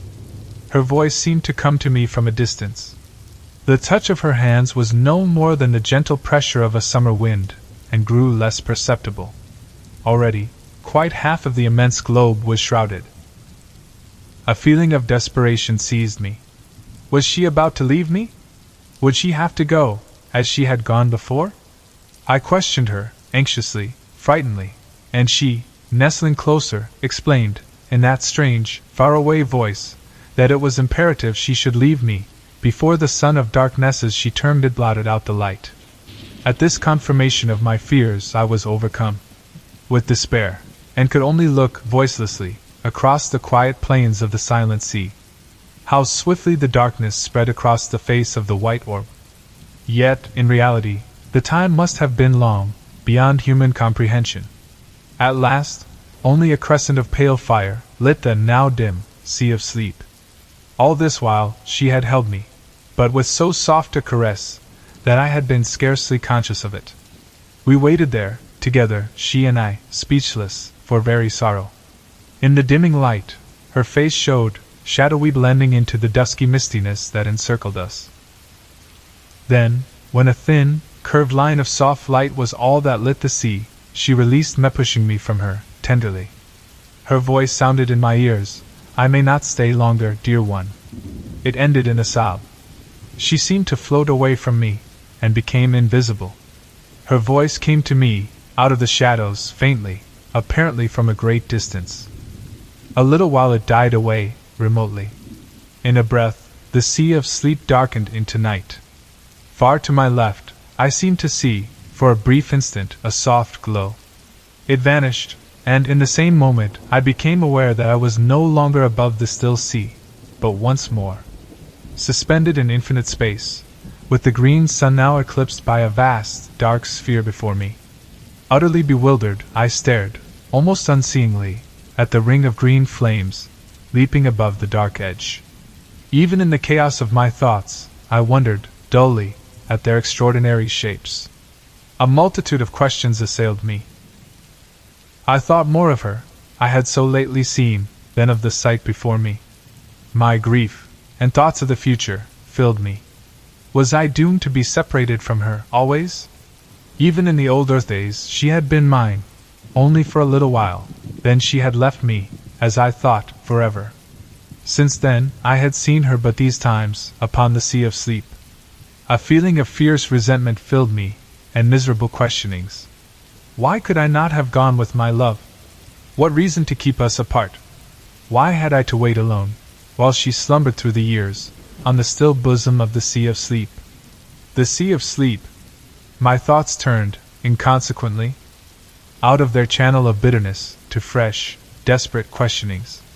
Where was it? Where was it? I seemed to have but just parted from my love, upon its quiet surface, and it had gone, utterly.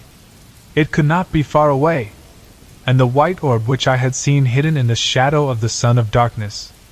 My sight dwelt upon the green sun eclipsed. What had eclipsed it? Was there a vast, dead star circling it? Was the central soothes I had come to regard it a double star? The thought had come, almost unbidden, yet why should it not be so? My thoughts went back to the white orb. Strange, that it should have been. I stopped. An idea had come, suddenly. The white orb and the green sun. Were they one and the same? My imagination wandered backward, and I remembered the luminous globe to which I had been so unaccountably attracted. It was curious that I should have forgotten it, even momentarily. Where were the others? I reverted again to the globe I had entered. I thought, for a time, and matters became clearer. I conceived that, by entering that impalpable globule, I had passed, at once, into some further, and until then, invisible dimension. There, the green sun was still visible, but as a stupendous sphere of pale, white light, almost as though its ghost showed, and not its material part. A long time, I mused on the subject. I remembered how, on entering the sphere, I had, immediately, lost all sight of the others. For a still further period, I continued to revolve the different details in my mind. In a while, my thoughts turned to other things. I came more into the present, and began to look about me, seeingly. For the first time, I perceived that innumerable rays, of a subtle, violet hue, pierced the strange semi-darkness, in all directions. They radiated from the fiery rim of the green sun. They seemed to grow upon my vision, so that, in a little, I saw that they were countless. The night was filled with them spreading outward, from the green sun, fanwise. I concluded that I was enabled to see them, by reason of the sun's glory being cut off by the eclipse. They reached right out into space, and vanished. Gradually, as I looked, I became aware that fine points of intensely brilliant light traversed the rays. Many of them seemed to travel from the green sun into distance. Others came out of the void, toward the sun, but one and all, each kept strictly to the ray in which it traveled. Their speed was inconceivably great, and it was only when they neared the green sun, or as they left it, that I could see them as separate specks of light. Further from the sun, they became thin lines of vivid fire within the violet.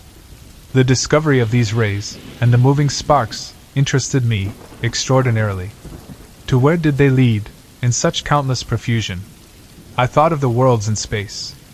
And those sparks. Messengers. Possibly, the idea was fantastic, but I was not conscious of its being so. Messengers. Messengers from the central sun. An idea evolved itself, slowly. Was the green sun the abode of some vast intelligence? The thought was bewildering. Visions of the unnameable rose vaguely. Had I, indeed, come upon the dwelling place of the eternal? For a time, I repelled the thought dumbly.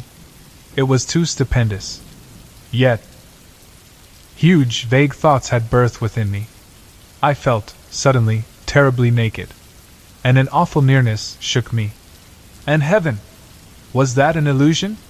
My thoughts came and went, erratically. The sea of sleep and she. Heaven! I came back, with a bound, to the present. Somewhere, out of the void behind me, there rushed an immense, dark body, huge and silent. It was a dead star, hurling onward to the burying place of the stars. It drove between me and the central suns, blotting them out from my vision, and plunging me into an impenetrable night. An age, and I saw again the violet rays. A great, while Laterians it must have been, a circular glow grew in the sky, ahead, and I saw the edge of the receding star, show darkly against it. Thus I knew that it was nearing the central suns. Presently, I saw the bright ring of the green sun, show plainly against the night. The star had passed into the shadow of the dead sun. After that, I just waited. The strange years went slowly, and ever, I watched, intently. The thing I had expected, came at last suddenly, awfully. A vast flare of dazzling light. A streaming burst of white flame across the dark void. For an indefinite while it soared. Out toward a gigantic mushroom of fire. It ceased to grow. Then, as time went by, it began to sink backward, slowly. I saw, now, that it came from a huge, glowing spot near the center of the dark sun. Mighty flames still soared outward from this. Yet, spite of its size, the grave of the star was no more than the shining of Jupiter upon the face of an ocean, when compared with the inconceivable mass of the dead sun. I may remark here, once more, that no words will ever convey to the imagination the enormous bulk of the two central suns. CHAPTR 22. The dark nebula. Years melted into the past, centuries, eons. The light of the incandescent star sank to a furious red. It was later that I saw the dark nebula at first, an impalpable cloud, away to my right. It grew, steadily, to a cloud of blackness in the night. How long I watched, it is impossible to say, for time, as we count it, was a thing of the past. It came closer, a shapeless monstrosity of darkness tremendous. It seemed to slip across the night, sleepily a very hell fog. Slowly, it slid nearer, and passed into the void, between me and the central suns. It was as though a curtain had been drawn before my vision. A strange tremor of fear took me, and a fresh sense of wonder. The green twilight that had reigned for so many millions of years had now given place to impenetrable gloom. Motionless, I peered about me. A century fled, and it seemed to me that I detected occasional dull glows of red, passing me at intervals. Earnestly I gazed, and presently seemed to see circular masses that showed muddily red within the clouded blackness. They appeared to be growing out of the nebulous murk. A while, and they became plainer to my accustomed vision. I could see them, now, with a fair amount of distinctness, rotating spheres, similar, in size, to the luminous globes that I had seen so long previously. They floated past me, continually. Gradually, a peculiar uneasiness seized me. I became aware of a growing feeling of repugnance and dread. It was directed against those passing orbs, and seemed born of intuitive knowledge, rather than of any real cause or reason. Some of the passing globes were brighter than others, and it was from one of these that a face looked, suddenly. A face, human in its outline, but so tortured with woe that I stared aghast. I had not thought there was such sorrow as I saw there. I was conscious of an added sense of pain on perceiving that the eyes, which glared so wildly, were sightless. A while longer, I saw it, then it had passed on into the surrounding gloom. After this, I saw others, all wearing that look of hopeless sorrow, and blind. A long time went by, and I became aware that I was nearer to the orbs than I had been. At this, I grew uneasy, though I was less in fear of those strange globules than I had been before seeing their sorrowful inhabitants, for sympathy had tempered my fear. Later there was no doubt but that I was being carried closer to the red spheres, and presently I floated among them.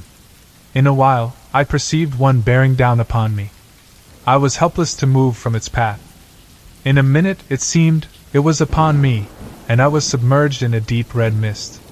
This cleared, and I stared confusedly across the immense breadth of the plain of silence. It appeared just as I had first seen it. I was moving forward, steadily, across its surface. Away ahead shone the vast, blood-red ring. 15 that lit the place. All around was spread the extraordinary desolation of stillness that had so impressed me during my previous wanderings across its darkness. Presently I saw, rising up into the ruddy gloom, the distant peaks of the mighty amphitheater of mountains, where, untold ages before, I had been shown my first glimpse of the terrors that underlie many things, and where, vast and silent, watched by 1,000 mute gods, stands the replica of this house of mysteries, this house that I had seen swallowed up in that hellfire, ere the earth had kissed the sun, and vanished forever. Though I could see the crests of the mountain amphitheater, yet it was a great while before their lower portions became visible. Possibly, this was due to the strange, ruddy haze that seemed to cling to the surface of the plain. However, be this as it may, I saw them at last. In a still further space of time, I had come so close to the mountains that they appeared to overhang me. Presently, I saw the great rift open before me, and I drifted into it, without volition on my part. Later, I came out upon the breadth of the enormous arena. There, at an apparent distance of some 5 miles, stood the house, huge, monstrous, and silently in the very center of that stupendous amphitheater. So far as I could see, it had not altered in any way, but looked as though it were only yesterday that I had seen it. Around, the grim, dark mountains frowned down upon me from their lofty silences. Far to my right, away up among inaccessible peaks, loomed the enormous bulk of the great beast god. Higher, I saw the hideous form of the dread goddess, rising up through the red gloom, thousands of fathoms above me. To the left, I made out the monstrous eyeless thing, gray and inscrutable. Further off, reclining on its lofty ledge, the livid ghoul-shaped Shoita splash of sinister color, among the dark mountains. Slowly, I moved out across the great arena floating.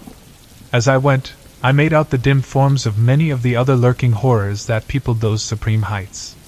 Gradually, I neared the house, and my thoughts flashed back across the abyss of years. I remembered the dread specter of the place. A short while passed, and I saw that I was being wafted directly toward the enormous mass of that silent building. About this time, I became aware, in an indifferent sort of way, of a growing sense of numbness that robbed me of the fear which I should otherwise have felt on approaching that awesome pile. As it was, I viewed it, calmly, much as a man views calamity through the haze of his tobacco smoke. In a little while, I had come so close to the house as to be able to distinguish many of the details about it. The longer I looked, the more was I confirmed in my long-ago impressions of its entire similitude to this strange house. Save in its enormous size, I could find nothing unlike. Suddenly, as I stared, a great feeling of amazement filled me. I had come opposite to that part where the outer door, leading into the study, is situated. There, lying right across the threshold, lay a great length of coping stone, identical save in size and color with the piece I had dislodged in my fight with the pit creatures. I floated nearer, and my astonishment increased as I noted that the door was broken partly from its hinges, precisely in the manner that my study door had been forced inward by the assaults of the swine things. The sight started a train of thoughts, and I began to trace, dimly, that the attack on this house might have a far deeper significance than I had, hitherto, imagined. I remembered how, long ago, in the old Earth days, I had half suspected that, in some unexplainable manner, this house, in which I live, was en rapport, to use a recognized term, with that other tremendous structure, away in the midst of that incomparable plain. Now, however, it began to be borne upon me that I had but vaguely conceived what the realization of my suspicion meant. I began to understand, with a more than human clearness, that the attack I had repelled was, in some extraordinary manner, connected with an attack upon that strange edifice. With a curious inconsequence, my thoughts abruptly left the matter, to dwell, wonderingly, upon the peculiar material out of which the house was constructed. It was, as I have mentioned earlier, of a deep green color. Yet, now that I had come so close to it, I perceived that it fluctuated at times, though slightly glowing and fading, much as do the fumes of phosphorus, when rubbed upon the hand, in the dark. Presently, my attention was distracted from this, by coming to the great entrance.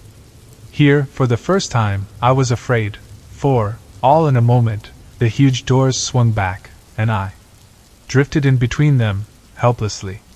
Inside, all was blackness, impalpable. In an instant, I had crossed the threshold, and the great doors closed, silently, shutting me in that lightless place. For a while, I seemed to hang, motionless, suspended amid the darkness. Then I became conscious that I was moving again, where, I could not tell. Suddenly, far down beneath me, I seemed to hear a murmurous noise of swine laughter. It sank away, and the succeeding silence appeared clogged with horror.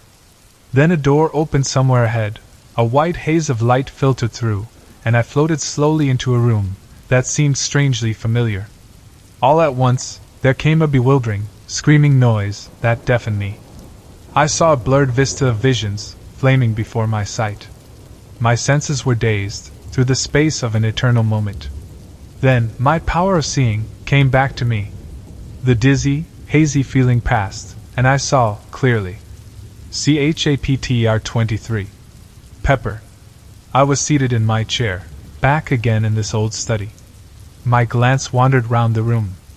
For a minute, it had a strange, quivery appearance, unreal and unsubstantial. This disappeared, and I saw that nothing was altered in any way. I looked toward the end window. The blind was up. I rose to my feet shakily. As I did so, a slight noise in the direction of the door, attracted my attention. I glanced toward it. For a short instant, it appeared to me that it was being closed gently. I stared, and saw that I must have been mistaken. It seemed closely shut. With a succession of efforts, I trod my way to the window and looked out. The sun was just rising, lighting up the tangled wilderness of gardens. For perhaps a minute I stood and stared. I passed my hand confusedly across my forehead. Presently, amid the chaos of my senses, a sudden thought came to me. I turned quickly and called to Pepper. There was no answer, and I stumbled across the room, in a quick access of fear. As I went, I tried to frame his name, but my lips were numb. I reached the table, and stooped down to him, with a catching at my heart.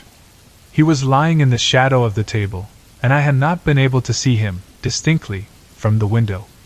Now, as I stooped, I took my breath shortly. There was no Pepper. Instead, I was reaching toward an elongated, little heap of gray, ash-like dust. I must have remained in that half-stooped position for some minutes. I was dazed-stunned. Pepper had really passed into the land of shadows. Chapter 24. The footsteps in the garden. Pepper is dead. Even now, at times, I seem scarcely able to realize that this is so. It is many weeks since I came back from that strange and terrible journey through space and time. Sometimes, in my sleep, I dream about it, and go through, in imagination, the whole of that fearsome happening. When I wake, my thoughts dwell upon it. That sun, those suns, were they indeed the great central suns, round which the whole universe of the unknown heavens revolves? Who shall say? And the bright globules, floating forever in the light of the green sun, and the sea of sleep on which they float. How unbelievable it all is! If it were not for Pepper, I should, even after the many extraordinary things that I have witnessed, be inclined to imagine that it was but a gigantic dream.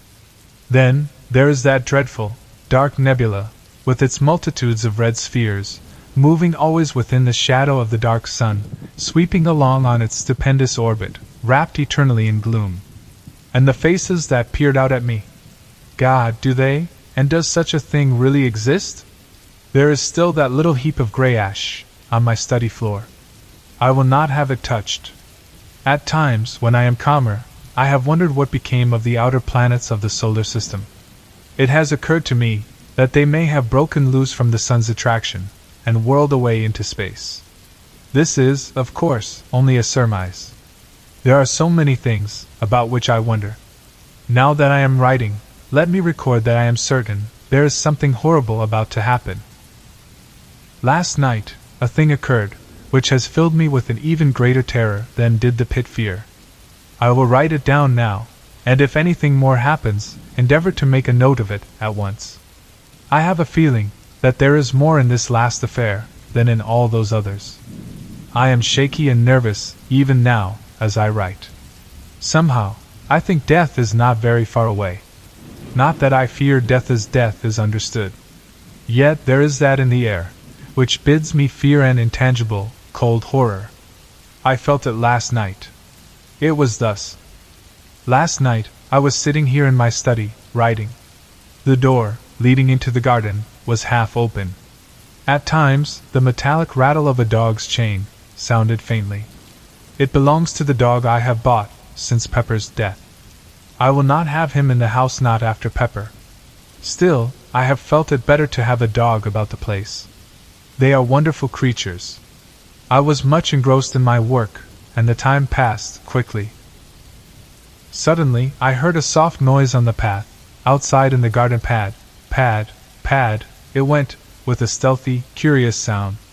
I sat upright, with a quick movement, and looked out through the open door. Again the noise came. Pad, pad, pad. It appeared to be approaching. With a slight feeling of nervousness, I stared into the gardens, but the night hid everything. Then the dog gave a long howl, and I started. For a minute, perhaps, I peered intently, but could hear nothing. After a little, I picked up the pen, which I had laid down, and recommenced my work.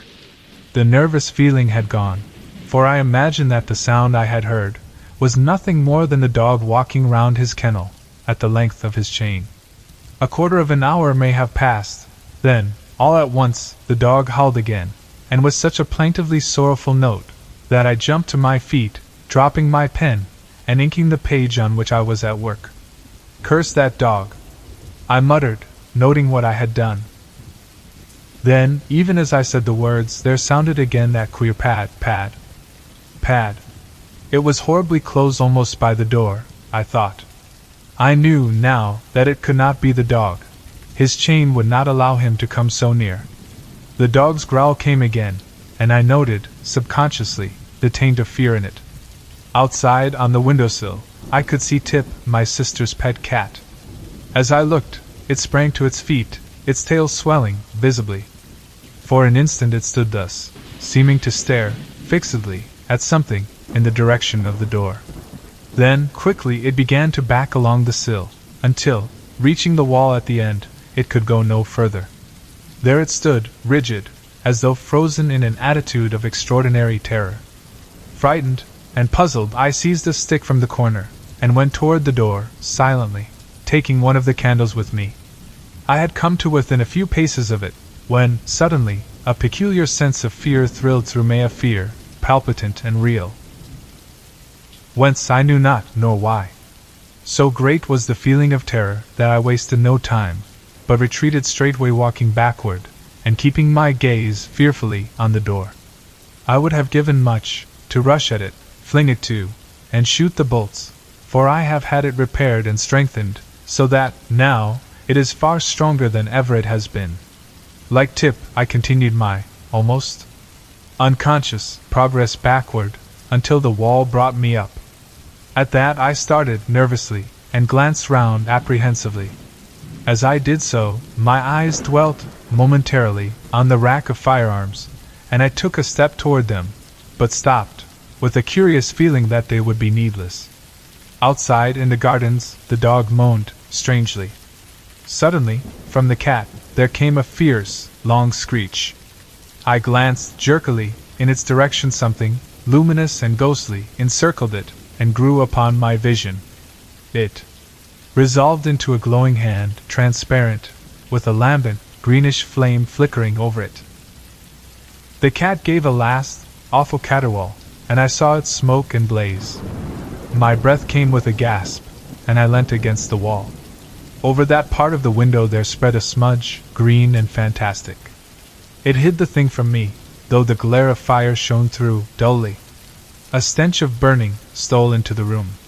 Pad, pad, pad. Something passed down the garden path, and a faint, moldy odor seemed to come in through the open door, and mingle with the burnt smell. The dog had been silent for a few moments. Now I heard him yowl, sharply, as though in pain. Then, he was quiet, save for an occasional, subdued whimper of fear. A minute went by, then the gate on the west side of the gardens slammed, distantly. After that, nothing, not even the dog's whine. I must have stood there some minutes. Then a fragment of courage stole into my heart, and I made a frightened rush at the door, dashed it to, and bolted it. After that, for a full half-hour, I sat, helpless, staring before me, rigidly. Slowly, my life came back into me, and I made my way, shakily, upstairs to bed. That is all. Chapter 25. The Thing from the Arena. This morning, early, I went through the gardens, but found everything as usual. Near the door, I examined the path, for footprints, yet, here again, there was nothing to tell me whether, or not, I dreamed last night. It was only when I came to speak to the dog, that I discovered tangible proof that something did happen. When I went to his kennel, he kept inside, crouching up in one corner, and I had to coax him, to get him out. When, finally, he consented to come, it was in a strangely cowed and subdued manner. As I patted him, my attention was attracted to a greenish patch on his left flank.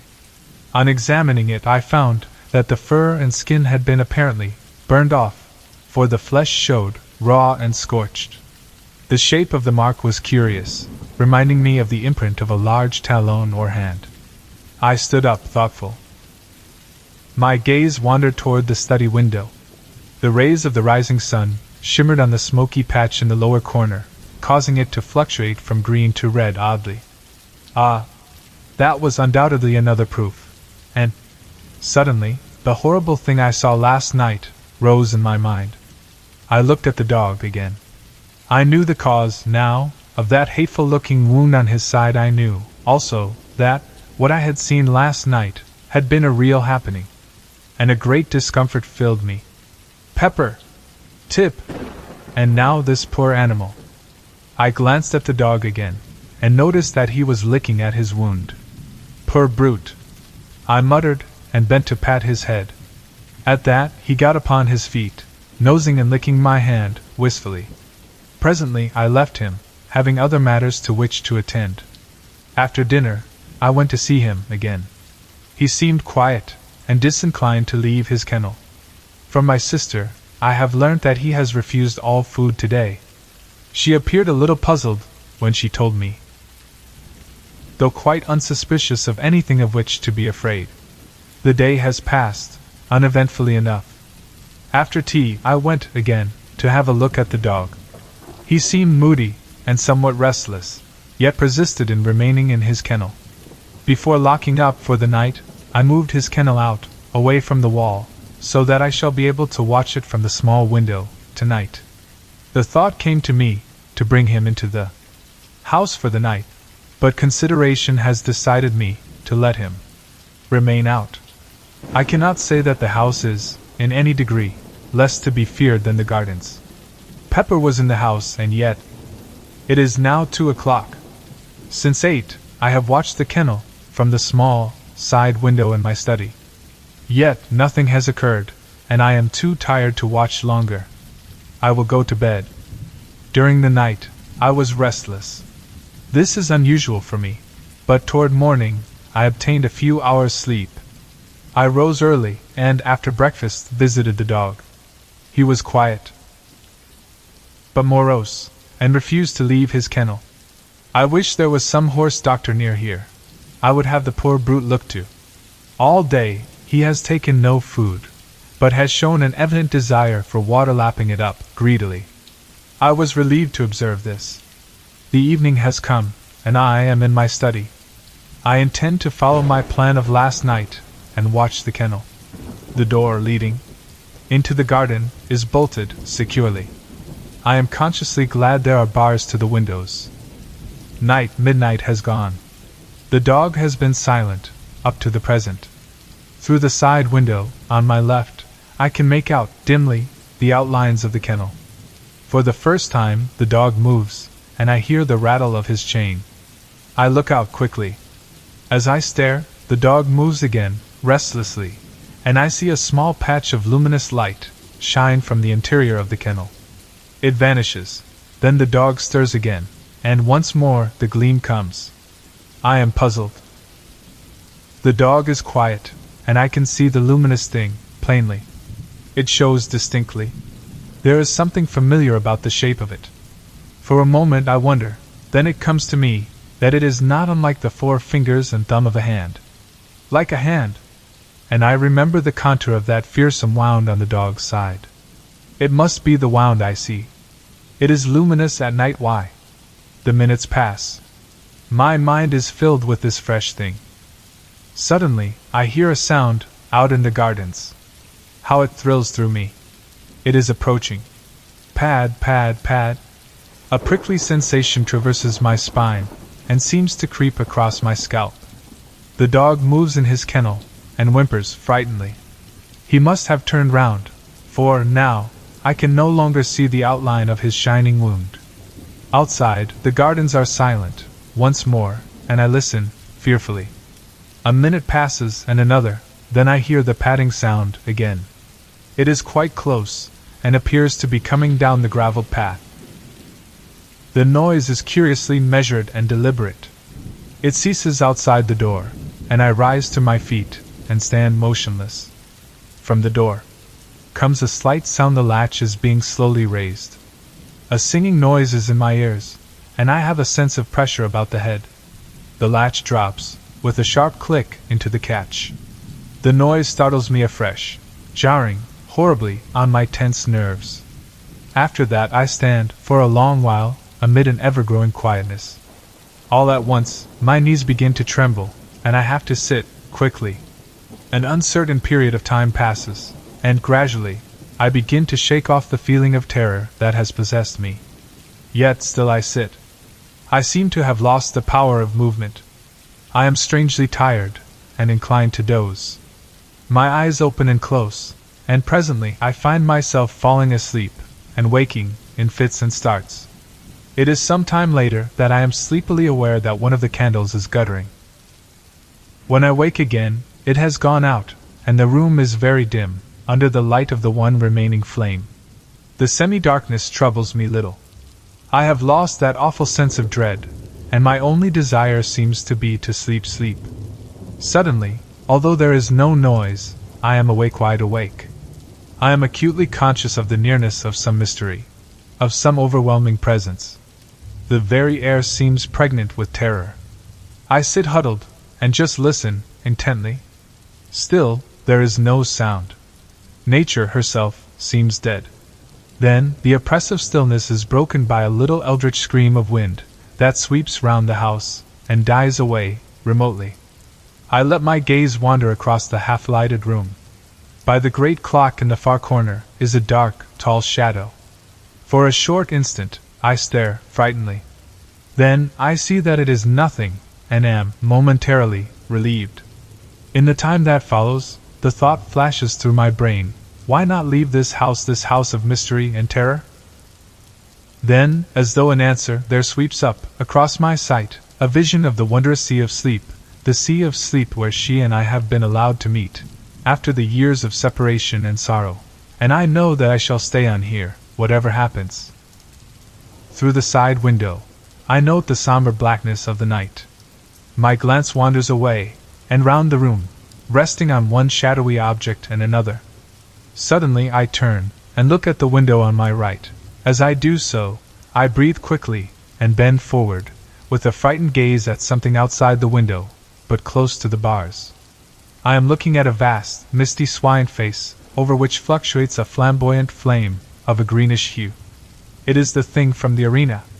The quivering mouth seems to drip with a continual, phosphorescent slaver. The eyes are staring straight into the room, with an inscrutable expression. Thus, I sit rigidly frozen. The thing has begun to move. It is turning, slowly, in my direction. Its face is coming round toward me. It sees me. Two huge, inhumanly human, eyes are looking through the dimness at me. I am cold with fear. Yet, even now, I am keenly conscious, and note, in an irrelevant way, that the distant stars are blotted out by the mass of the giant face. A fresh horror has come to me. I am rising from my chair, without the least intention. I am on my feet, and something is impelling me toward the door that leads out into the gardens. I wish to stop, but cannot. Some immutable power is opposed to my will, and I go slowly forward, unwilling and resistant. My glance flies round the room, helplessly, and stops at the window. The great swine face has disappeared, and I hear, again, that stealthy pad, pad, pad. It stops outside the door toward which I am being compelled. There succeeds a short, intense silence. Then there comes a sound. It is the rattle of the latch, being slowly lifted. At that I am filled with desperation. I will not go forward another step.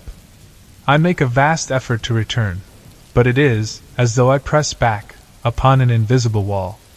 I groan out loud, in the agony of my fear, and the sound of my voice is frightening. Again comes that rattle, and I shiver clammily. I try, fight and struggle, to hold back, but it is no use. I am at the door, and, in a mechanical way, I watch my hand go forward, to undo the topmost bolt. It does so, entirely without my volition. Even as I reach up toward the bolt, the door is violently shaken, and I get a sickly whiff of moldy air, which seems to drive in through the interstices of the doorway.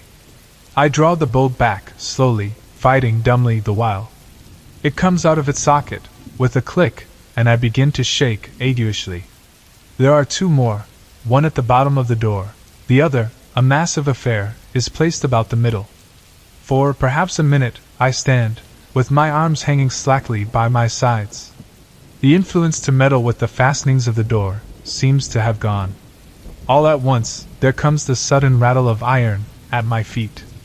I glance down, quickly, and realize with an unspeakable terror that my foot is pushing back the lower bolt. An awful sense of helplessness assails me. The bolt comes out of its hold, with a slight, ringing sound, and I stagger on my feet, grasping at the great, central bolt for support.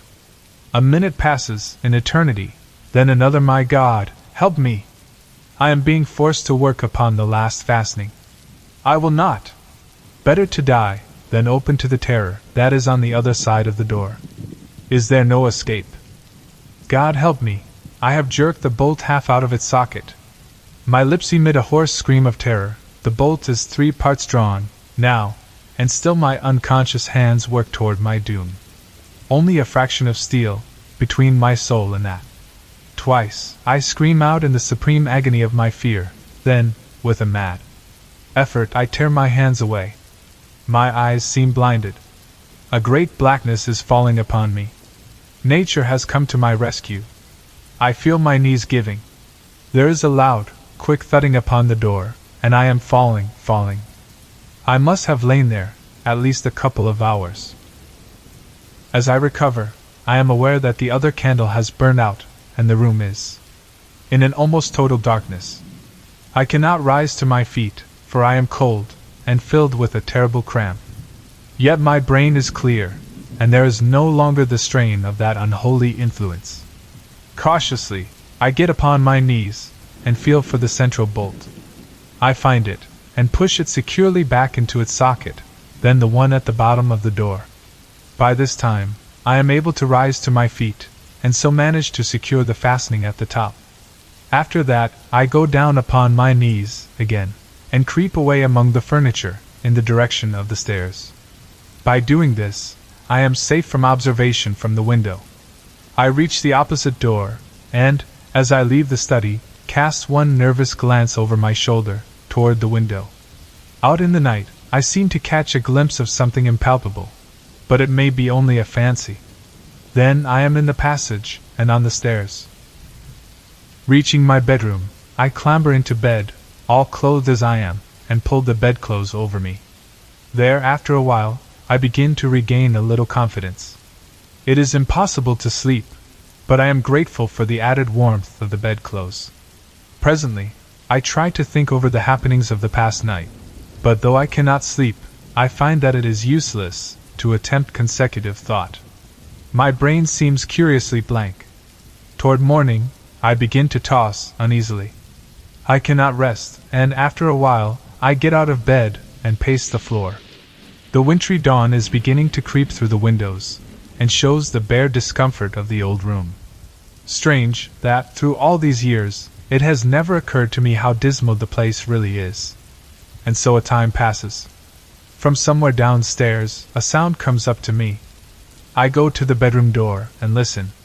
It is Mary, bustling about the great, old kitchen, getting the breakfast ready. I feel little interest. I am not hungry. My thoughts, however, continue to dwell upon her. How little the weird happenings in this house seem to trouble her. Except in the incident of the pit creatures, she has seemed unconscious of anything unusual occurring. She is old like myself, yet how little we have to do with one another. Is it because we have nothing in common, or only that, being old, we care less for society than quietness? These and other matters pass through my mind as I meditate, and help to distract my attention, for a while, from the oppressive thoughts of the night. After a time, I go to the window, and opening it, look out. The sun is now above the horizon, and the air, though cold, is sweet and crisp. Gradually, my brain clears, and a sense of security, for the time being, comes to me. Somewhat happier, I go downstairs, and out into the garden, to have a look at the dog. As I approach the kennel, I am greeted by the same moldy stench that assailed me at the door last night. Shaking off a momentary sense of fear, I call to the dog, but he takes no heed, and, after calling once more, I throw a small stone into the kennel. At this, he moves, uneasily, and I shout his name again, but do not go closer. Presently, my sister comes out, and joins me, in trying to coax him from the kennel. In a little the poor beast rises, and shambles out lurching queerly. In the daylight he stands swaying from side to side, and blinking stupidly. I look and note that the horrid wound is larger, much larger, and seems to have a whitish, fungoid appearance. My sister moves to fondle him, but I detain her, and explain that I think it will be better not to go too near him for a few days, as it is impossible to tell what may be the matter with him, and it is well to be cautious. A minute later she leaves me, coming back with a basin of odd scraps of food. This she places on the ground, near the dog, and I push it into his reach, with the aid of a branch broken from one of the shrubs. Yet, though the meat should be tempting, he takes no notice of it, but retires to his kennel. There is still water in his drinking vessel, so, after a few moments' talk, we go back to the house. I can see that my sister is much puzzled as to what is the matter with the animal. Yet it would be madness, even to hint the truth to her. The day slips away, uneventfully, and night comes on. I have determined to repeat my experiment of last night. I cannot say that it is wisdom, yet my mind is made up. Still, however, I have taken precautions, for I have driven stout nails in at the back of each of the 3 bolts that secure the door, opening from the study into the gardens. This will, at least, prevent a recurrence of the danger I ran last night. From 10 to about 2:30 I watch, but nothing occurs. And finally I stumble off to bed, where I am soon asleep. Chapter 26. The luminous speck. I awake suddenly. It is still dark. I turn over, once or twice, in my endeavors to sleep again, but I cannot sleep. My head is aching slightly, and by turns I am hot and cold. In a little, I give up the attempt, and stretch out my hand for the matches. I will light my candle, and read a while. Perhaps I shall be able to sleep, after a time. For a few moments I grope, then my hand touches the box. But as I open it, I am startled to see a phosphorescent speck of fire shining amid the darkness. I put out my other hand, and touch it. It is on my wrist. With a feeling of vague alarm, I strike a light, hurriedly, and look, but can see nothing, save a tiny scratch. Fancy! I mutter, with a half-sigh of relief. Then the match burns my finger, and I drop it, quickly. As I fumble for another, the thing shines out again. I know, now, that it is no fancy. This time, I light the candle, and examine the place, more closely. There is a slight, greenish discoloration round the scratch. I am puzzled and worried. Then a thought comes to me. I remember the morning after the thing appeared. I remember that the dog licked my hand. It was this one, with the scratch on it, though I have not been even conscious of the abasement, until now. A horrible fear has come to me. It creeps into my brain. The dog's wound shines at night. With a dazed feeling, I sit down on the side of the bed, and try to think, but cannot. My brain seems numbed with the sheer horror of this new fear. Time moves on unheeded. Once I rouse up, and try to persuade myself that I am mistaken, but it is no use. In my heart I have no doubt. Hour after hour, I sit in the darkness and silence, and shiver, hopelessly. The day has come and gone, and it is night again. This morning, early, I shot the dog, and buried it, away among the bushes. My sister is startled and frightened. But I am desperate. Besides, it is better so. The foul growth had almost hidden its left side, and its place on my wrist has enlarged perceptibly. Several times I have caught myself muttering prayers, little things learned as a child. God, Almighty God, help me! I shall go mad. 6 days, and I have eaten nothing. It is night. I am sitting in my chair. Ah, God! I wonder have any ever felt the horror of life that I have come to know? I am swathed in terror. I feel ever the burning of this dread growth. It has covered all my right arm and side, and is beginning to creep up my neck. Tomorrow, it will eat into my face. I shall become a terrible mass of living corruption. There is no escape. Yet a thought has come to me, born of a sight of the gun rack on the other side of the room. I have looked again with the strangest of feelings. The thought grows upon me. God, thou knowest, thou must know, that death is better, aye, better 1,000 times than this. This. Jesus, forgive me, but I cannot live, cannot. I dare not. I am beyond all help, there is nothing else left. It will, at least, spare me that final horror. I think I must have been dozing. I am very weak, and oh, so miserable and tired. The rustle of the paper tries my brain. My hearing seems preternaturally sharp. I will sit a while and think. Hush! I hear something, down in the cellars. It is a creaking sound. My God, it is the opening of the great oak trap. What can be doing that? The scratching of my pen deafens me. I must listen. There are steps on the stairs, strange padding steps that come up and nearer. Jesus, be merciful to me, an old man. There is something fumbling at the door handle. Oh God, help me now! Jesus, the door is opening slowly. Some tea. That is all. 27 Conclusion. I put down the manuscript and glanced across at Tennyson. He was sitting, staring out into the dark. I waited a minute, then I spoke. Well? I said. He turned slowly and looked at me. His thoughts seemed to have gone out of him into a great distance. Was he mad? I asked, and indicated the MS with a half nod. Tennyson stared at me, unseeingly, a moment. Then, his wits came back to him, and suddenly, he comprehended my question. No, he said. I opened my lips to offer a contradictory opinion, for my sense of the saneness of things would not allow me to take this story literally. Then I shut them again, without saying anything. Somehow, the certainty in Tennyson's voice affected my doubts. I felt, all at once, less assured, though I was by no means convinced as yet. After a few moments' silence, Tennyson rose, stiffly, and began to undress. He seemed disinclined to talk, so I said nothing, but followed his example. I was weary, though still full of the story I had just read. Somehow, as I rolled into my blankets, there crept into my mind a memory of the old gardens, as we had seen them. I remembered the odd fear that the place had conjured up in our hearts, and it grew upon me, with conviction, that Tennyson was right. It was very late when we rose, nearly midday, for the greater part of the night had been spent in reading the MS. Tennyson was grumpy, and I felt out of sorts.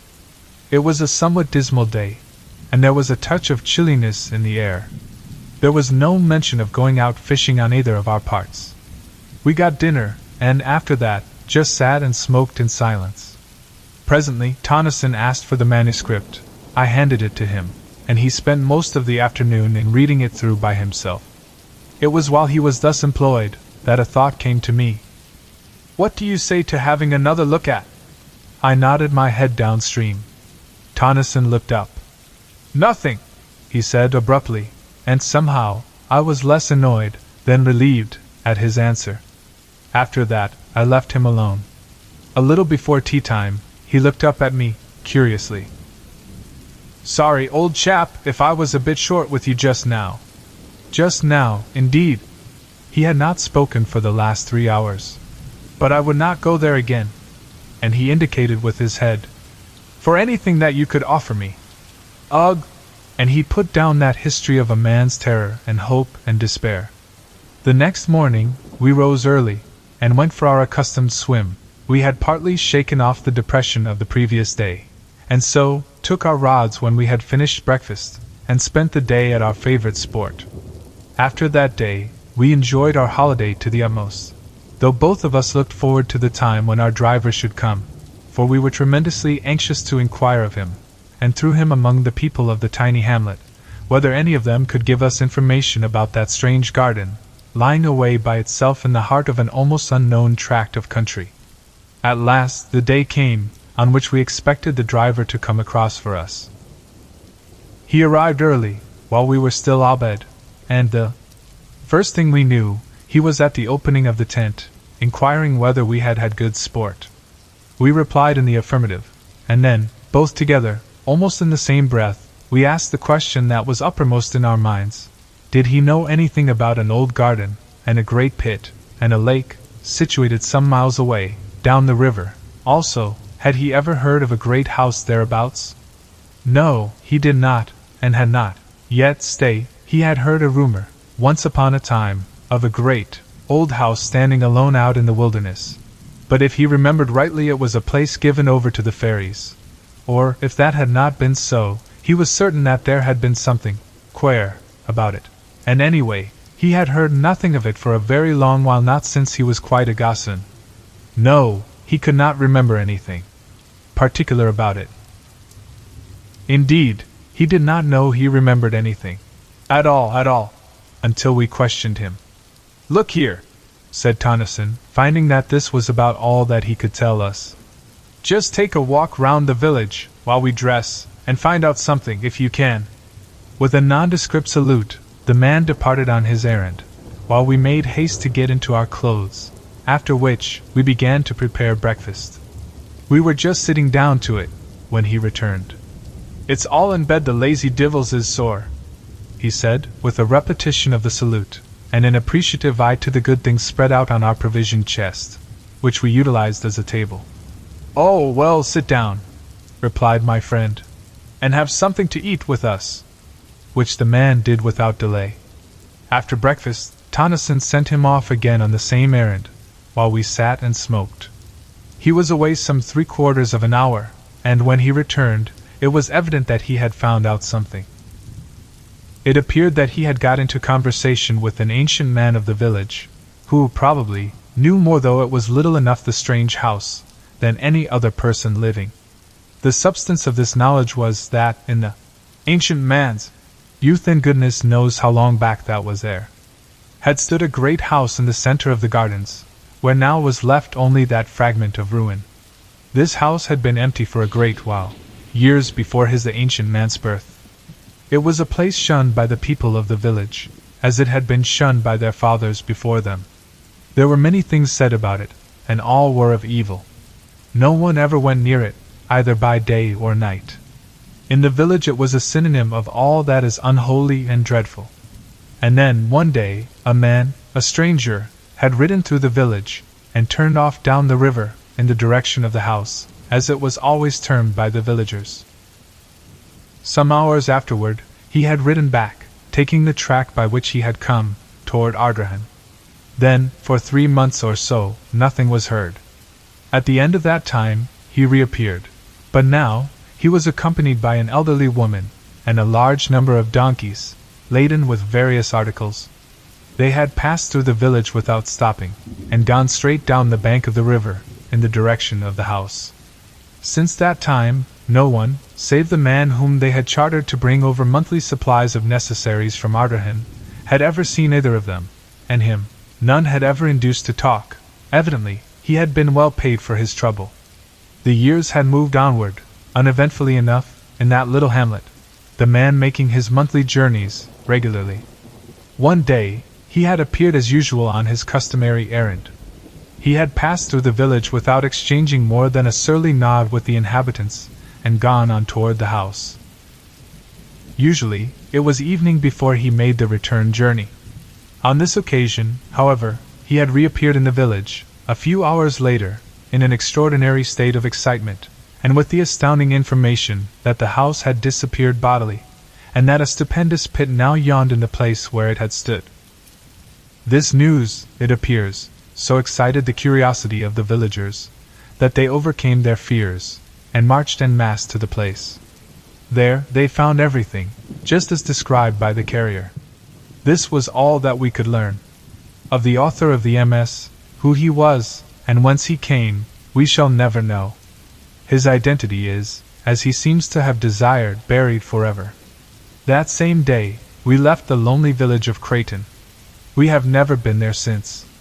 Sometimes, in my dreams, I see that enormous pit, surrounded, as it is, on all sides by wild trees and bushes. and the noise of the water rises upward, and blends in my sleep with other and lower noises, while, over all, hangs the eternal shroud of spray. Grief. Fierce hunger reigns within my breast. I had not dreamt that this whole world, crushed in the hand of God, could yield such bitter essence of unrest, such pain as sorrow now hath hurled out of its dreadful heart, unsealed. Each sobbing breath is but a cry, my heart strokes knells of agony, and my whole brain has but one thought, that nevermore through life shall I, save in the ache of memory, touch hands with thee, who now art not. Through the whole void of night I search, so dumbly crying out to thee. But thou art not, and night's vast throne becomes an all-stupendous church with star-bells knelling unto me who in all space am most alone. And hungered, to the shore I creep, perchance some comfort waits on me from the old sea's eternal heart. But lo! From all the solemn deep, far voices out of mystery seem questioning why we are apart. Where'er I go I am alone who once, through thee, had all the world. My breast is one whole raging pain, for that which was, and now is flown into the blank where life is hurled, where all is not, nor is again.